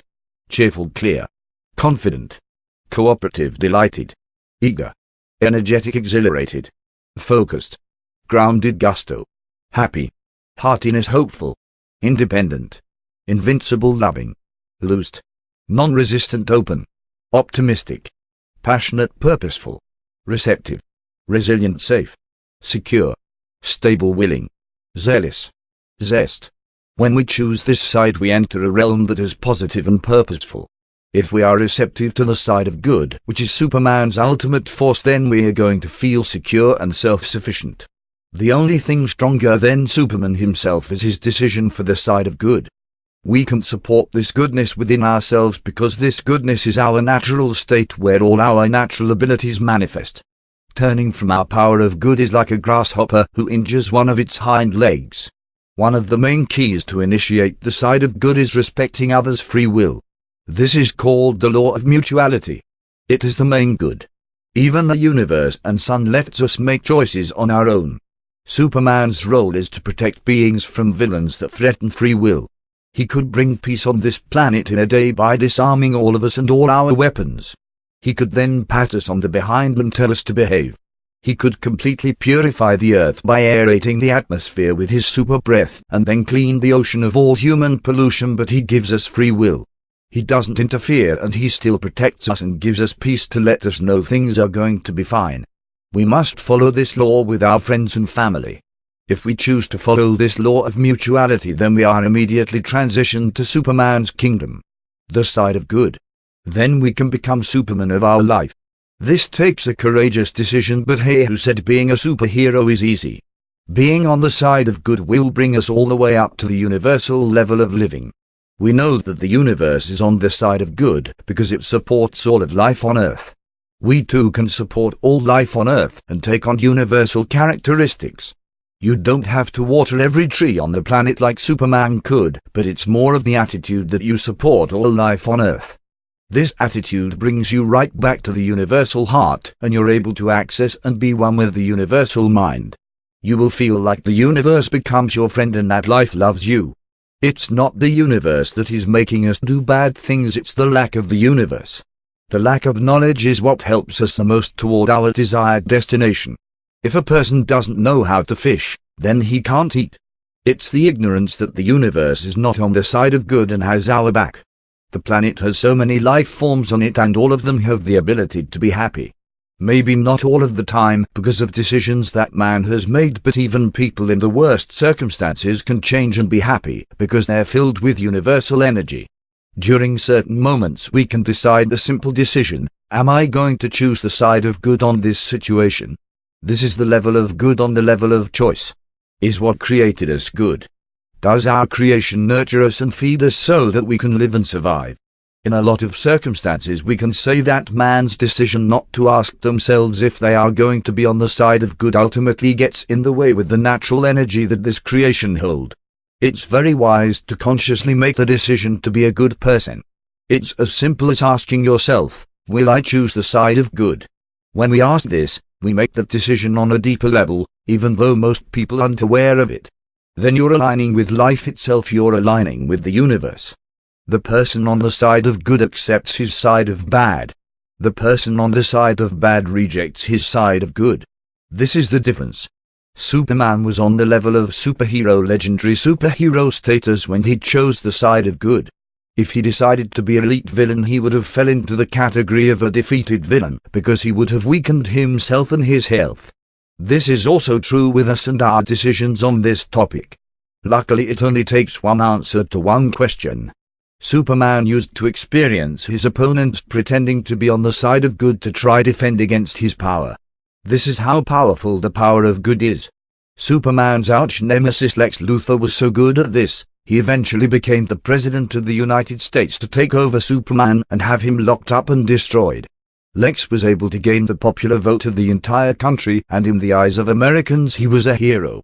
Then he turned the people against their protector, and the nation tried to destroy Superman's reputation and name for his entire life.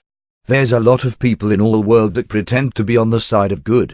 Superman eventually got really good at knowing this skill of the enemies that they used as a defense mechanism to shield against the invincible nature of this force. The greatest villains are smart enough to be individuals who gain an advantage over the people who are truly on the side of good. Do you know any people or organizations that are like this right now? Our role on the side of good is to be the truth. We have to understand that the people on the side of good accept themselves and accept everybody. The telltale sign that someone has not asked themselves this question or decided against it are the people that reject other people. Now don't get me wrong, we all have the energy of repulsion inside of us. Working toward accepting this energy for the sake of good to accept all people is the secret to Superman Force. The truth is that if someone rejects one person, they reject everyone. So this is the type energy that we're working with. If you take a magnet, and you have a negative and positive force, they connect, and it's a certain type of unified energy, because the negative and positive accept each other. This is a natural occurrence of our creation of oneness. You take a negative side of the magnet, and place it together with another negative magnet, then they will repel each other, because they are rejecting each other. This is how it feels to reject others. The feeling of the magnet connecting with the positive and negative force similar to the energies at work with the side of good. The negative side of the magnet is not bad or evil, it is just a part of life that is made to be repelled or repulsed until the positive force of magnetism comes to unify it toward connectivity. A magnet is not made to repel or resist, it's created to connect, and this is how we are able to use it as a powerful tool and a force to help us. In a sense, a magnet was designed with the positive and negative force to accept each other for the ultimate force. Connectivity. Even a positive force in an individual is still useless unless it is accepting negativity and thus gaining connectivity. So the person at this level of side of good even accepts the negative even though he's a positive charge. These are the Jesus preachings, love thy enemy. The Buddhas and Supermans. Superman has the power to accept his enemy if they choose to stop harming or choose the side of good. A villain does not have this ability. Now, if you have a negative person who's accepting a positive person, that is also the side of good and thus will gain this ultimate force of connectivity. It is a tough barrier to break on a human level to accept negativity, but only a positive person with positive force has this ability. This energy of connectivity is beyond negative, positive and neutral charge. The energy can produce anything. A simple equation is N equals Pxc. N for negative, P for positive and C for connectivity. This is an equation that Superman used to use when calculating algorithms to fight the mental battles with Lex Luthor. It doesn't matter if you're a positive or negative charged person, you still have access to this Superman force of connectivity. It is not enough to be positive to be good.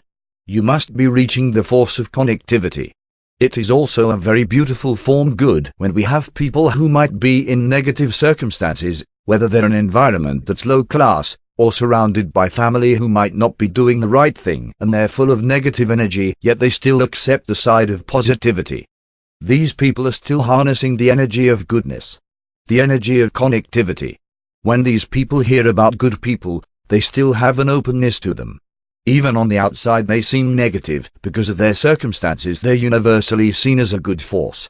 How does this differ from society's definition of good? In Superman's eyes these people are on the side of good. So when we're on this path, and we gain force and power through meditation and letting go of our past condition, we have to realize that there will be people in our life that will pretend to be great, or pretend to be good to control us. The only chance is to pretend and fool us into this mindset. A great example of this is the story of AUDIOBOOK. The way that we can tell if they are true is through their actions, not their words. In today's age, it is very easy to speak good things and to mislead people. Even an entire people can be fooled. We have seen this in Germany and other areas of the world. A whole entire people being mentally manipulated by thinking they are doing the right thing. Evil people can get up on a stand or a podium and speak and be very charismatic and mislead humanity. It takes a man of true good to bespeak the good and of the people witness through their actions those words. You'll see him out there, this man of valor doing acts of good. whether it's creating things, or helping people, or promoting life, or fighting for goodness. This is the way you can verify a man's goodness. Words can charm you into thinking things without actions backing them up. People who use words in this way are very charismatic. These negative people can pretend to be good, like the Lex Luthors is in our life. They just speak about goodness. Can you imagine one of the most evil villains preaching about goodness? This is what was going on with Superman. When you get to a high enough level of legendary status, you might eventually have to fight this battle as well. This is actually These are usually the last fights before the legend obtains its freedom, such as complete control or liberation, or even permanent destruction of the nemesis or evil force they are fighting in their lives. This is a mainstream archetype in all comic books, and all the greatest superheroes have shared the fight of villains that pretend to be superheroes or villains that pretend to be good people. This unfortunately happens in real life, our lives as well. Have you ever experienced this? A great way to deal with this battle is to apply my equation, N equals PXC. Let's test our leaders in their leading positions by studying their actions as much as we can and comparing them with what they have said. We can protect ourselves from the mental manipulation of thinking they're heroes when really behind closed doors they are werewolves who steal the well-being of others. Let us get to this level of goodness to choose the side of good.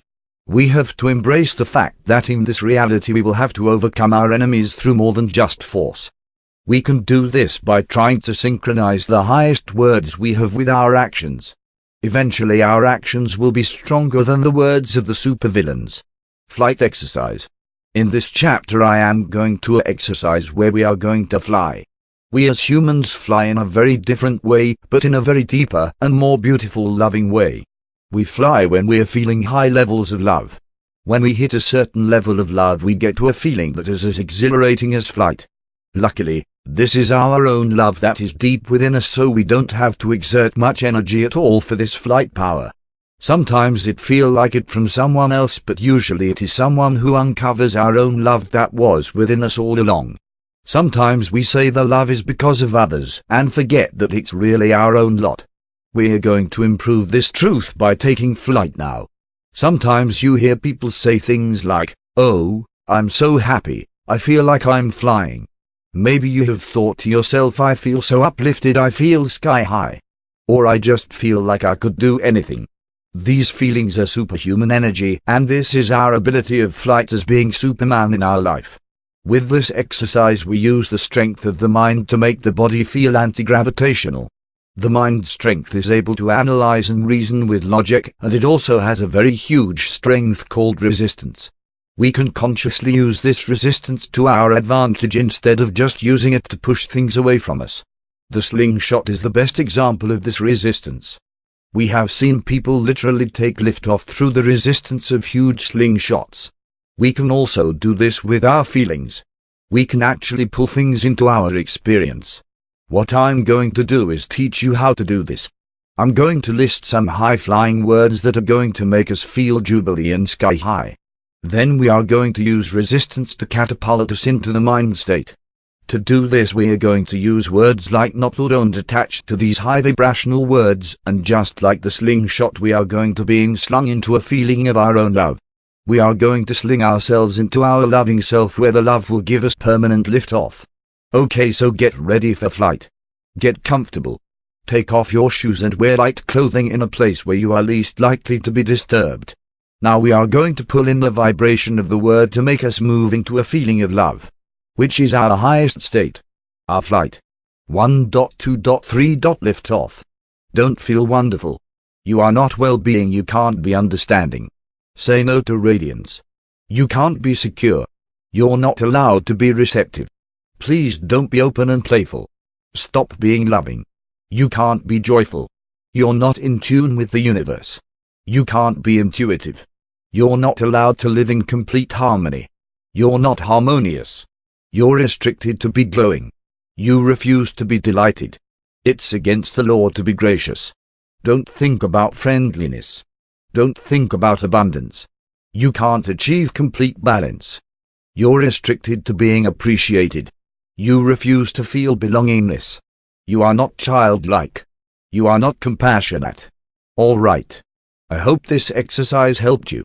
Please create your own resistive affirmations to assist in your flight process. One of our special abilities is the force of our mind, and we can use it to have a more holistic approach to our natural flight by using resistance for our benefit. Okay, here is an additional flight exercise. Combine it with the first exercise to fly even higher and faster. Let's try to break the sound barrier with this exercise. We are going to ask ourselves about 20 questions. By the time we're done asking these 20 questions, we should feel the glow of flight.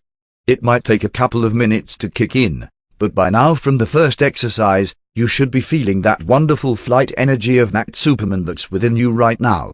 Even if it's subtle, the flight is there. So, here are the questions. What is the most whole I can feel? Where am I the most unlimited? What is the deepest tranquility I can be? What is my truest expression of my timelessness? Where is my most expansive stillness? Where is the most space within? How do I be the most serene? What is the most quiet thing in my life? Where is the most quiet within me? How can I express my genuine perfection? What is most pure in my life right now? Am I connected to oneness and light? Am I feeling the brightest glow right now? What part of me is most filled right now? Am I completely free? What is truly eternal in my life? When was I complete? Where's my center? Where's my calm? What is boundless within me? Where is my being ageless? Where is my awareness? Okay. Wait for this energy to kick in, but shortly, within 5 to 10 minutes, you will feel your entire mind shift into a state of openness and Superman love. Another way for us to fly is through meditation. Just like Superman flies on Earth, and also has a different type of experience when he flies in out of space, we too can be high-flying and get ourselves into a highly joyful state. There is even a more expansive place than outer space. It's called inner space. It's similar to Superman flying in outer space when we delve into meditation. The best way to meditate is to take a mantra and master mantra meditation. The words I listed in the Side of Good chapter and also the affirmation at the end of this book are great mantras to bring you into very deep states of meditation. The best mantras, though, are the names of God which you can choose. Each language has a different name for God, so this can generate hundreds of very high vibrational mantras for you and your friends and family. You can also use the names of life. I hope this chapter helped you elevate. Together let's distract gravity and stay uplifted. Friends. Friends are an important factor of Superman's accomplishments. He's friends with all the superheroes. His best friendship is with Batman. He has fought and gained victory with the X-Men, Iron Man, the Hulk, and all of the greatest legendary defenders. He is an exemplar of the best friend in the superhero world. They all respect them. They all were helped by him. They all trust him. Whenever resistance comes to Superman in the forms of his enemies, he could always count upon his friends to help him out. Even though he is friends with all the superheroes, he has a very tight-knitted group of friends called the Justice League. Heroines like Wonder Woman and Superwoman and warriors and masters like the Flash and Batman have very deep love for Superman, and he is cherished by these characters. To give you an idea of how many friends Superman has, I have listed a complete list of his true friends. I thank Wikipedia for the help on this list. Lois Lane, an award-winning reporter and Clark Kent/Superman's primary love interest, and the character most commonly associated with Superman. Lois had traditionally been portrayed through the years as Clark's co-worker, fierce competitor, friend, love interest, fiancée, and wife. Actresses who have portrayed Lois Lane in different media include Joan Alexander, Phyllis Coates, Noel Neill, Margot Kidder, Terry Hatcher, Dana Delany, Erica Durance, Kate Bosworth, and Amy Adams. Jimmy Olsen, Daily Planet photographer who often works with Lois and Clark, and has become a good friend to both. Jimmy is also known to have associated with Superman, earning him the nickname Superman's pal. In several stories, mostly pre-crisis, Jimmy has, usually briefly, acquired superhuman powers and taken on several different identities in order to assist Superman, the most notable and recurring being Elastic Lad. The character was originally created for the radio series starring Clayton Buckleyer in the title role so that Superman would have someone with whom he could talk, with Jack Grimes providing his voice in later installments. In live action, he has been acted out by such actors as Jack Lawson, Mark McClure, and Justin Lin. Perry White, the chief editor of the Daily Planet, he is noted for his trademark cigars and gruff, but caring, demeanor with his staff. Such actors as John Hamilton, Jackie Cooper, and Lane Smith have acted him out in live action.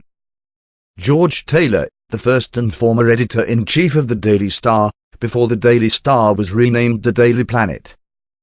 Cat Grant, gossip columnist for the Daily Planet, introduced in post-crisis comics as a potential love interest for Clark. A divorcee and single mother, she became the focus of a tragic storyline that saw her son Adam murdered by the Toyman. Later, she worked for WGBS-TV, before becoming press secretary for President Lex Luthor. Eventually, Cat returned to the Daily Planet as the editor of the entertainment and arts section. Ron Troop, political editorialist for the Daily Planet, introduced in post-crisis comics. Ron is an accomplished journalist, known for his liberal political views. He eventually marries, and has a child with Lois's sister Lucy Lane, making him Lois's and Clark's brother-in-law, as well as co-worker and friend. Steve Lombard, Bloward sports reporter for WGBS-TV, who was a recurring character and occasional romantic nemesis for Clark Kent during the mid-1970s era. Post-crisis, Steve is the sports editor of the Daily Planet. Dirk Armstrong, a right-wing editorialist who wrote an opinion column for the Daily Planet. His political leanings and opinion often conflicted with those of Clark Kent, including depicting Superman as a menace and Lex Luthor a victim of the media and political system. Armstrong would go on to work for Lexcom. David Corporon, the commissioner of the Metropolis Police Department and staunch ally of Superman, has been advocating peace in Metropolis for the past several years. When promoted, at the time, he was the youngest police commissioner in the country. He considers Commissioner James Gordon of Gotham City to be an inspiration and role model to help shape his career in law enforcement. Captain Maggie Sawyer, introduced in the post-crisis comics, Sawyer was a member of Metropolis Special Crimes Unit, SCA. An out lesbian, she was perhaps one of the first gay characters introduced in mainstream comics. She has been in a long-term relationship with a reporter named Toby Raines for several years. Inspector Henderson, one of Metropolis's top police officers. Introduced on Adventures of Superman television series in which Robert Shane originated the role, he was adapted into the comics in the 1980s and appeared on Lois and Clark, The New Adventures of Superman. Currently, Henderson is the Commissioner of Police. Dan Turpin, he works in the Metropolis Special Crimes Unit, and he has occasionally faced off toe-to-toe against meta-human villains. He has often been depicted as working under Maggie Sawi. Mayor Harkness was a mostly mentioned mayor of Metropolis during the Bronze Age, Earth 1 pre-crisis universe. Mayor Frank Berkowitz began his term prior to Superman's first known public meeting with Lex Luthor as depicted in the Man of Steel form in the series by John Byrne. Superman was given a choice: join Luthor and received a generous check from him as first payment for his services, or arrest Luthor for the events as Berkowitz asked him to. Superman's decision made Lex Luthor his deadliest enemy to this day. Some years later, Frank Berkowitz was killed by a sniper hired by Lex Luthor.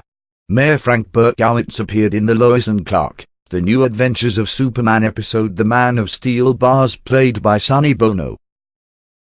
Mayor Buck Sackett was elected as Berkowitz's successor. He was covertly Lex Luthor's puppet. Mayor Fleming is an African-American female who has been introduced in Nick Spencer's Jimmy Olsen backups. She chose Jimmy Olsen and Sebastian Mallory to show the Dalwithian aliens to city. Science Police, an upgraded version of the Metropolis Special Crimes Unit led by the Guardian for a time. The staff of Project Cadmus would occasionally become involved in Superman's activities, especially when Darkseid established the Evil Factory and later when the project generated an imperfect clone of Superman in Superboy. Some notable members include Director Westfield, Double X, Gene Gnome, Guardian, Heatwave, and the Newsboy Legion, the original grown-up as scientists and clones they produced of themselves.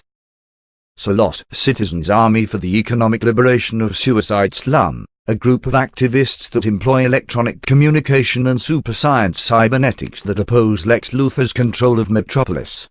During the conflict with Brainiac 13, they helped defend Metropolis. Lex Luthor, Superman's nemesis, but also his best friend as a child. Professor Emil Hamilton, post-crisis. Professor Hamilton fills the role that Professor Potter did pre-crisis, as a styled-up scientist who lends his assistance as needed to Superman. Bibo Bibowski was a fan of Superman that was inspired by the hero to become an active force for good in Metropolis after their meeting. Bibo would often try to come to the aid of his city and Superman, but generally acted more as comic relief. Colin Thornton is the publisher of Newstime magazine and was the one-time boss of Clark Kent when the reporter worked as his editor. Thornton was in actuality the civilian identity of the demon lord Satanas. Frank Berkowitz, longtime mayor of Metropolis, who took office shortly before Superman's appearance and served for 4 terms until his assassination under orders of Lex Luthor. Sam Lane, the father of Lucy and Lois Lane. Sam Lane was an army general that served as Lex Luthor's Secretary of Defense during his presidency. Believed to have given his life during the Imp-Rex conflict, Lane turned up later heading up Project 7734, leading to the destruction of New Krypton. When his hand in New Krypton's genocide came to light, he took his own life. Lucy Lane, Lois Lane's sister and Sam Lane's other daughter. She was Jimmy Olsen's pre-crisis on and off love interest. Marion Teefy played the role in the 1984 film Supergirl. Chloe Sullivan, a reporter for the Metropolis-based website Metropolitan, a post-crisis love interest of Jimmy Olsen, and a cousin of Lois Lane. She runs a column called A Week, within which she follows a famous person for a week. She first appeared in the 2000s television series Smallville and was then integrated into DC Comics canon in September 2010. Jonathan and Martha Kent, Superman's foster parents who adopted and raised him after he landed on Earth. Often referred to as Ma and Pa Kent. Pre-crisis, they died shortly after Clark's high school graduation. Post-crisis, they have not yet died.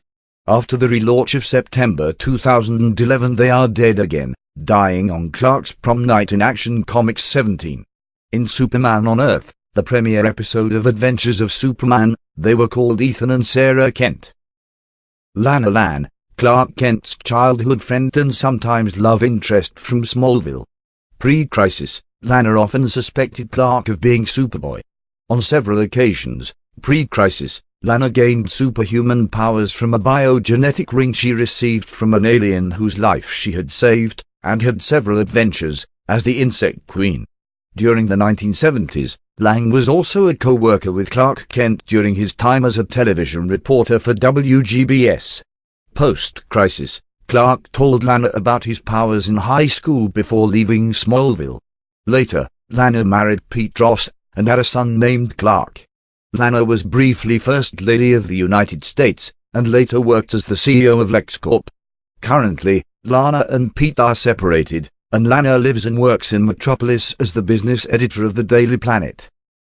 Pete Ross, Clark Kent's childhood friend from Smallville. Pre-crisis, Pete had accidentally discovered Clark was really Superboy, but kept the knowledge a secret from Clark. Post-crisis, he did not learn Clark's secret until much later, and had married Lana Lang, with whom he had a son named Clark. Pete served as vice president under Lex Luthor. Following Luthor's impeachment and conviction, Ross became president of the United States for a brief time. Currently, Pete and Lana are separated, and Pete lives in Smallville with their son. Professor Phineas Potter. Pre-crisis, Professor Potter was an eccentric scientist who used his talents to sometimes assist Superboy or Superman. Potter was depicted in Superboy stories as Lana Lang's maternal uncle. Police Chief Douglas Parker, the chief of Smallville's police department. Chief Parker mainly appeared in Silver Age Superboy stories, but has been little seen in recent years. In DC Comics writer Elliot S. Magin's novel Superman, Last Son of Krypton, he was called George Parker. Kenny Braverman, a childhood rival of Clark Kent. Braverman was poisoned from the radiation of kryptonite embedded in the infant Kal-El's spacecraft and be afflicted with bouts of illness his entire life. He would later become the villain Conduit. Carl Moosey Draper, aka the Master Jailer, was a classmate of both Lana Lang and Clark Kent. He was in love with Lan, and to get her attention he trapped Superman, who she was in love with. Sigel, Superman and Supergirl's grandfather and the father of Jor-El and Zor-El. He is the former head of the Kryptonian Council. In Silver Age, the character was known as Jor-El. He created an experimental rocket ship capable of traveling through hyperspace and traveled to Earth. He passed this knowledge on to his son Jor-El too. In the modern age, he was one of the leading members of the Science Council and patriarch to the House of El. He fathered 2 children, Jor-El and Zor-El, with his genetically selected mate. He had a tough time relating to his brilliant but rebellious son Jor-El, who fought against Kryptonian rules and tradition. Sigel encountered the time-traveling heroes Starman, Jack Knight, and Mikhail Thomas on their intergalactic journey. His young son Jor-El brought them to their home, where Sigel interrogates them, believing they are members of Black Zero. When they tried to convince him they are from another planet, he doesn't believe them because they appear too much like Kryptonians. But, with the help of Jor-El, they are able to escape Sigel's sentries. When radiation caused by kryptonite from the planet core caused the Green Plague, claiming thousands of Kryptonian lives, one of its victims was Zonim. Zonim's mate Lara was then reassigned a new mate by the Master of the Gestation Chamber, who selected Sigel's son Jor-El. When Sigel informed his son, Jor-El shockingly asked to meet his mate, which was unheard of in their culture. However, he was granted the request, and Jor-El soon married Lara. Sigel was killed when Krypton was destroyed. Sigel is the main character in the TV series Krypton, portrayed by Cameron Cuff. This version of the character is still a young man and is not a father yet, but meets with the time-traveling General Zod, from the future, who is revealed to be his son, whose mother is revealed to be Lita Zod. Krypto the Superdog. Pre-Crisis, Krypto is the El family's pet dog on Krypton, who eventually wound up on Earth and gained superpowers like Superman's. Post-Crisis, Krypto was not reintroduced until the early 2000s, but has since been a regular supporting character in Superman comics as the faithful companion of both Superman and Superboy, Connell. His current origin resembles his original one. Supergirl. Pre-Crisis, Supergirl is Kara Zor-El, Superman's cousin from Argo City, a city that for a time had survived the destruction of Krypton until its residents died of kryptonite radiation. Her parents sent her to Earth, where Superman guides her in her development as a superhero.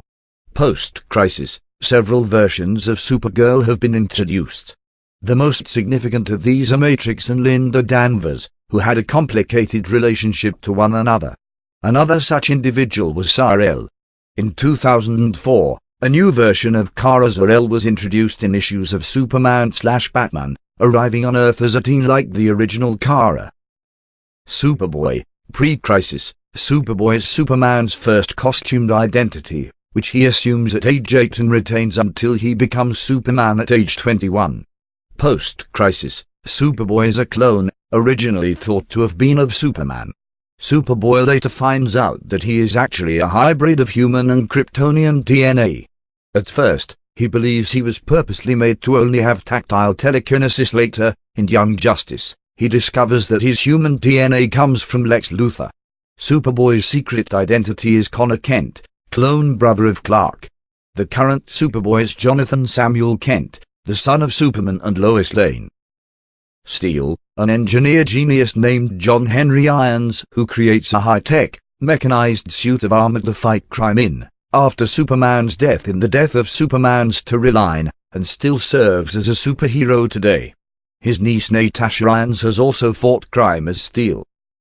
Eradicator, originally a strange Kryptonian device recovered by Superman, the Eradicator creates the Fortress of Solitude as part of an attempt to establish Kryptonian civilization on Earth.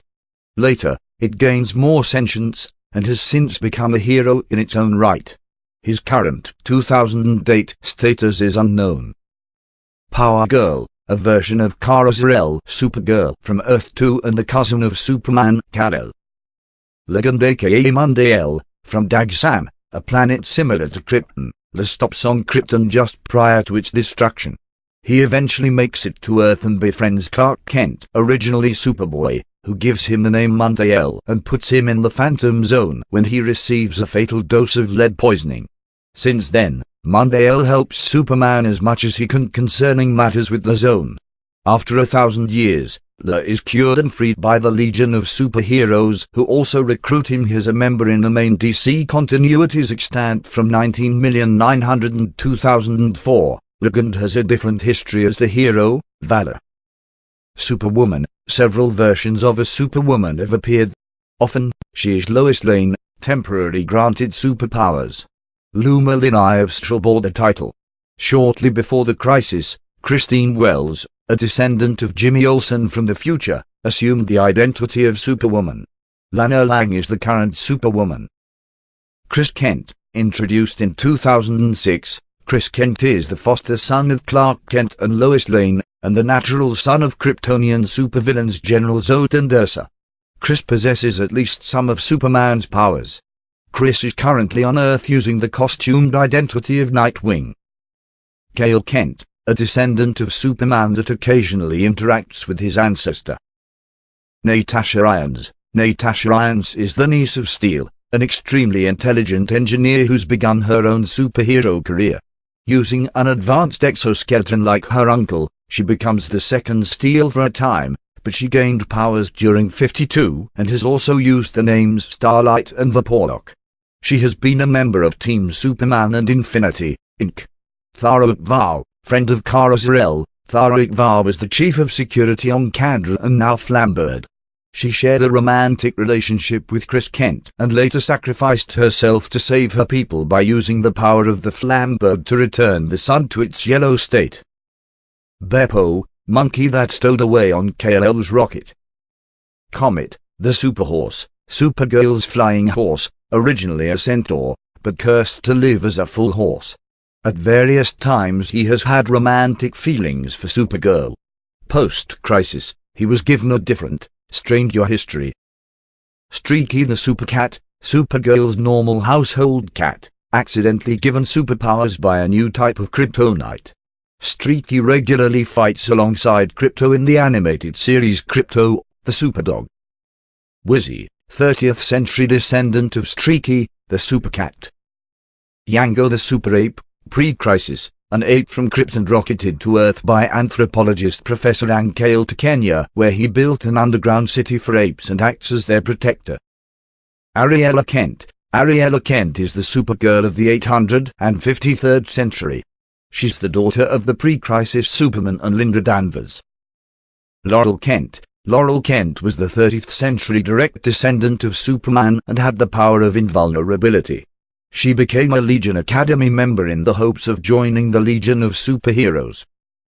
Tanya Spears, Power Jill. Tanya Spears is the daughter of the scientist, Summer Spears. At age 17, Tanya is already a postdoc at the Massachusetts Institute of Technology. She worked at Star Industries, where she helped Huntress retrieve stolen isotopes so that she and Power Girl could return to Earth 2. Val Zod, Kryptonian son of Zod on Earth 2, hidden by Terry Sloan in a cell beneath Arkham. Secluded for most of his life and developed a gentle pacifistic nature, eventually becoming the Superman of his world. Akrata. Akrata is a budding superhero from Mexico whose powers come from the mysterious Mayan symbol of the shadows.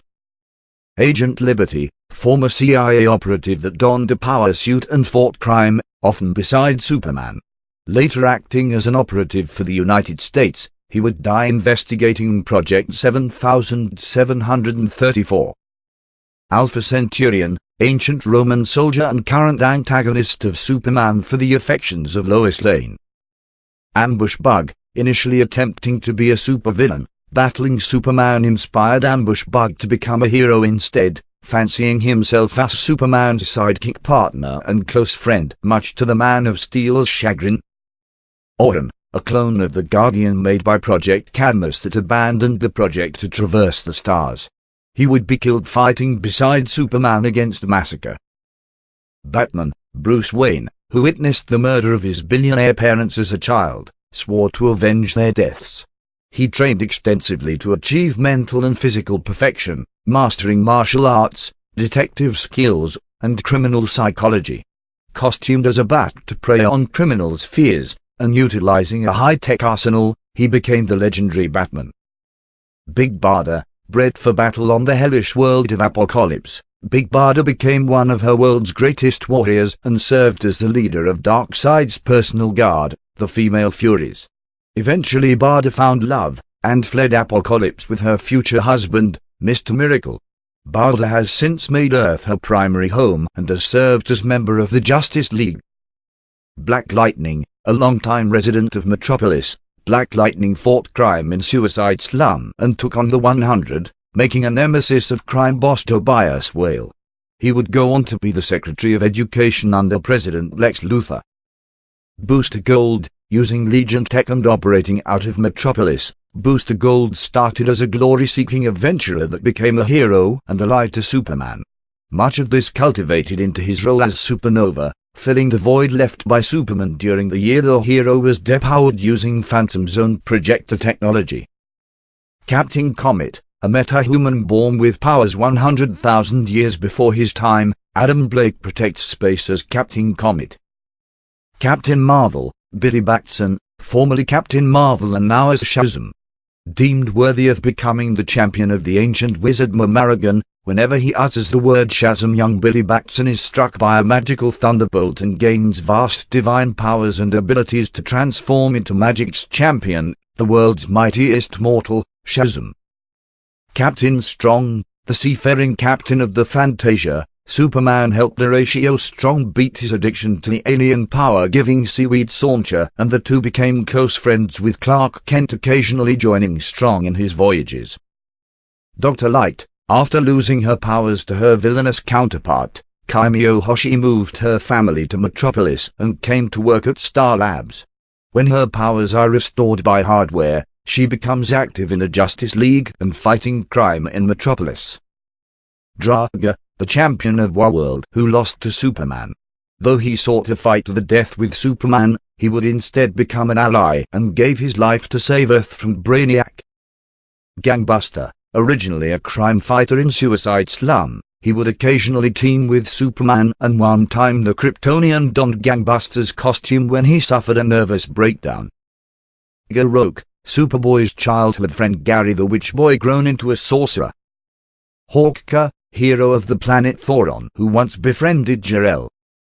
Hyperman, survivor of the dying planet Zoron, this infant was rocketed to Oceania where he was raised as Chester King, growing up to be Hyperboy and, later, Hyperman, developing superhuman abilities from Oceania's lesser gravity.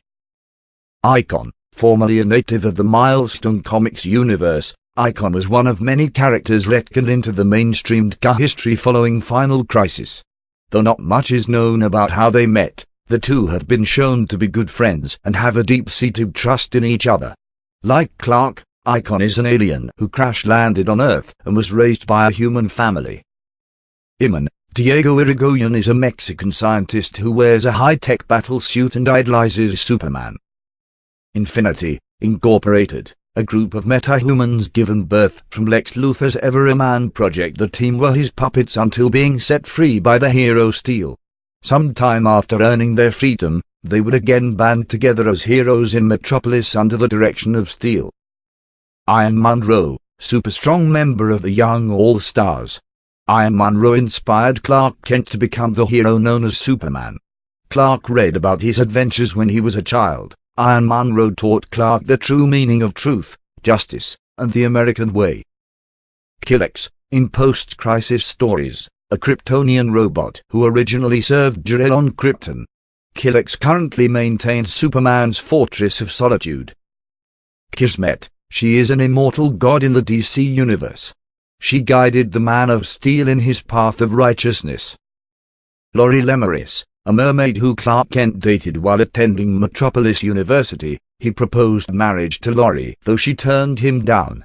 She has also been a supporting character and ally of Aquaman. Luma Linai, she's a superhero of the faraway planet Strull, and one of Supergirl's attempt to fix Superman a date. Lila Roll, a pre-crisis Kryptonian that Superman nearly married.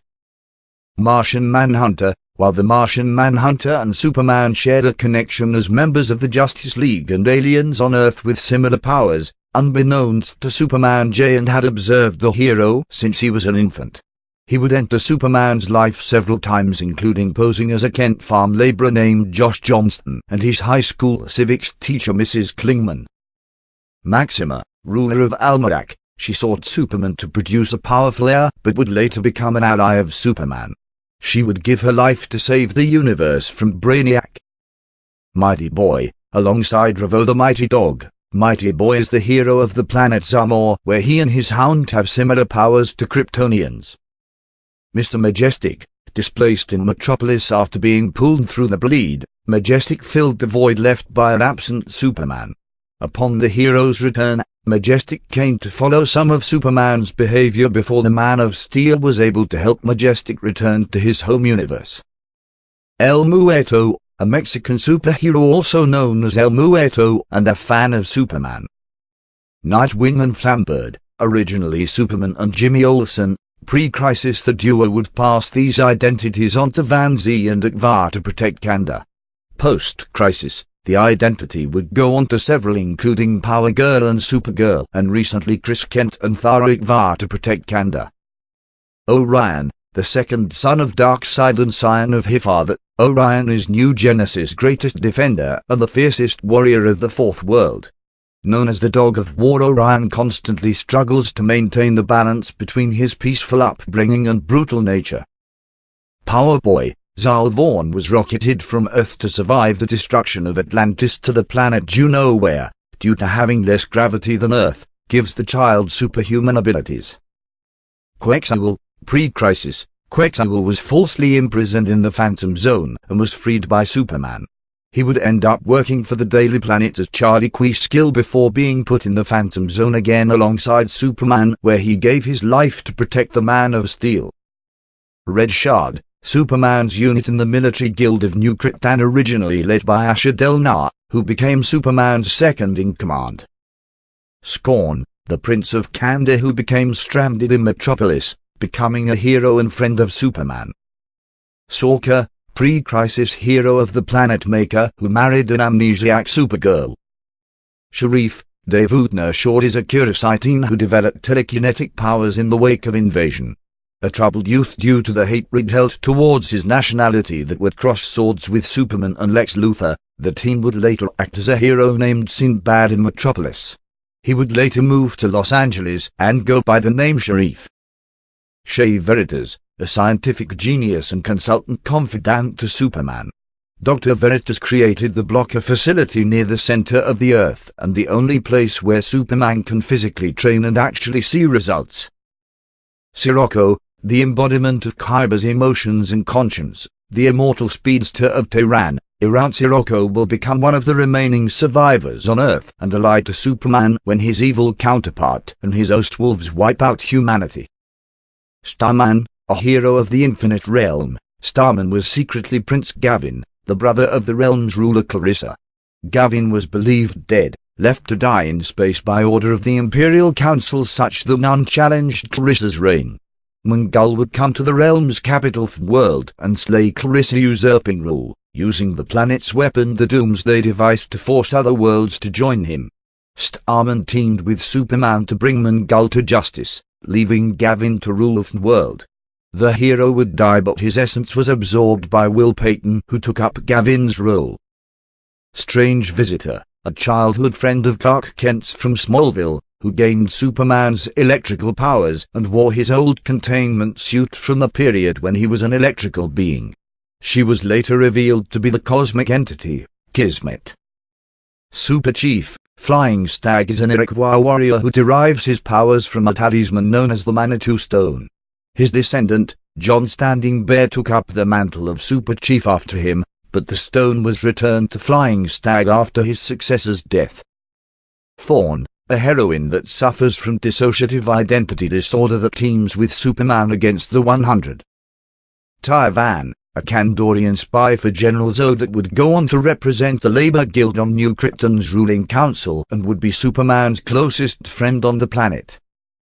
Wave Reader, a time traveler from the Armageddon 2001 future that frequently observes Superman, occasionally involving himself with the hero. Wonder Man, a Superman robot named Ajax given flesh and blood by the Superman Revenge Squad to retire Superman and stand aside as they attack the Earth. Ajax turned on his masters to help Superman but died soon after via a death mechanism implanted in him. Wonder Woman, a founding member of the Justice League, the My Goddess, and ambassador at large of the Amazonian people. In her homeland, her official title is Diana, Princess of Themyscira, daughter of Hippolyta.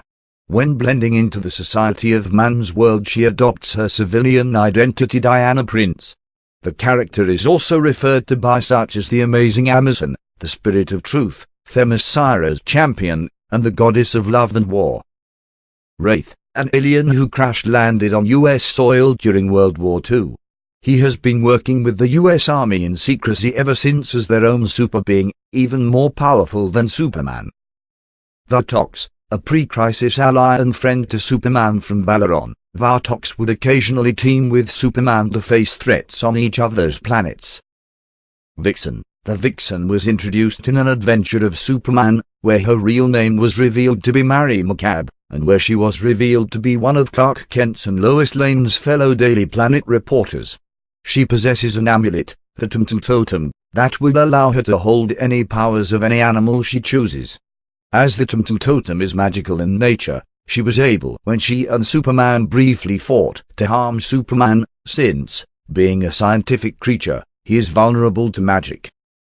Yellow Peri, a sorceress that assisted Superman during his Superboy and his adult heroic career.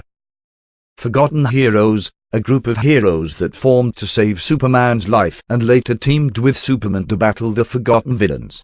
During these adventures, the group was composed of Immortal Man, Cave Carson, Dane Dorrance, Rip Hunter, Congo Bill/Congorilla, Animal Man, Dolphin, and Rick Flag, Jr.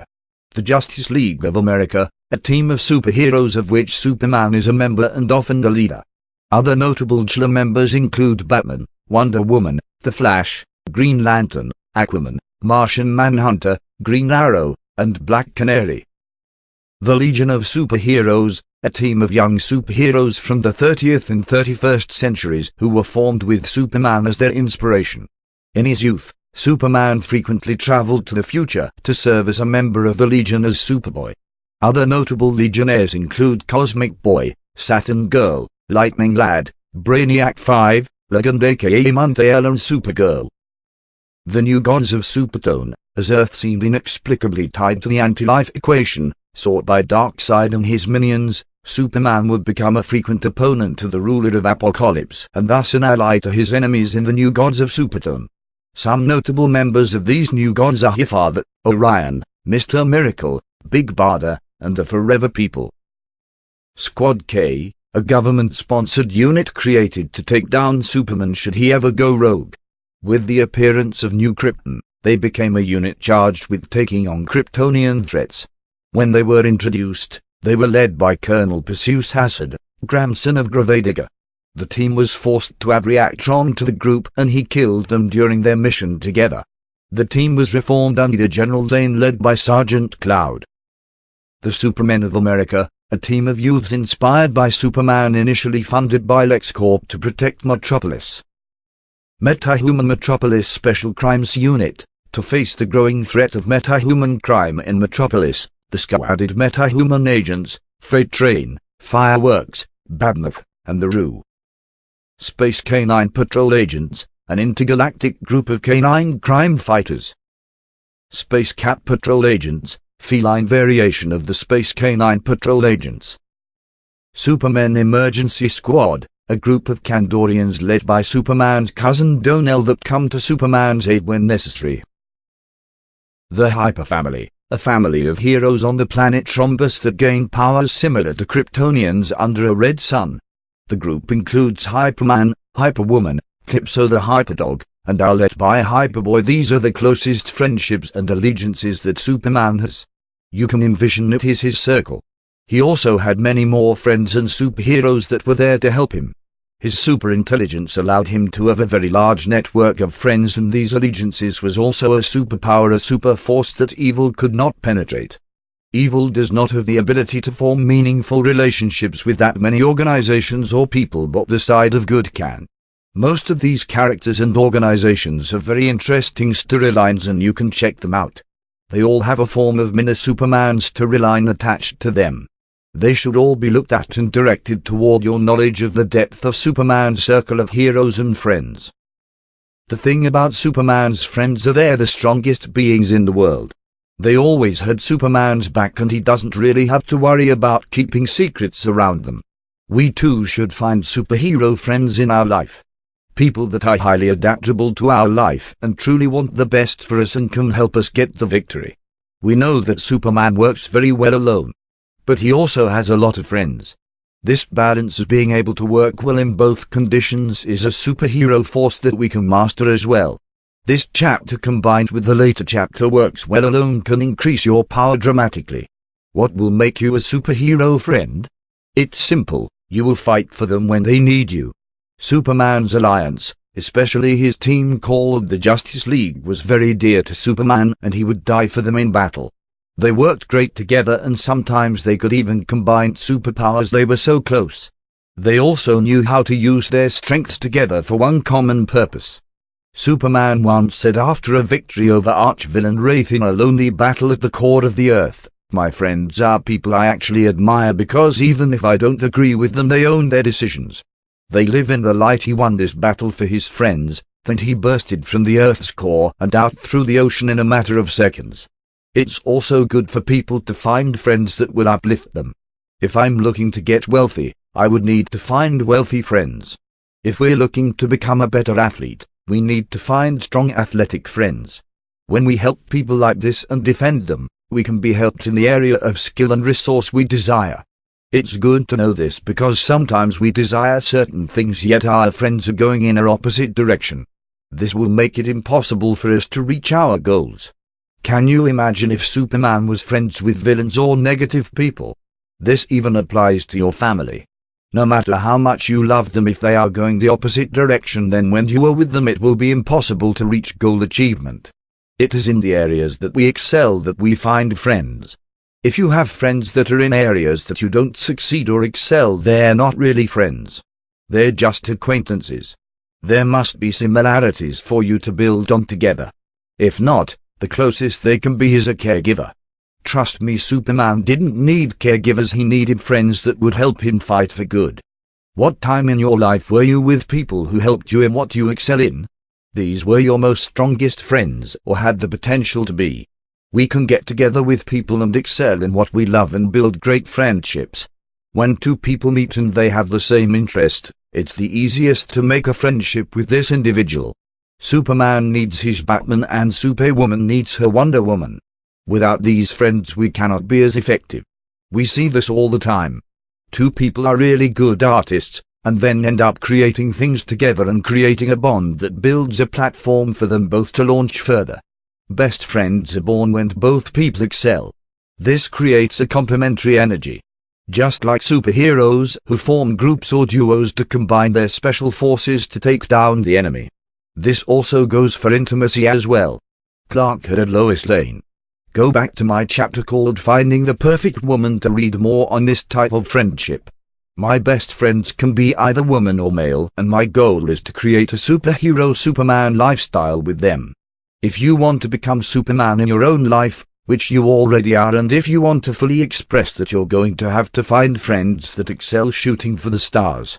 Beings that settle and are happy with the suboptimal and mediocre lifestyle is just not going to cut it for you, and I love making good music. I'm going to go out there and I'm going to find some musicians to hang out with. I'm going to find some authors and writers to maybe go out to eat or go see a movie or something like that. I will share with them some of my create secrets in order to make stronger bonds. Friends help each other use creative force together to magnify their creations. Who's your Wonder Woman? Who's your Batman? Who's your Flash? Also remember that these superheroes rely on Superman, who usually the leader. So be reliable when they need you. If we are to find these types of friends, We have to step into the role of being Superman of our own life, and when they need help, we will be the first up to step up to the plate and protect them. Always be prepared to fight for them or help them. We're always standing up for our friends. We never leave our friends behind. Enjoy what you do. Superman is overjoyed with what he does. He is always moving with distinction and supremacy because he's always doing the right thing. He's always in the right place at the right time. We see that even when he's in a situation that might be struggling him or strenuous even for his strength, he still maintains a deep state of enjoyment because he knows he's in the right place doing the right thing at the right time. We know that he enjoys what he does all the time. This is one of his Superman characteristics. He's figured out some way and somehow to be able to always be doing what he enjoys the most. It doesn't matter whether he's with Lois Lane or working as editor in Metropolitan. Even if it's defeating an enemy or being in complete isolation at the Fortress of Solitude, he managed a way to know he is always doing the right thing. We can ask ourselves, how does a physician always know he's doing the right thing? It is a skill these heroes develop that allows them to feel a sense of enjoyment even if they are in a difficult situation. We too can develop this skill to always be at the right place at the right time doing the right thing with the right people. Even if we are defeating our foes, they are the right people at the right time. When Superman was younger and when he was growing up, he sensed this sense of incredible force that was within him as a child. He could eat as much as he wanted and never get full. He was only a boy and he was far stronger than all the men he was around. He was stronger than everyone in his school. His grades were through the roof and sometimes he had to hide what he was thinking because he was so smart. He started to understand that he was going to stronger and smarter than everyone in the world, and he finally mustered the courage to talk to his parents about it. They discussed with him details about his infancy and the spaceship they found along with the Kryptonian fabric they found inside with it. After the discussion, his mother had told him that one day in his life he would have to make a very important decision on his calling.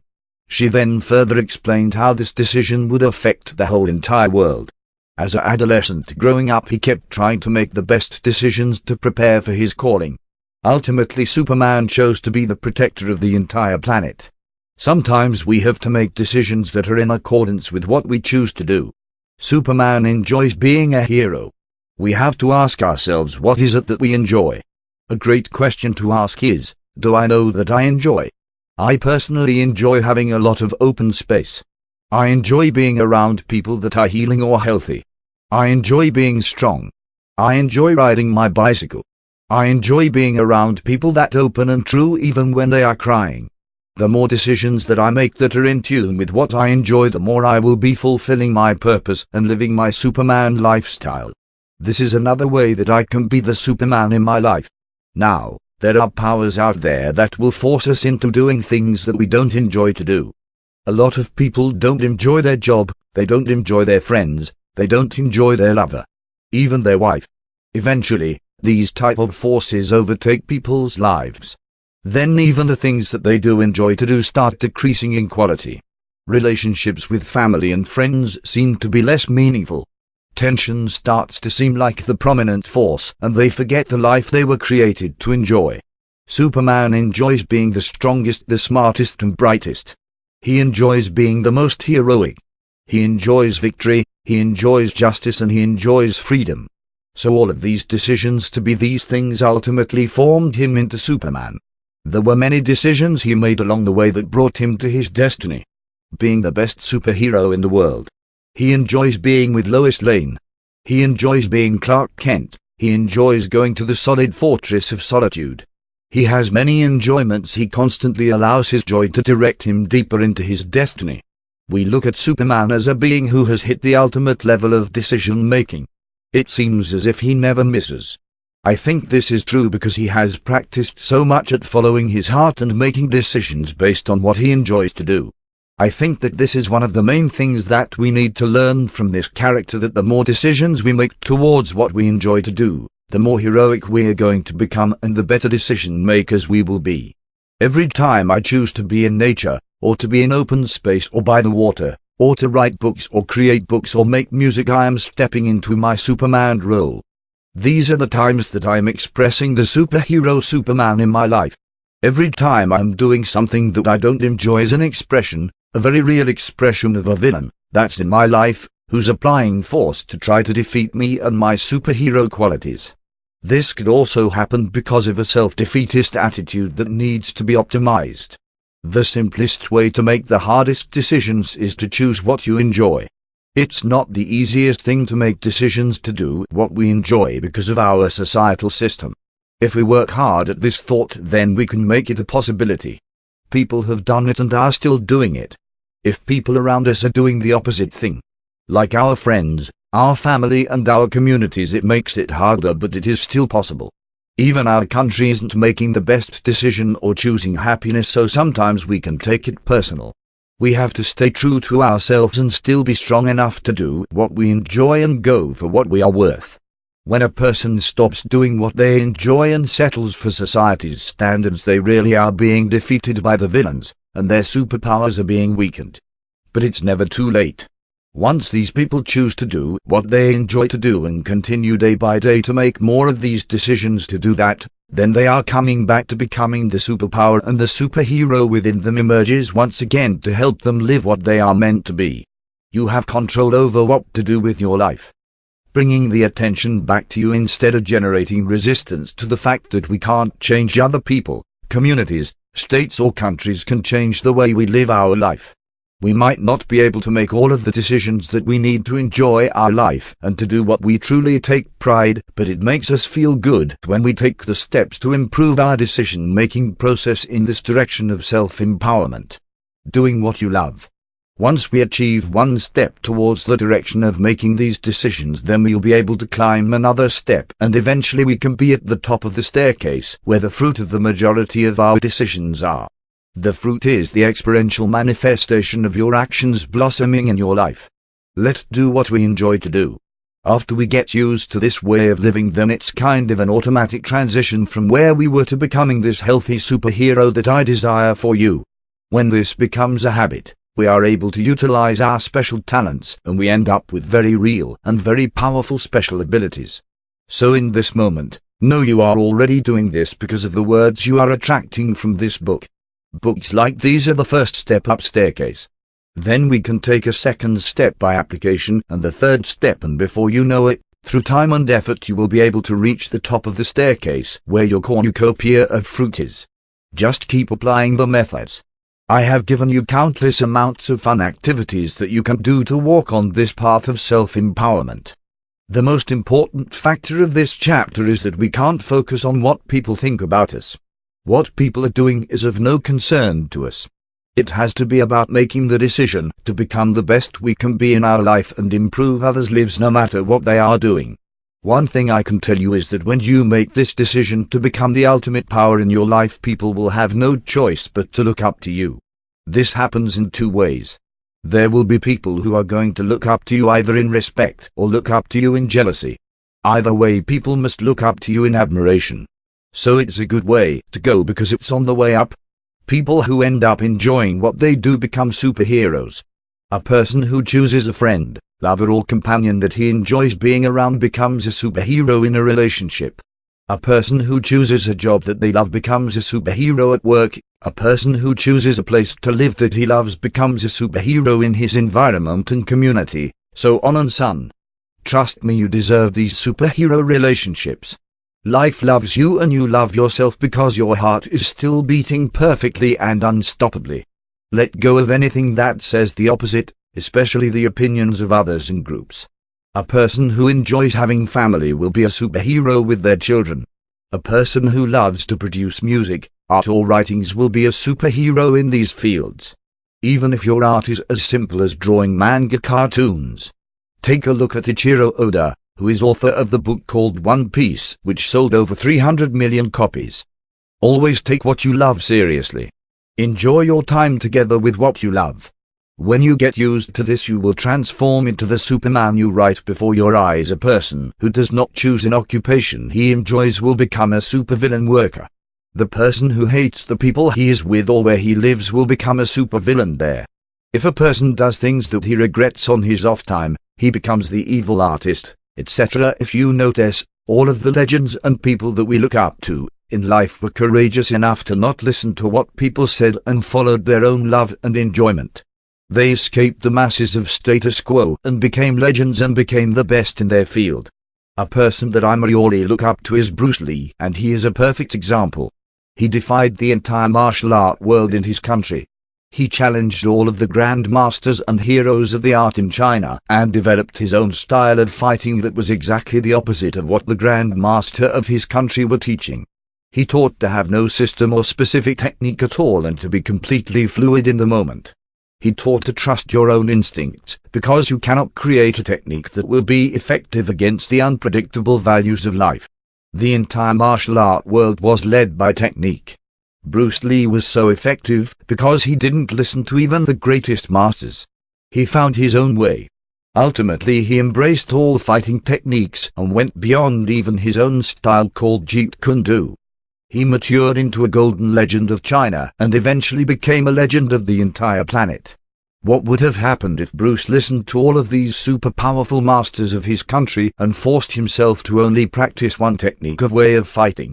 Michael Jordan was almost convinced by his high school basketball coach to drop out of basketball because he was cut from the list. He didn't even make the team because of the opinion of the greatest coach of his school. What would happen if Michael Jordan took the advice of his high school's prestigious coach and didn't continue doing what he enjoyed doing? Albert Einstein failed many classes in school such as botany and zoology, and if he listened to his teachers in these studies he could have took on the implication that he was not intelligent enough to follow his heart and do he enjoyed to do. Now he is a legend of the planet because of his ingenious works and the equation of light mass energy, E=mc2. What would have happened if he believed or listened to these great teachers at his school? These people are now superheroes because they kept on doing what they enjoyed to do no matter who told them no. The joy of life is our superhero power, and when we have it, we can defeat anything in our life that stands in our way. It is more important than ever to know this because of the way and direction that humanity has chosen to go. People don't really enjoy being on Facebook or Twitter all day. They pretend they do. People don't enjoy sitting in front of their computers typing in front of a screen that hurts their eyes all day. If they tell you that they do, that's just the forces at work.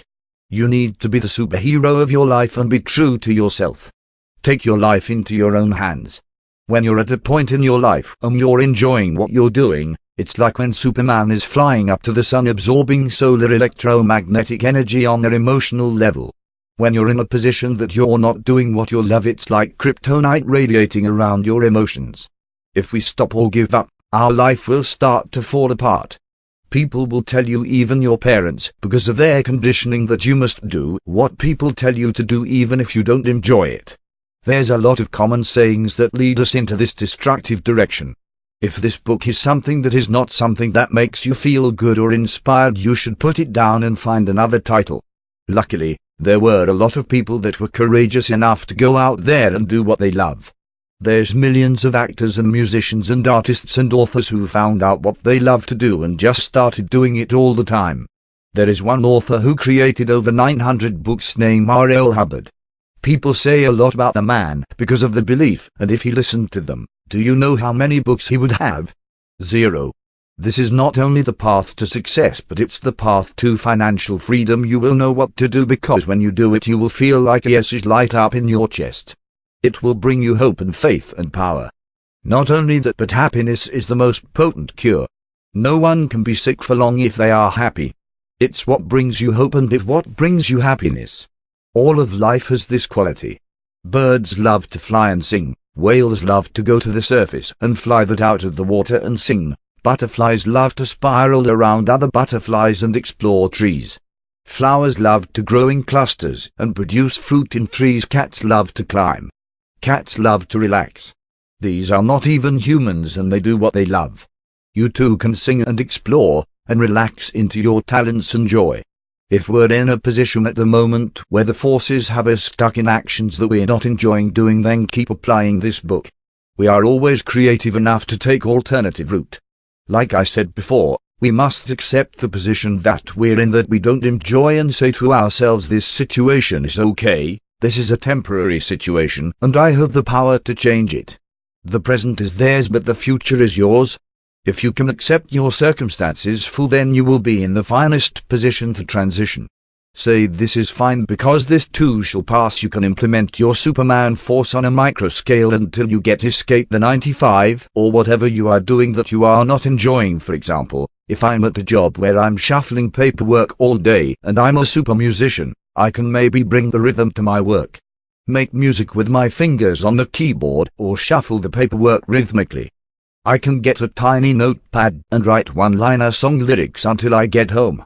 There is so much music you could produce on a nano scale at this job even though you don't enjoy it. By the time you get home you have enough lyrics for a new song because you were applying your superhero force on the nano scale. Now this tiny pad in your pocket is giving you enough inspiration to go for the actions of finding a career closer to your heart. You can also use your job or circumstance as fuel. This energy of limitation can be used as fuel or a motivational force for your future endeavors. You can also do thought reversal that I have explained previously in this book to create and locate a job of your interest. This is using limitation as motivations versus limitation as limitation. Protects humanity. This chapter is definitely going to teach you how to protect humanity. This is an important chapter, so I left it for the last part of the book, so that you can read the first part and be able to have more of an idea on how we can protect humanity. We also are protecting the Superman in our life when we apply the methods and information in this book. We become more like the Superman in our life when we are protecting humanity because we are showing others that this type of lifestyle is possible. If you're going out there and you're trying to protect humanity but you're still not enjoying what you're doing, or you're not cultivating your talents, or you're not helping others, or you don't have respect for the planet, then these type of things are not going to coexist. You're not going to be able to help humanity at all if your work makes you happy. You're working out and staying in shape and cultivating your intelligence and gaining knowledge that is pure, or your words are of the highest order, then you are in a position where you can help. It's not only that you're helping everybody but helping yourself. Protecting humanity is something that happens when we are helping ourselves. There's a famous saying that says, when you change yourself, then the world changes. The person who you are when expressed authentically is the person that can change the world. Superman is expressing himself the most authentically when he's fighting to save the planet and when he's protecting us. We're expressing ourselves the most authentically when we are having the most fun or feel that we're at the deepest part of ourselves. When we do this, we are saving humanity. We are defeating the arch-villains in our life, and our happiness is now the strength that can lift up the local motives. It is what can make us fly faster than anything, and it is the superpower that can defeat any foe. Protecting humanity is when people see you, they see positivity and health. They see intelligence, they see someone who's doing what he enjoys to do. I wrote a complete chapter on the power of doing what you enjoy doing, and this chapter goes hand in hand with this chapter. Protecting humanity is not going out there and finding the strongest criminal that's attacking you. Protecting humanity is showing others that you're happy, that you're courageous. You found your way. You're following it. When you do this, you're leading an example that other people can follow and talk about. You're protecting the people around you by giving them the best image of you. You are representing superhero quality, and people are receiving that when they are around you on an unconscious level. They might not even notice that you're healthy and you're happy and that they are getting way better energy from you than from other men, but you will know.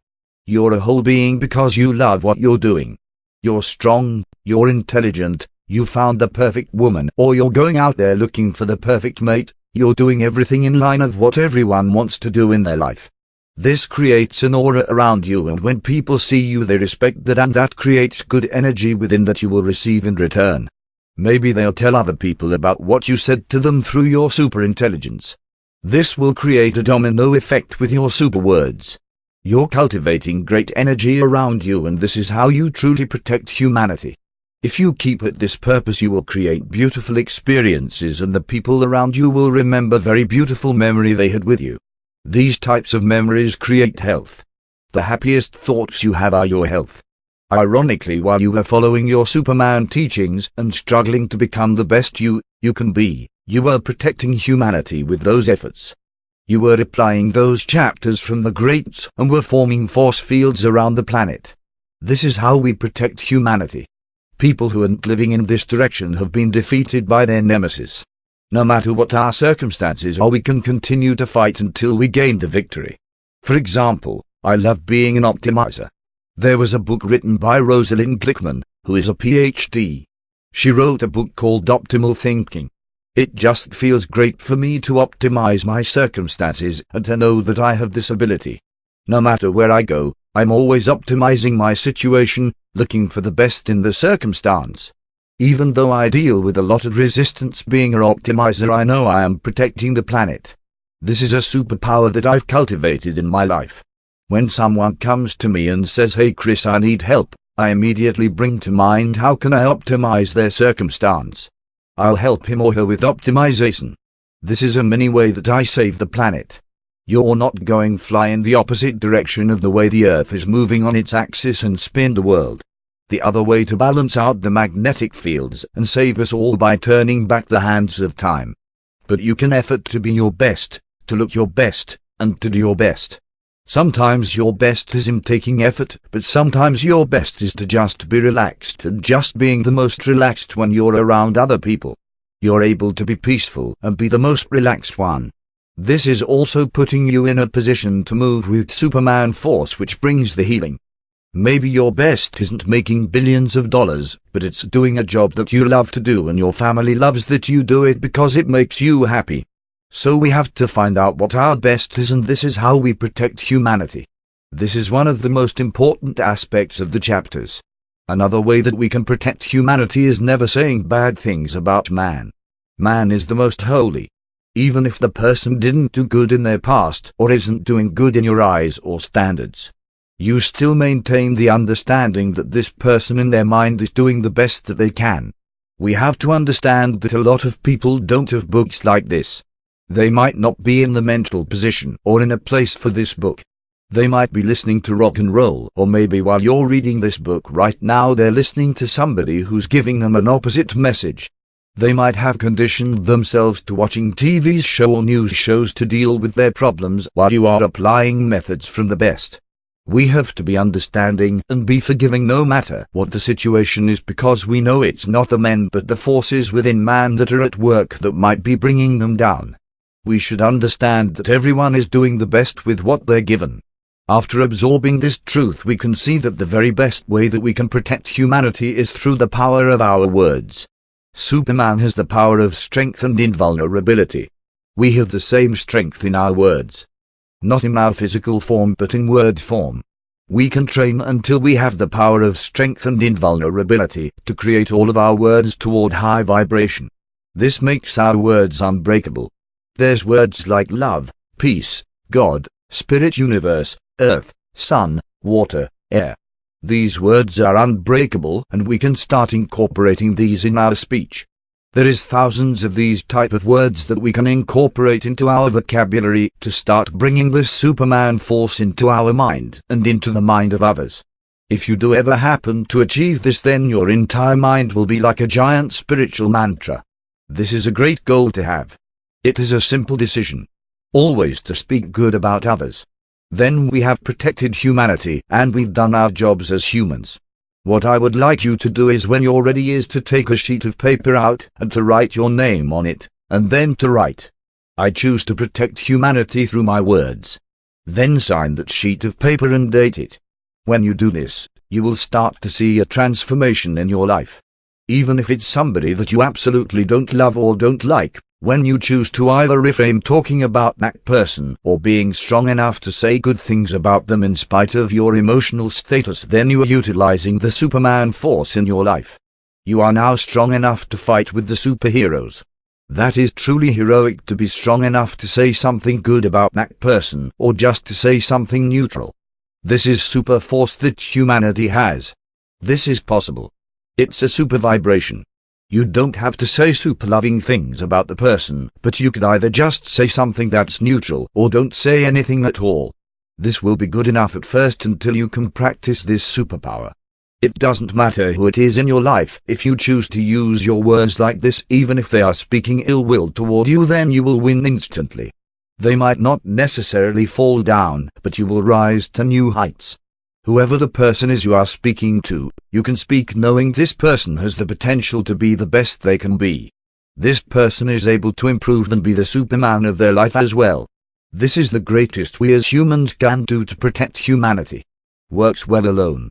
Superman can be called the strongest villain alive in the eyes of evil. He is the most vicious and dangerous. He can tear apart his foes at the atomic level. The entire kingdom of evil is terrified of this man.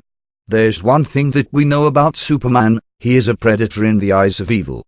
The reason that Superman is so dangerous is because he needs nothing and no one. All other superheroes need something in order to win. Iron Man needs plutonium, Captain America needs America, so on and so on. Yet the most powerful superheroes depend only on themselves for motivation and power. The X-Men need Professor Xavier. The Fantastic Four have to work together. Batman needs Robin. But Superman needs no one. He is a one-man Avenger. We know that it takes a very high quality of a man to function alone. This is the same with superheroes. It takes a very high quality superhero to function alone. We see Batman do it. We see Spider-Man do it. We see some superheroes do it like Wolverine and Cyclops, but these are the best of the best superheroes who look fear in the eye. The difference is Superman works better when he's alone. Why is this? Because his abilities are so strong that when he's working with other superheroes, there's a possibility that he would have less of an effect. Sometimes he has to limit his force so that he does not hurt other superheroes around him. His superpowers reflect invulnerability, immortality and truth in pure form. He must be at peace working alone. When he's Clark and he has Lois Lane, he has time to be with other. He truly enjoys to be with his woman, but the key is that he doesn't need her. We can begin to understand Superman's self-sufficiency by understanding how long he has been alone. He was once alone at his fortress of solitude for 15,000 years in perfect peace. He did this before his transformation into Superman Prime, where he solar charged inside the sun for 15,000 years and became the sun himself. This is one of Superman's greatest strengths. He's able to complete his missions and take down entire villainous organizations by himself. The amount of heat he can generate and disperse is unlimited at a certain point of Superman's growth. During his most important battles it was just him. It's okay for us to be grounded with a lover or a partner or people that help us, but we shouldn't depend on these people to help us complete our missions. These people who depend on others to help them finish their book or finish their album or create new ideas can be successful, but to a limit. These are the Avengers, the Batmans, the Captain Americas and the Iron Mans. The people who can fight and create and complete completely alone are at their zenith in life, and sometimes they may even prefer it. For the Supermen, it is normal to them. These are the Superman of their own life. A popular saying where I come from in New York is a saying, "God bless the man who can hold his own." It is the term that endorses the idea of a person's own godhood, which is his own self-sufficiency. This is a New York ideology of the best man, who is the man who can do it himself. It's a thought that depicts the true man who does his best to become self-sufficient and aspires to be truly blessed in the eyes of God through this strength. The real question is, how does Superman do it? We know that Superman has a fortress of solitude. We know that he goes there to meditate and to reflect and to study and research and pray and to practice and to train. This fortress is located all the way in deep parts of Antarctica. It looks similar to the Cave of Crystals in Mexico. This is a place where he has perfected the art of seclusion, solitude and isolation. Sometimes he has no choice but to be alone. He has to draw his enemies away from other, or they will get hurt because of the magnitude of power of the evils. He has many times lured these massive opponents to places like the ocean, the core of the earth, other solar systems or even other galaxies to fight and protect those around them. Also, when he was on a farm as a child, he had plenty of experience on being alone. Growing up on a farm as a little boy with his human family gave him plenty of time in nature, and this helped him mature into this incredible man he became. We need to remember that Superman could have followed humanity and decided to deny or suppress his superpowers and just be normal like us. He thankfully spent much time alone and retrieved his potential, his destiny. Once again we have an integral aspect of Superman's character that we need to practice in order to optimize our lives. We should practice on being alone sometimes, whether that's at the beach, or camping, or even just in our room. We can allocate a part of the house where we could just be alone. When we're alone, we're able to think more clearly. We become more peaceful. So it takes practice. Superman would go to the Fortress of Solitude, which was built with the biggest, purest ice sculptures that he created from Antarctica, as well as the clearest, finest, most beautiful crystals from our universe and his planet Krypton. He made this fortress, which was the most beautiful architecture in the planet and possibly the universe. He would go there and he would enjoy being by himself. He spent much time contemplating his deepest thoughts and cultivating his deepest abilities. We might not be able to build a Fortress of Solitude, but we can purchase candles, peaceful lamps and other peaceful crystals and aids for our miniature fortress. We can retreat back here when the people around us may get emotional or chaotic. We can be by ourselves more and more until we realize who we truly are and new special abilities and powerful thoughts emerge. When we come back we will be ultimately more powerful. Another great way to work well alone is to just keep telling yourself, I don't need anyone's motivation, I'm self-motivated. This is what the greatest people in this world do.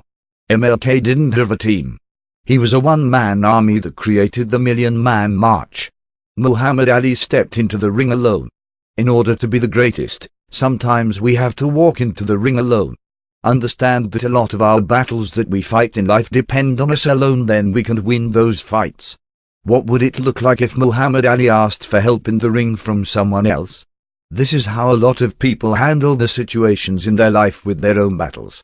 If we want to be the best we can be, we have to get comfortable with going into the ring by ourselves.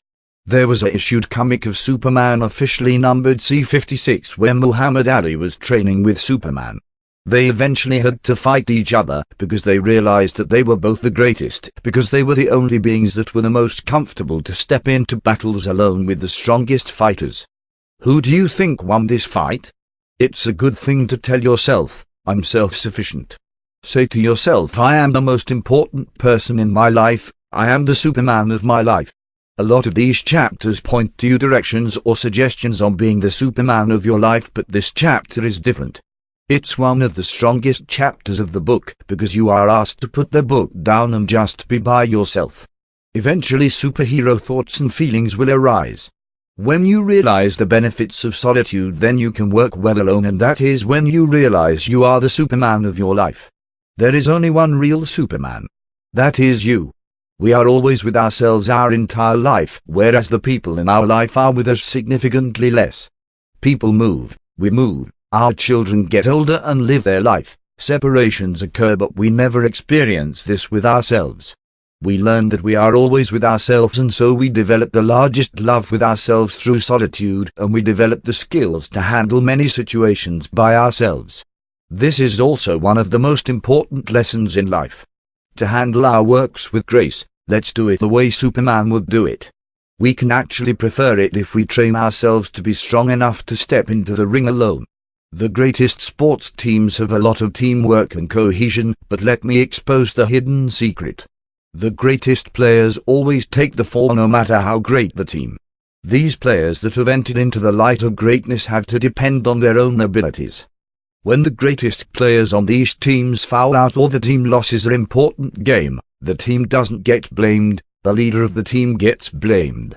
The team doesn't make the headlines that night, it's the leader of the team. If Michael Jordan misses the shot, it's not the Chicago Bulls who get blamed or even the coach.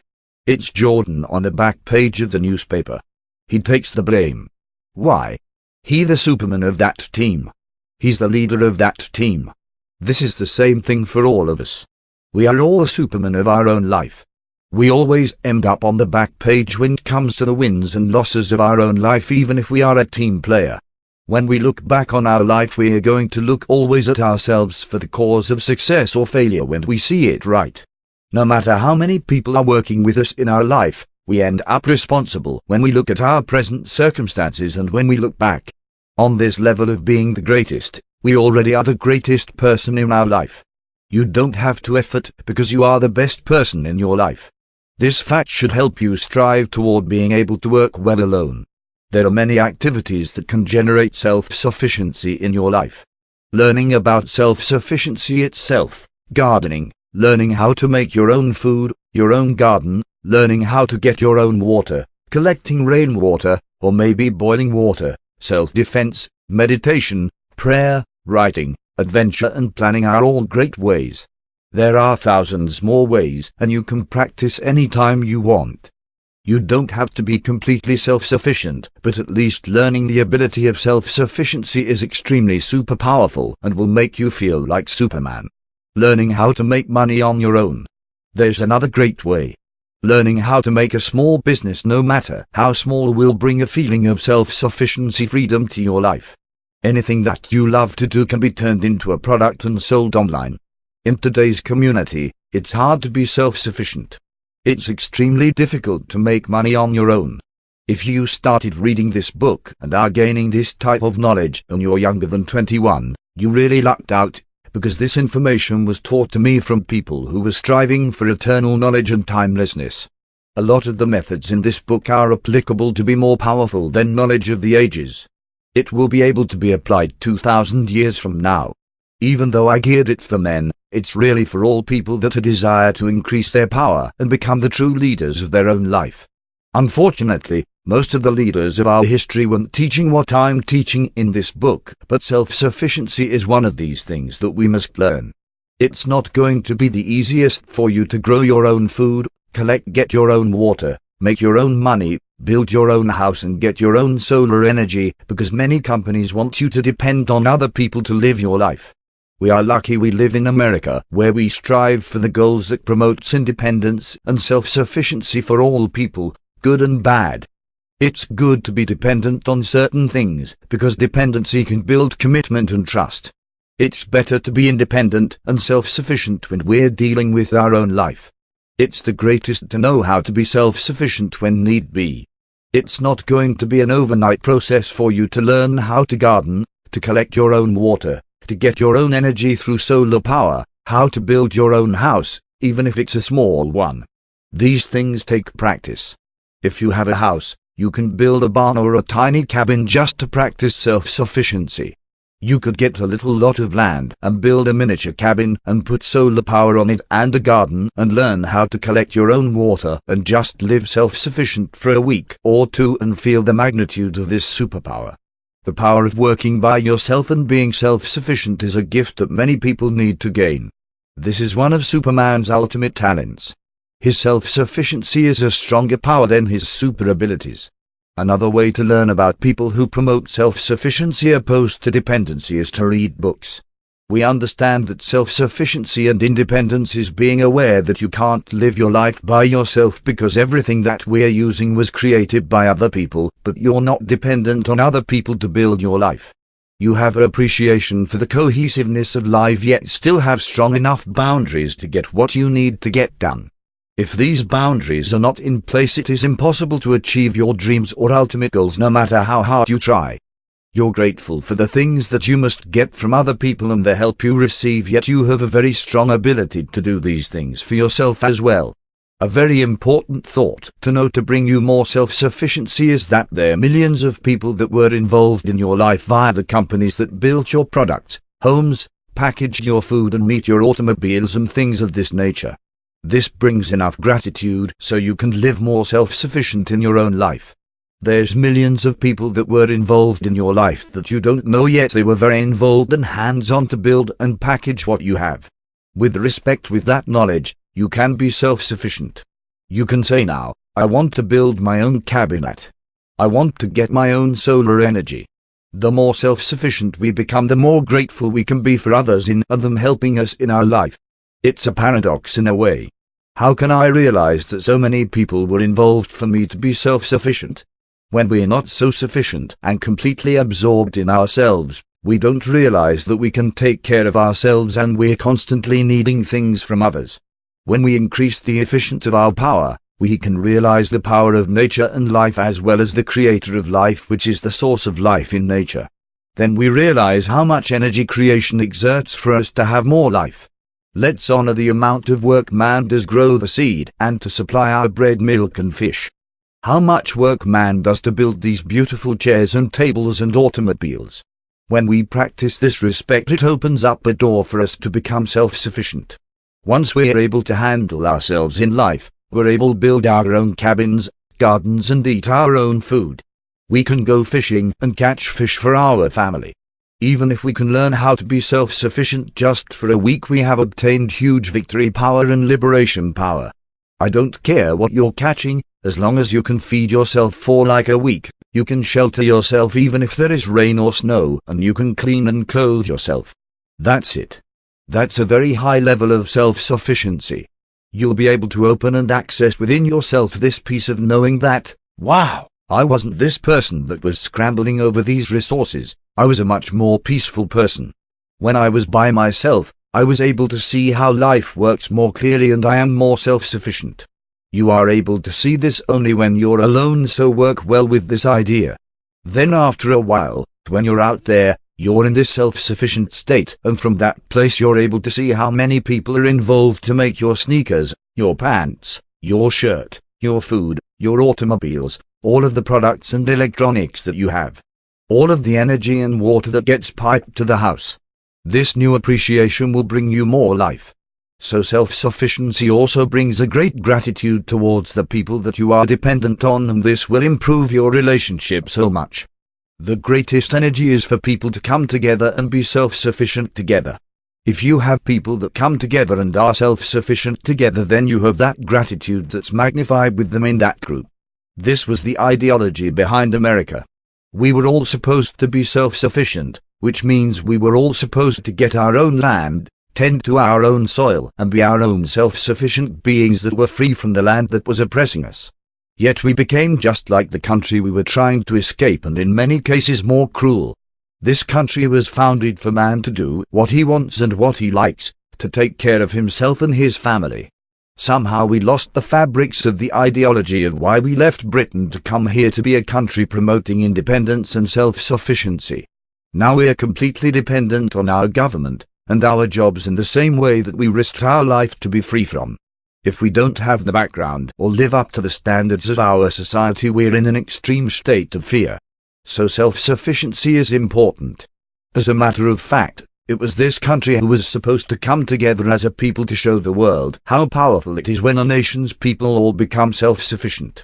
Yet instead of coming together to bring this magnitude of gratitude towards the entire land, we chose to become extremely dependent on others, our technology, and on media to direct our lives. Now it's time for a hunger of true freedom to liberate themselves from oppressive forces who keep preaching they are promoting equality and that they are bringing us land for the free. Does this remind you of anyone I have discussed in this book? People must find their self-sufficiency within themselves and work again with other self-sufficient people to build a new land that will one day flourish and be supported by life, because that's what life wants. That gratitude of each other. The power of being self-sufficient is the precursor to independence, freedom and equality. Like the two hands of the same body is how self-sufficient people freely move. The truth is, there is no one in this world that is evil, it is only forces that are working in them that we must eradicate only through love and knowledge.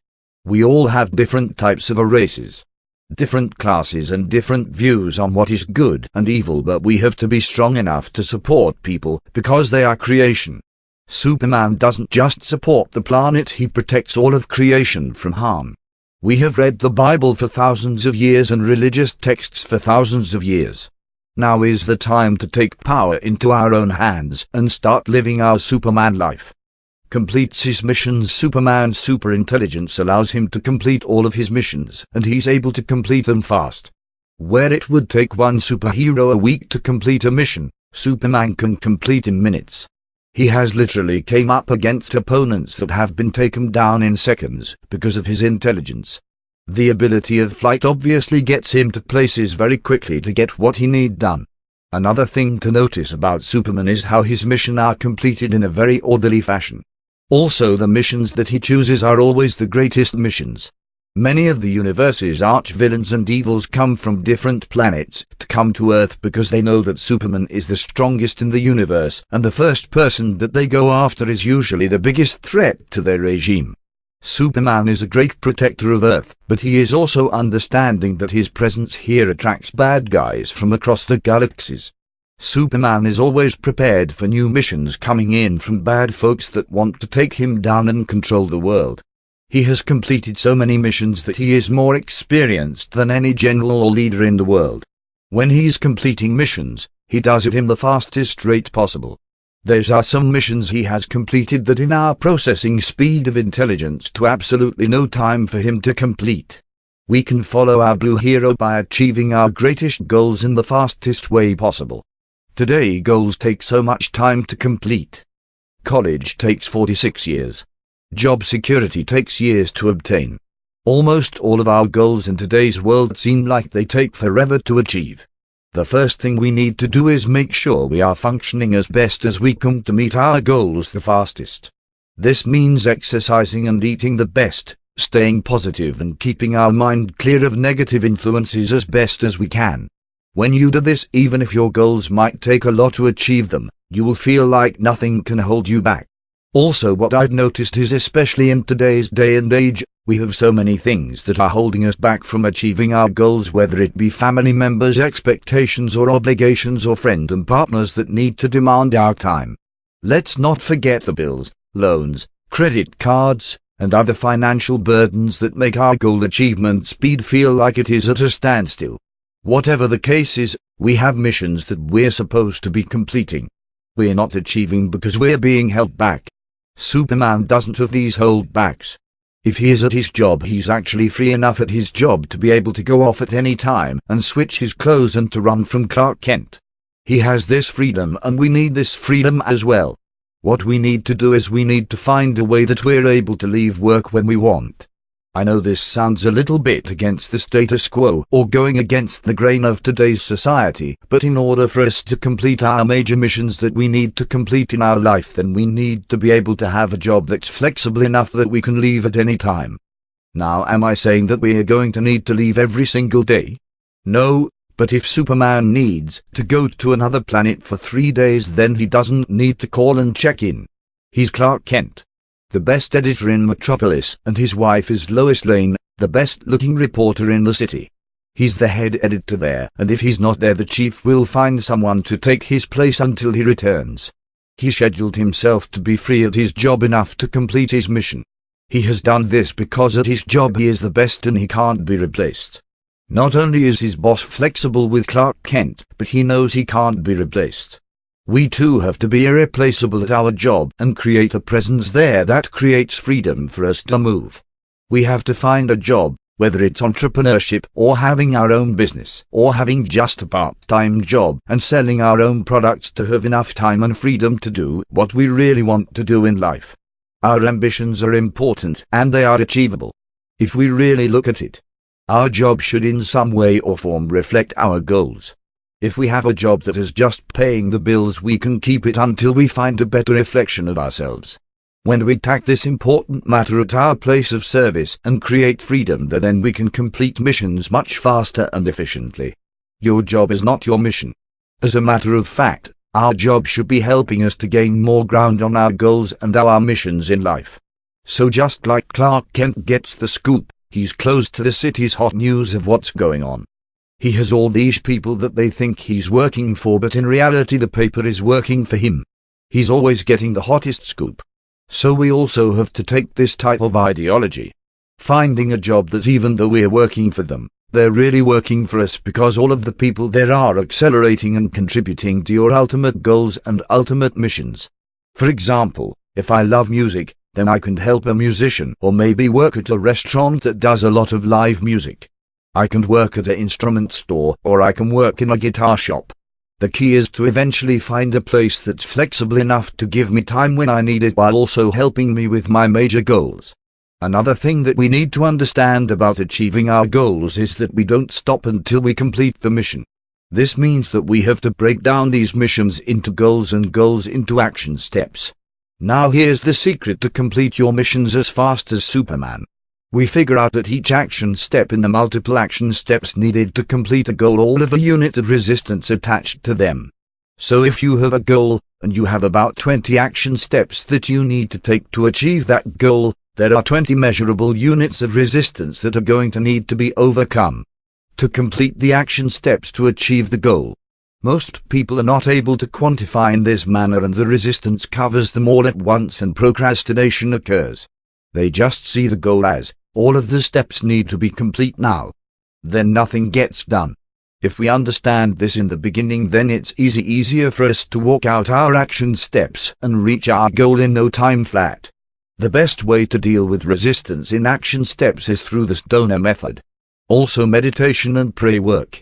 Music helps as well.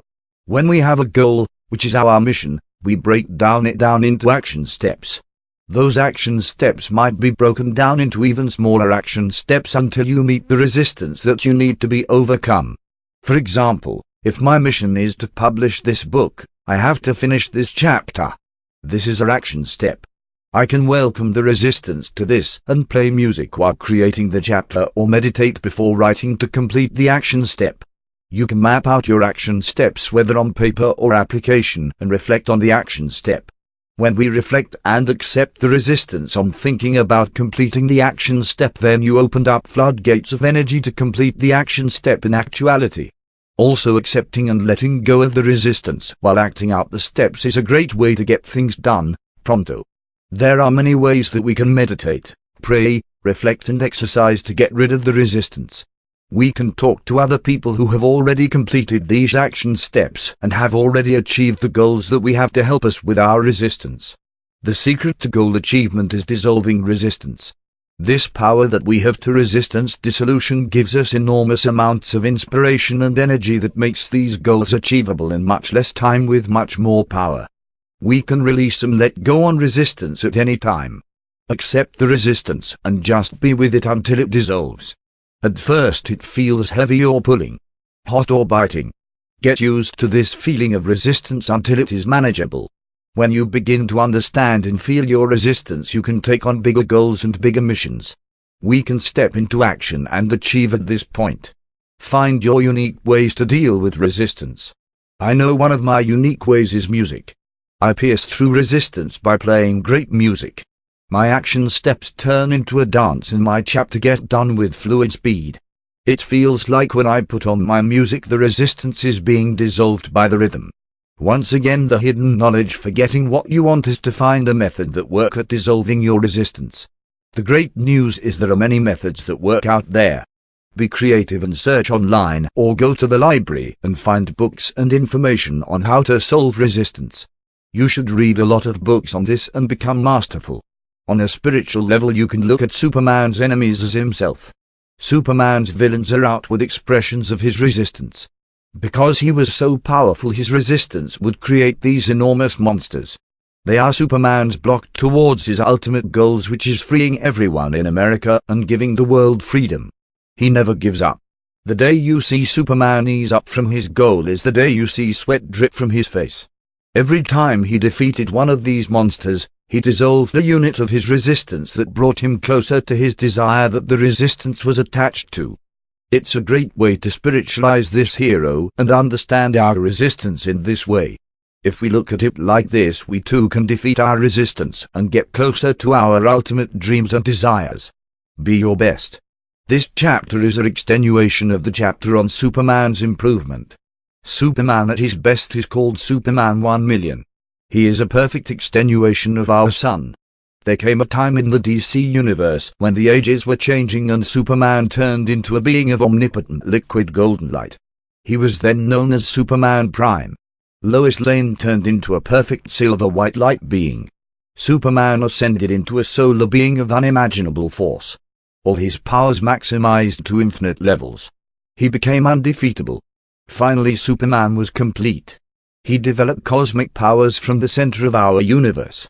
One of these powers he gained as Superman 1,000,000 was the universe's indomitable willpower. He had the capability to give superpower energy to all the beings across our galaxy. Seems hard to beat, right? Well, we might not have the power of Superman 1,000,000, but life might have something greater in store for us. The S on Superman's chest stands for hope on his home planet Krypton. We must have hope that we can be the best version of ourselves, which at a soul level might be far greater than Superman 1,000,000. There are spiritual masters who say that humans can eventually be liberated unto a being that can manifest their entire world by thought. You think you are in New York on a rooftop and you are there instantaneously. They say you can be as many bodies you want. Anything you think you can become. So we must hope through faith that we can be the greatest being that has ever existed in our life. Even Superman in this extremely powerful state never said I am omnipresent. What we learn if we continue to do our best is that we are able to be omnipresent human beings. A wise man once said, omniscient, omnipotent, omnivorous and omnipresent all begin with them. We have the ability to be our best by learning and doing the best we can. Lester Levinson, our American spiritual master, once said you are everywhere right now pretending you are only that body. The only thing separating us from being more powerful than Superman Prime is thought. If we can stop thinking even for a moment, we can immediately be rejuvenated and experience this ourself. This is my hope for you. That no matter where you are in life, you will be provided by life this blessing and friends that will protect this true life of yours. In the Bible it says, be still and know I am God. But you do have to be still. It's sacred, this true prime version of yourself. This is how we recharge like Superman and receive enormous powers, by being still. This is us at our best. No movement, no thought. Then we transcend like we do when we are completely still in deep sleep. Stillness and silence is the key to our best version. Our Chris 1,000,000.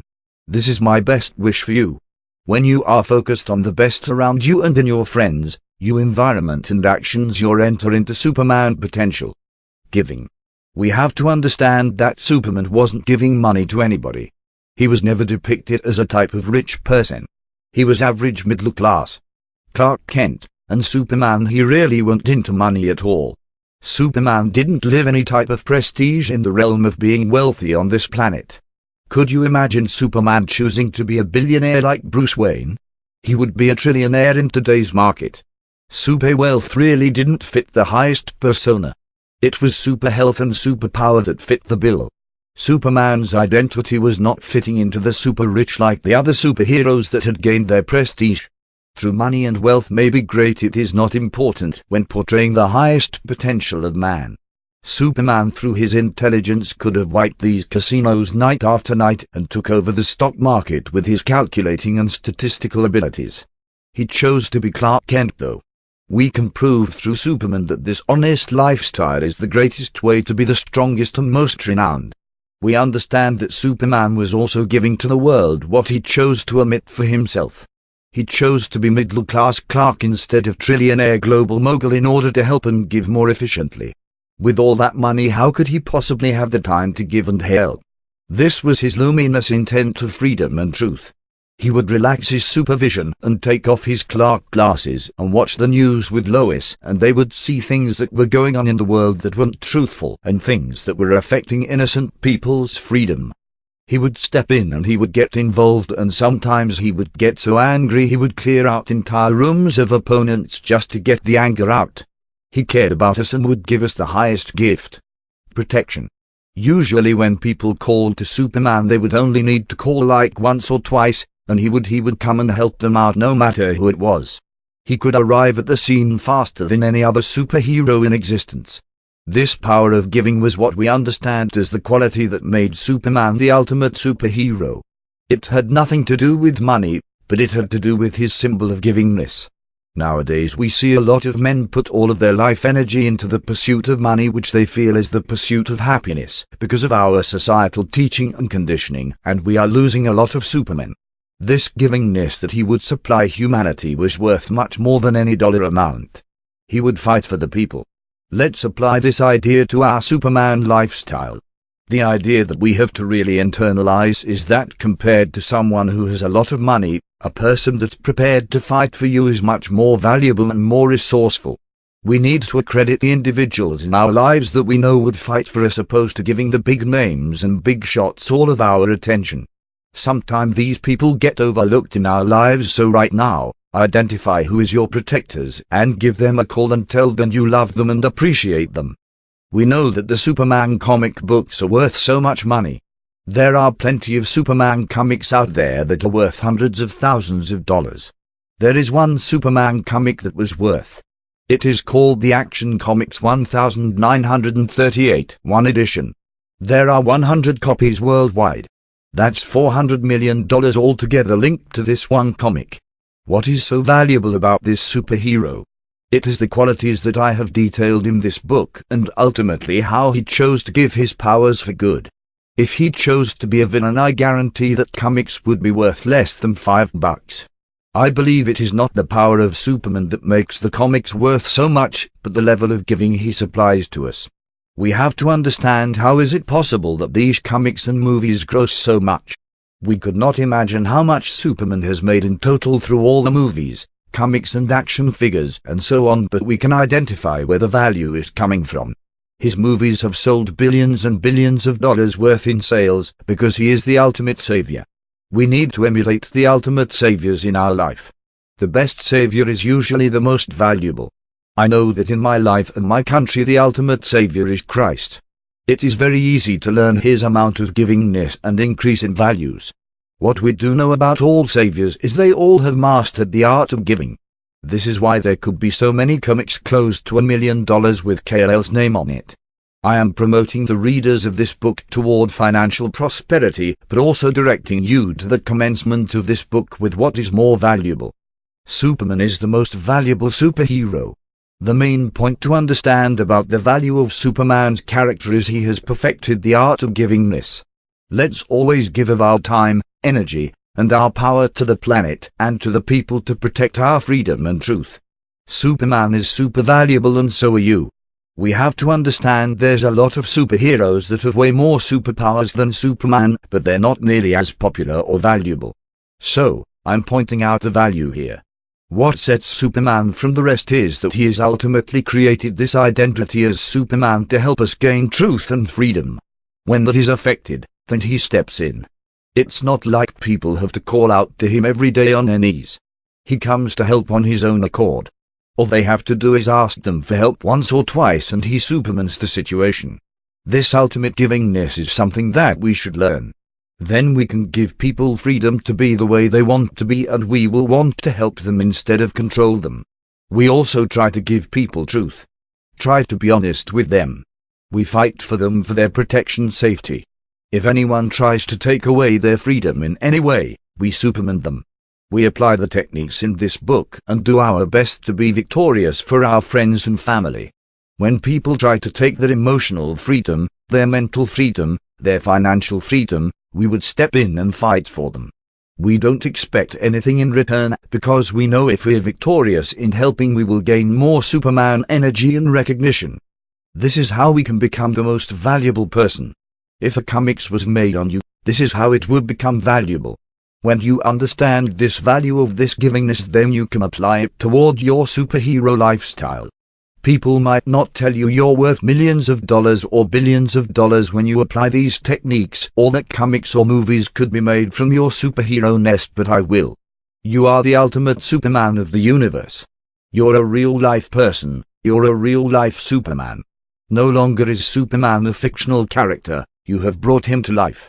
If you're doing what Superman's doing in real life, your value far exceeds the statistics we talked about.